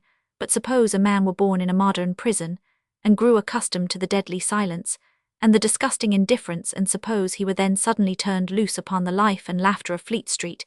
He would of course think that the literary men in Fleet Street were a free and happy race, yet how sadly, how ironically is this the reverse of the case. And so again these toiling serfs in Fleet Street, when they catch a glimpse of the fairies, think the fairies are utterly free. But fairies are like journalists in this and many other respects. Fairies and journalists have an apparent gaiety and a delusive beauty. Fairies and journalists seem to be lovely and lawless. They seem to be both of them too exquisite to descend to the ugliness of everyday duty. But it is an illusion created by the sudden sweetness of their presence. Journalists live under law, and so in fact does fairyland.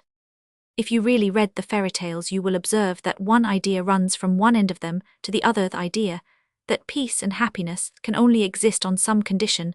This idea, which is the core of ethics, is the core of the nursery tales. The whole happiness of fairyland hangs upon a thread. Upon one thread Cinderella may have a dress woven on supernatural looms and blazing with unearthly brilliance, but she must be back when the clock strikes 12. The king may invite fairies to the christening, but he must invite all the fairies or frightful results will follow. Bluebeard's wife may open all doors, but when a promise is broken to a cat, and the whole world goes wrong. A promise is broken to a yellow dwarf, and the whole world goes wrong. A girl may be the bride of the god of love himself. If she never tries to see him, she sees him, and he vanishes away. A girl is given a box on condition she does not open it, she opens it, and all the evils of this world rush out at her. A man and woman are put in a garden on condition that they do not eat one fruit, they eat it, and lose their joy in all the fruits of the earth. This great idea then is the backbone of all folklore. The idea that all happiness hangs on one thin veto, all positive joy depends on one negative. Now, it is obvious that there are many philosophical and religious ideas akin to or symbolized by this, but it is not with them I wish to deal here. It is surely obvious that all ethics ought to be taught to this fairy tale tune, that if one does the thing forbidden, one imperils all the things, provided a man who breaks his promise to his wife ought to be reminded that even if she is a cat, the case of the fairy cat shows that such conduct may be incautious. A burglar, just about to open someone else's safe, should be playfully reminded that he is in the perilous posture of the beautiful Pandora. He is about to lift the forbidden lid and loosen evils unknown. The boy eating someone's apples in someone's apple tree should be a reminder that he has come to a mystical moment of his life, when one apple may rob him of all others. This is the profound morality of fairy tales, which so far from being lawless go to the root of all law, instead of finding, like common books of ethics, a rationalistic basis for each commandment. They find the great mystical basis for all commandments. We are in this fairyland on sufferance. It is not for us to quarrel with the conditions under which we enjoy this wild vision of the world. The vetoes are indeed extraordinary, but then so are the concessions. The idea of property, the idea of someone else's apples, is a rum idea. But then the idea of there being any apples is a rum idea. It is strange and weird that I cannot with safety drink 10 bottles of champagne, but then the champagne itself is strange and weird if you come to that. If I have drunk of the fairies' drink it is, but just I should drink by the fairies' rules. We may not see the direct logical connection between 3 beautiful silver spoons and a large ugly policeman, but then who in fairy tales ever could see the direct logical connection between 3 bears and a giant, or between a rose and a roaring beast? Not only can these fairy tales be enjoyed because they are moral, but morality can be enjoyed because it puts us in fairyland, in a world at once of wonder and of war.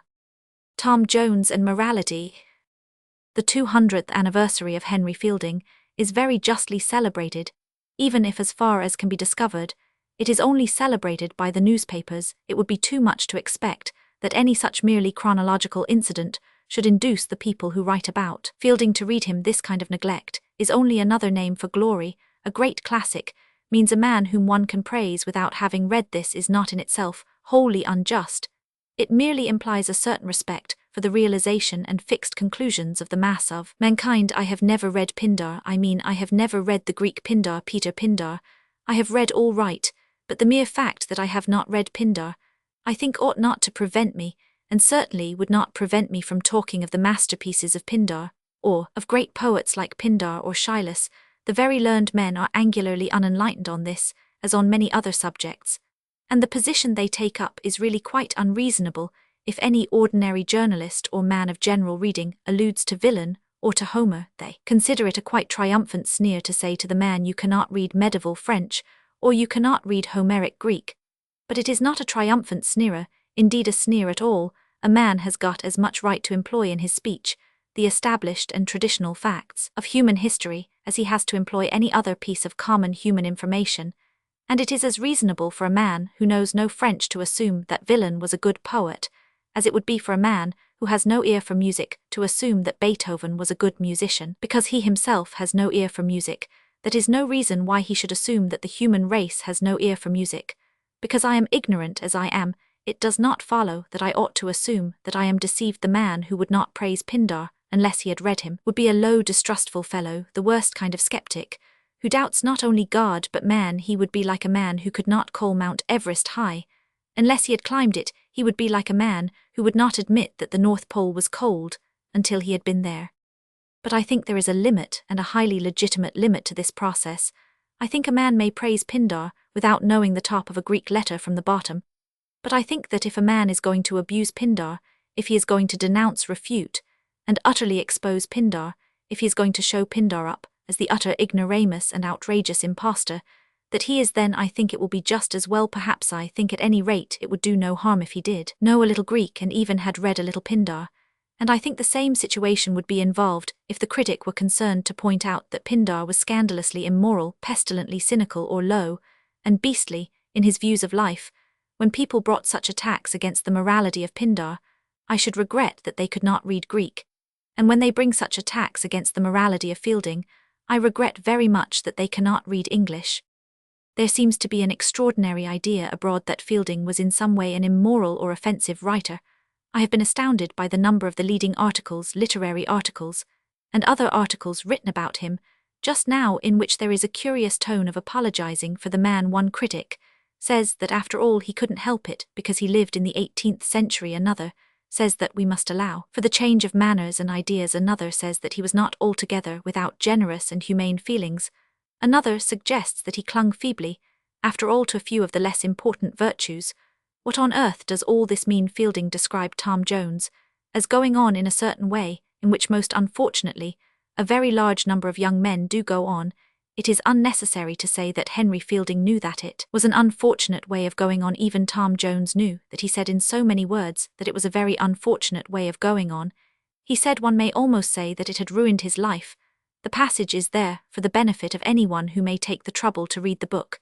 There is ample evidence, though even this is of a mystical and indirect kind, there is ample evidence that Fielding probably thought that it was better to be Tom Jones than to be an utter coward and sneak. There is simply not one rag or thread or speck of evidence to show that Fielding thought that it was better to be Tom Jones than to be a good man. All that he is concerned with is the description of a definite and very real type of young man, the young man whose passions and whose selfish necessities sometimes seem to be stronger than anything else in him.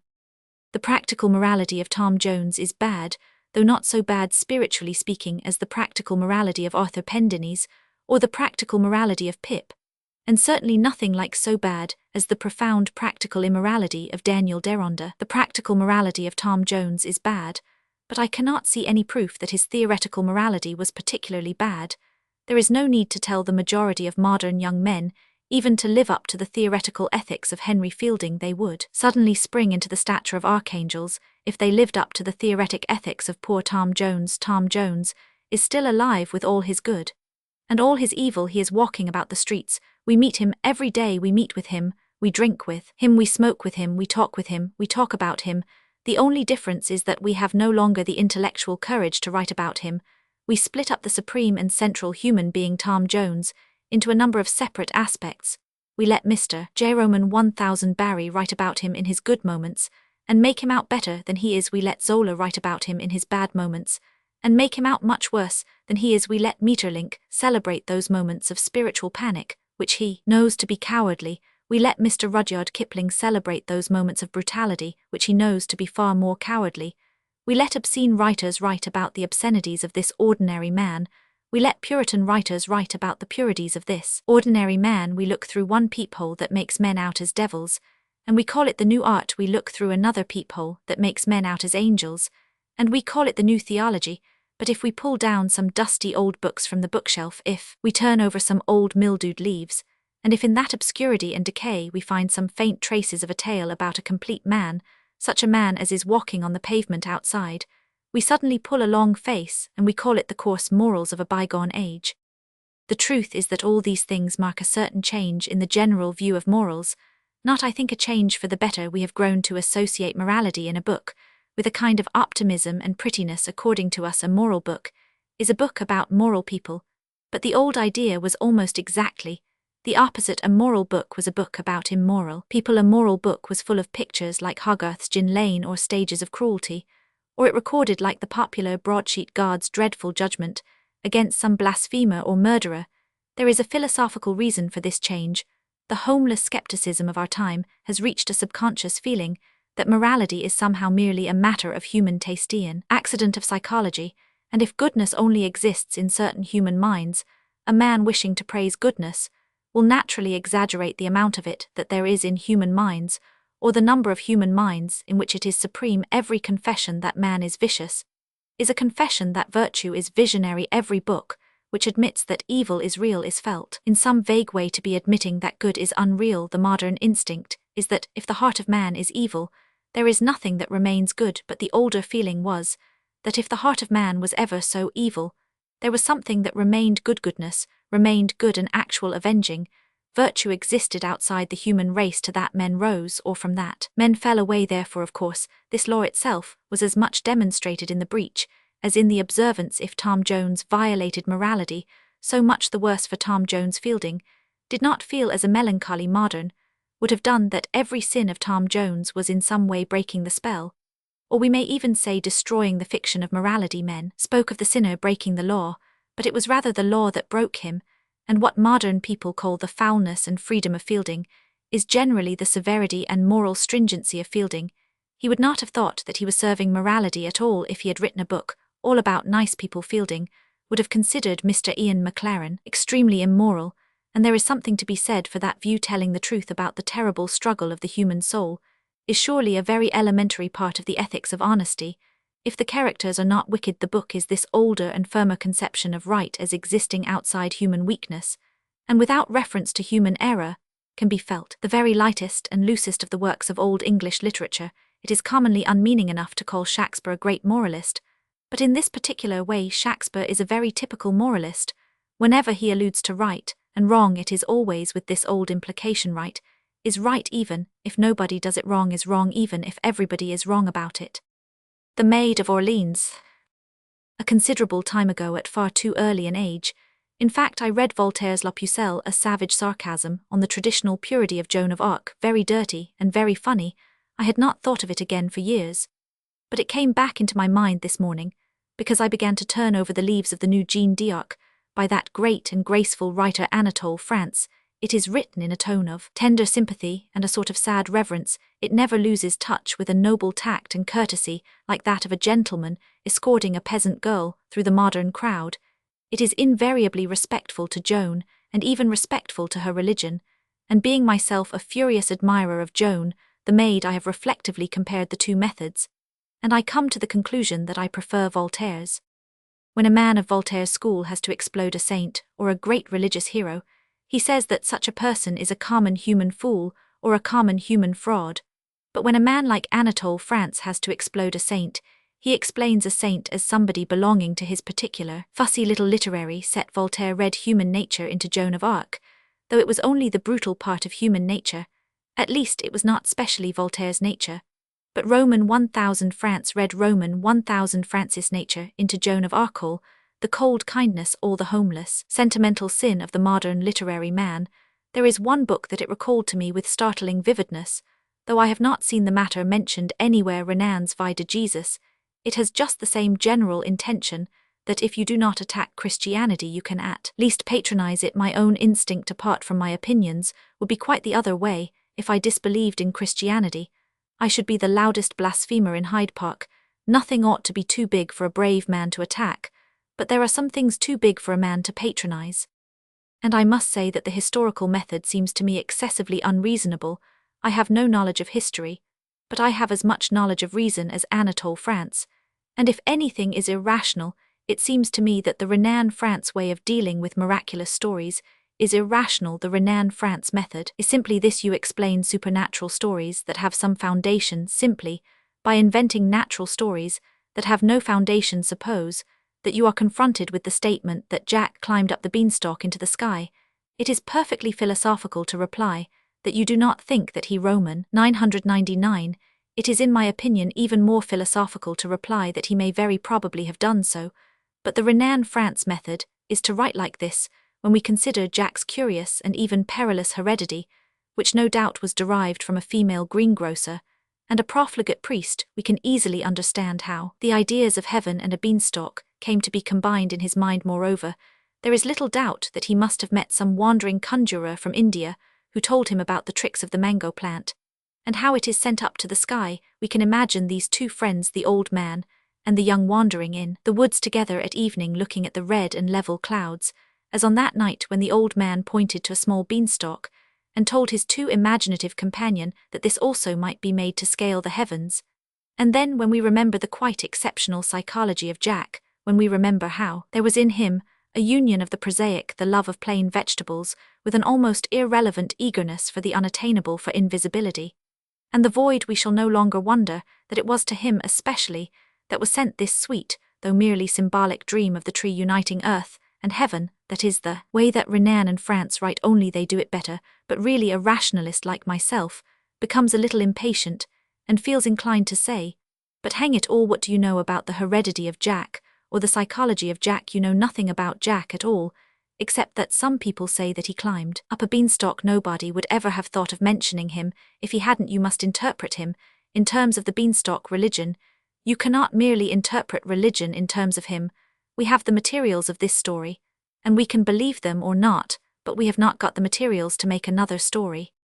It is no exaggeration to say that this is the manner of Roman 1000 Anatole France in dealing with Joan of Arc. Because her miracle is incredible to his somewhat old-fashioned materialism, he does not therefore dismiss it, and her to fairyland with Jack and the beanstalk, he tries to invent a real story, for which he can find no real evidence. He produces a scientific explanation which is quite destitute of any scientific proof. It is as if I, being entirely ignorant of botany and chemistry, said that the beanstalk grew to the sky, because nitrogen and argon got into the subsidiary ducts of the corolla. To take the most obvious example, the principal character in Roman 1000 France's story is a person who never existed at all. All Joan's wisdom and energy, it seems, came from a certain priest of whom there is not the tiniest trace in all the multitudinous records of her life.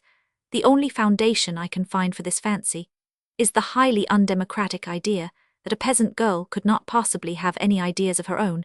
It is very hard for a freethinker to remain democratic. The right seems altogether to forget what is meant by the moral atmosphere of a community.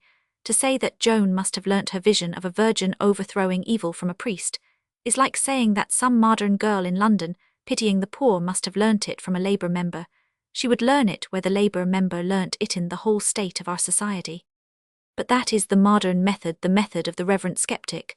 When you find a life entirely incredible and incomprehensible from the outside, you pretend that you understand the inside, as Renan the rationalist could not make any sense out of Christ's most public acts.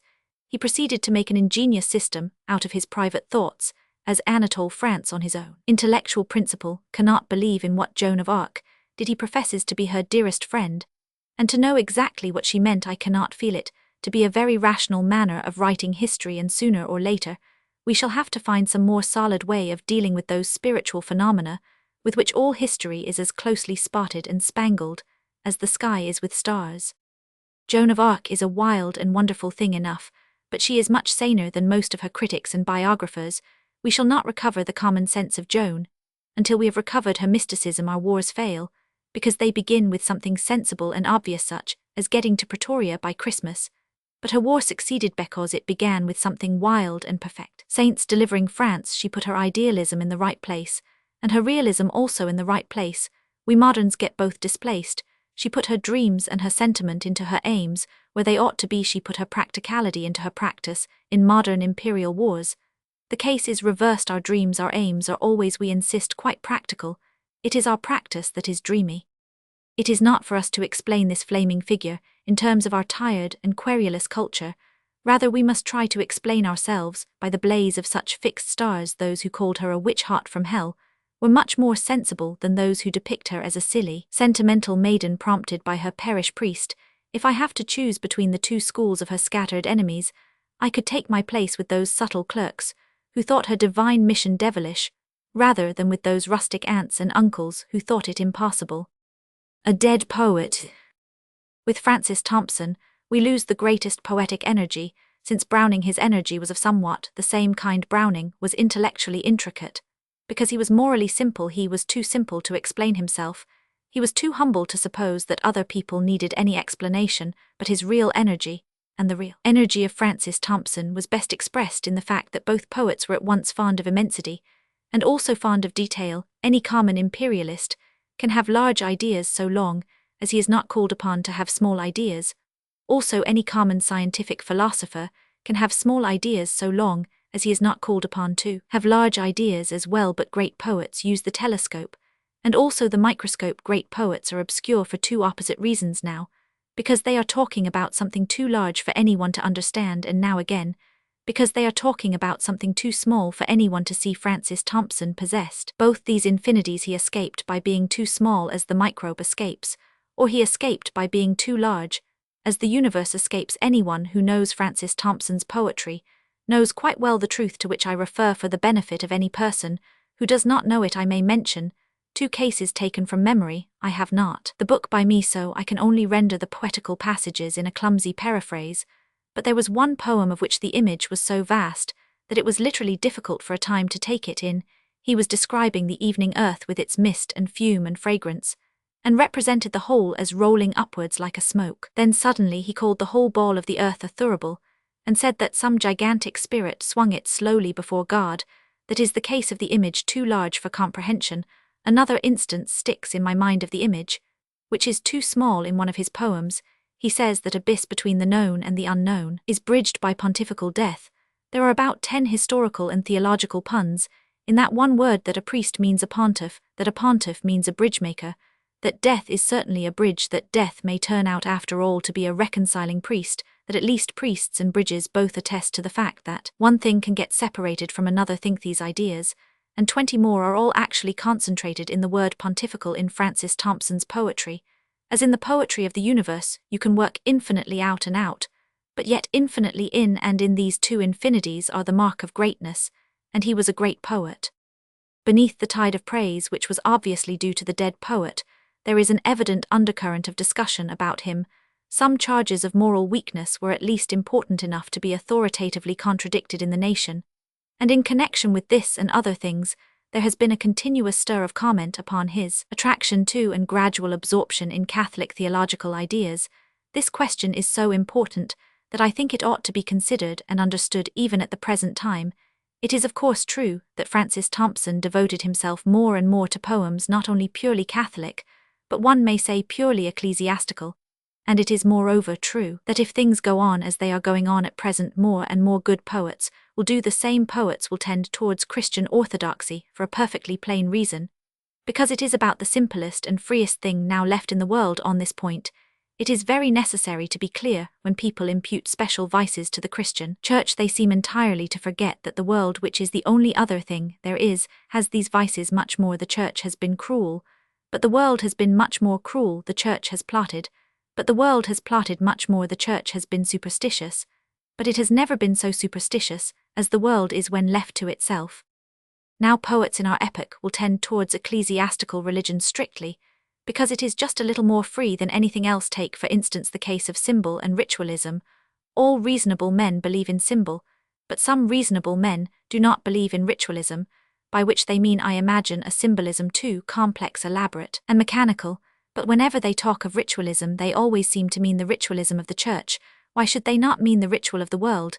It is much more ritualistic, the ritual of the army, the ritual of the navy, the ritual of the law courts, the ritual of Parliament, are much more ritualistic. The ritual of a dinner party is much more ritualistic. Priests may put gold and great jewels on the chalice, but at least there is only one chalice to put them on. When you go to a dinner party, they put in front of you 5 different chalices of 5 weird and heraldic shapes to symbolize 5 different kinds of wine. An insane extension of ritual, from which Mr. Percy Dearmer would fly shrieking. A bishop wears a mitre, but he is not thought more or less of a bishop, according to whether you can see the very latest curves in his mitre, but a swell is thought more or less of a swell, according to whether you can see the very latest curves in his hat. There is more fuss about symbols in the world than in the Church. And yet, strangely enough, though men fuss more about the worldly symbols, they mean less by them. It is the mark of religious forms that they declare something unknown, but it is the mark of worldly forms that they declare something which is known, and which is known to be untrue. When the Pope in an encyclical calls himself your father, it is a matter of faith or of doubt. But when the Duke of Devonshire in a letter calls himself yours obediently, you know that he means the opposite of what he says. Religious forms are at the worst fables.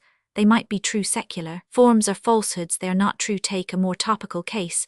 The German emperor has more uniforms than the Pope, but moreover the Pope's vestments all imply a claim to be something purely mystical and doubtful. Many of the German emperor's uniforms imply a claim to be something which he certainly is not, and which it would be highly disgusting if he were the Pope. May or may not be the Vicar of Christ, but the Kaiser certainly is not an English colonel. If the thing were reality, it would be treason. If it is mere ritual, it is by far the most unreal ritual on earth. Now poetical people like Francis Thompson will, as things stand, tend away from secular society and towards religion for the reason above described, that there are crowds of symbols in both, but that those of religion are simpler and mean more. To take an evident type, the cross is more poetical than the Union Jack, because it is simpler. The more simple an idea is, the more it is fertile in variations. Francis Thompson could have written any number of good poems on the cross, because it is a primary symbol. The number of poems which Mr. Rudyard Kipling could write on the Union Jack is fortunately limited, because the Union Jack is too complex to produce luxuriance. The same principle applies to any possible number of cases. A poet like Francis Thompson could deduce perpetually rich and branching meanings out of two plain facts like bread and wine. With bread and wine, he can expand everything to everywhere, but with a French menu he cannot expand anything, except perhaps himself. Complicated ideas do not produce any more ideas. Mongrels do not breed religious ritual attracts, because there is some sense in it. Religious imagery, so far from being subtle, is the only simple thing left for poets. So far from being merely superhuman, it is the only human thing left for human beings. Christmas. There is no more dangerous or disgusting habit than that of celebrating Christmas before it comes, as I am doing in this article. It is the very essence of a festival that it breaks upon one brilliantly and abruptly, that at one moment the great day is not, and the next moment the great day is. Up to a certain specific instant you are feeling ordinary and sad, for it is only Wednesday. At the next moment your heart leaps up, and your soul and body dance together like lovers, for in one burst and blaze it has become Thursday. I am assuming, of course, that you are a worshipper of Thor, and that you celebrate his day once a week, possibly with human sacrifice. If, on the other hand, you are a modern Christian Englishman, you hail, of course, with the same explosion of gaiety, the appearance of the English Sunday. But I say that whatever the day is that is to you festive or symbolic, it is essential that there should be a quite clear black line between it and the time going before, and all the old wholesome customs in connection with Christmas were to the effect that one should not touch or see or know or speak of something before the actual coming of Christmas Day. Thus, for instance, children were never given their presents until the actual coming of the appointed hour. The presents were kept tied up in brown paper parcels, out of which an arm of a doll or the leg of a donkey sometimes accidentally stuck. I wish this principle were adopted in respect of modern Christmas ceremonies and publications. Especially it ought to be observed in connection with what are called the Christmas numbers of magazines. The editors of the magazines bring out their Christmas numbers so long before the time that the reader is more likely to be still lamenting for the turkey of last year than to have seriously settled down to a solid anticipation of the turkey which is to come. Christmas numbers of magazines ought to be tied up in brown paper and kept for Christmas Day on consideration. I should favor the editors being tied up in brown paper. Whether the leg or arm of an editor should ever be allowed to protrude I leave to individual choice. Of course, all this secrecy about Christmas is merely sentimental and ceremonial. If you do not like what is sentimental and ceremonial, do not celebrate Christmas at all. You will not be punished. If you don't also, since we are no longer ruled by those sturdy Puritans who won for us civil and religious liberty, you will not even be punished if you do. But I cannot understand why anyone should bother about a ceremonial, except ceremonially. If a thing only exists in order to be graceful, do it gracefully, or do not do it. If a thing only exists as something professing to be solemn, do it solemnly, or do not do it. There is no sense in doing it slouchingly, nor is there even any liberty. I can understand the man who takes off his hat to a lady, because it is the customary symbol. I can understand him, I say. In fact, I know him quite intimately. I can also understand the man who refuses to take off his hat to a lady like the old Quakers, because he thinks that a symbol is superstition. But what point would there be so performing an arbitrary form of respect that it was not a form of respect? We respect the gentleman who takes off his hat to the lady. We respect the fanatic who will not take off his hat to the lady. But what should we think of the man who kept his hands in his pockets and asked the lady to take his hat off for him because he felt tired? This is combining insolence and superstition, and the modern world is full of the strange combination. There is no mark of the immense weak-mindedness of modernity that is more striking than this general disposition to keep up old forms, but to keep them up informally and feebly. Why take something which was only meant to be respectful and preserve it disrespectfully? Why take something which you could easily abolish as a superstition and carefully perpetuate it as a bore? There have been many instances of this half-witted compromise. Was it not true, for instance, that the other day some mad American was trying to buy Glastonbury Abbey and transfer it stone by stone to America? Such things are not only illogical but idiotic. There is no particular reason why a pushing American financier should pay respect to Glastonbury Abbey at all, but if he is to pay respect to Glastonbury Abbey, he must pay respect to Glastonbury. If it is a matter of sentiment, why should he spoil the scene? If it is not a matter of sentiment, why should he ever have visited the scene? To call this kind of thing vandalism is a very inadequate and unfair description. The Vandals were very sensible people. They did not believe in a religion, and so they insulted it. They did not see any use for certain buildings, and so they knocked them down, but they were not such fools as to encumber their march with the fragments of the edifice. They had themselves spoilt. They were at least superior to the modern American mode of reasoning. They did not desecrate the stones, because they held them sacred. Another instance of the same illogicality I observed the other day at some kind of at-home. I saw what appeared to be a human being dressed in a black evening coat, black dress waistcoat, and black dress trousers, but with a shirt front made of Yeager wool. What can be the sense of this sort of thing if a man thinks hygiene more important than convention, a selfish and heathen view, for the beasts that perish are more hygienic than man, and man is only above them because he is more conventional. If I say a man thinks that hygiene is more important than convention, what on earth is there to oblige him to wear a shirt front at all, but to take a costume of which the only conceivable cause or advantage is that it is a sort of uniform, and then not wear it in the uniform waithies, is to be neither a bohemian nor a gentleman. It is a foolish affectation, I think, in an English officer of the Life Guards, never to wear his uniform if he can help it, but it would be more foolish still if he showed himself about town in a scarlet coat and a Jaeger breastplate. It is the custom nowadays to have ritual commissions and ritual reports, to make rather unmeaning compromises in the ceremonial of the Church of England. So perhaps we shall have an ecclesiastical compromise, by which all the bishops shall wear Jaeger copes and Jaeger mitres.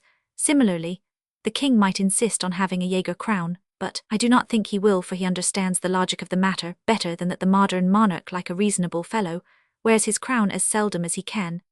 But if he does it at all, then the only point of a crown is that it is a crown. So let me assure the unknown gentleman in the woolen vesture that the only point of a white shirt front is that it is a white shirt front. Stiffness may be its impossible defect, but it is certainly its only possible merit. Let us be consistent, therefore, about Christmas, and either keep customs or not keep them. If you do not like sentiment and symbolism, you do not like Christmas, go away and celebrate something else. I should suggest the birthday of Mr. M. Cabe. No doubt, you could have a sort of scientific Christmas with a hygienic pudding and highly instructive presents stuffed into a Jaeger stocking. Go and have it then if you like those things. Doubtless you are a good sort of fellow, and your intentions are excellent. I have no doubt that you are really interested in humanity, but I cannot think that humanity will ever be much interested in you. Humanity is unhygienic from its very nature and beginning.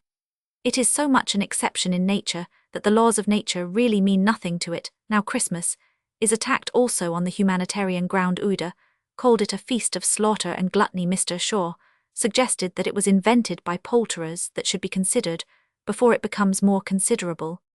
I do not know whether an animal killed at Christmas has had a better or a worse time than it would have had if there had been no Christmas or no Christmas dinners.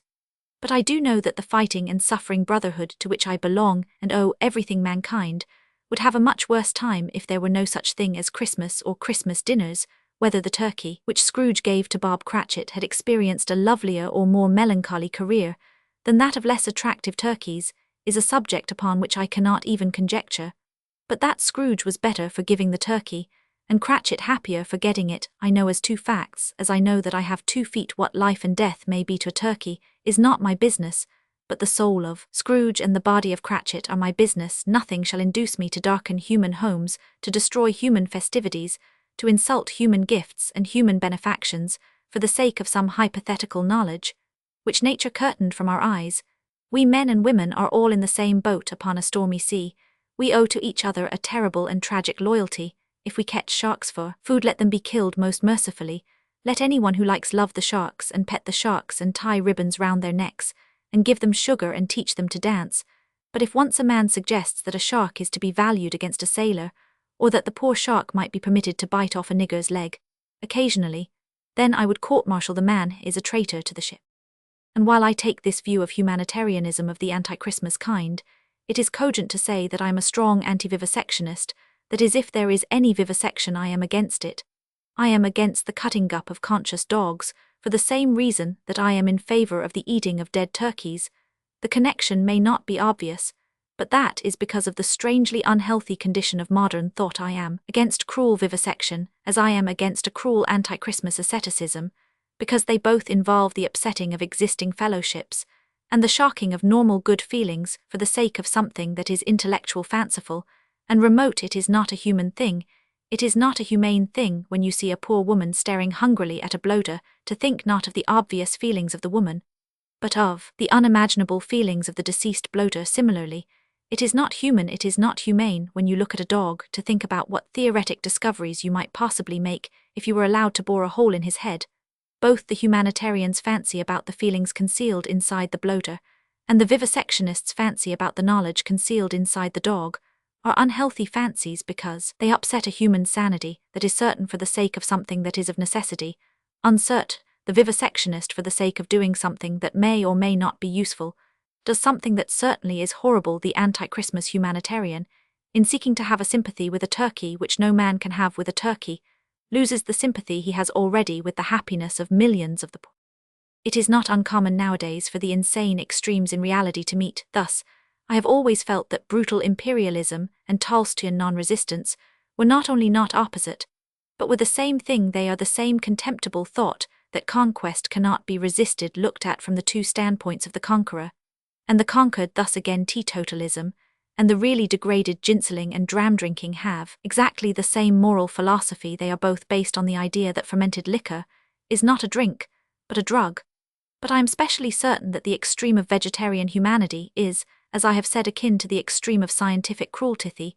Both permit a dubious speculation to interfere with their ordinary charity. The sound moral rule in such matters, as vivisection always presents itself to me in this way, there is no ethical necessity more essential and vital than this, that casuistical exceptions, though admitted, should be admitted as exceptions. And it follows from this, I think, that though we may do a horrid thing in a horrid situation, we must be quite certain that we actually and already are in that situation.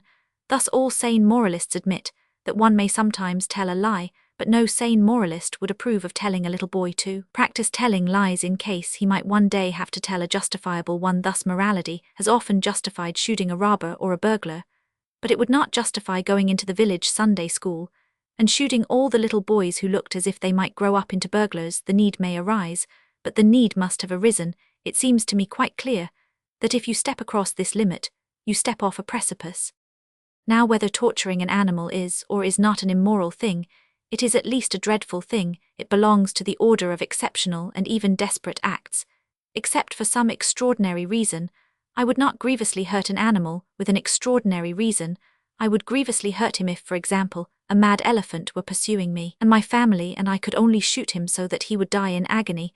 He would have to die in agony, but the elephant would be there. I would not do it to a hypothetical elephant now.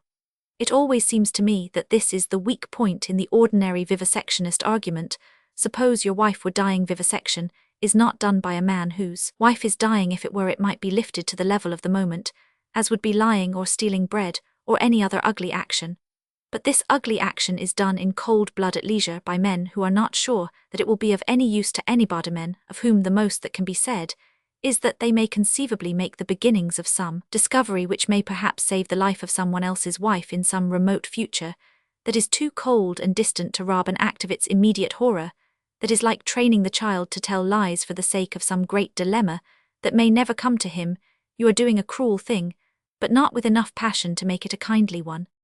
So much for why I am an anti-vivisectionist, and I should like to say in conclusion that all other anti-vivisectionists of my acquaintance weaken their case infinitely by forming this attack on a scientific speciality, in which the human heart is commonly on their side, with attacks upon universal human customs, in which the human heart is not at all on their side.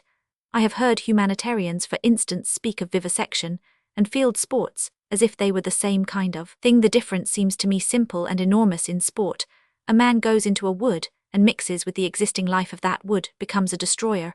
Only in the simple and healthy sense, in which all the creatures are destroyers, becomes for one moment to them what they are to him, another animal. In vivisection, a man takes a simpler creature and subjects it to subtleties which no one but man could inflict on him, and for which man is therefore gravely and terribly responsible. Meanwhile, it remains true that I shall eat a great deal of turkey this Christmas, and it is not in the least true, as the vegetarians say, that I shall do it because I do not realize what I am doing, or because I do what I know is wrong, or that I do it with shame or doubt, or a fundamental unrest of conscience. In one sense, I know quite well what I am doing. In another sense, I know quite well that I know not what I do. Scrooge and the Cratchits and I are, as I have said, all in one boat. The turkey and I are to say the most of its ships that pass in the night, and greet each other.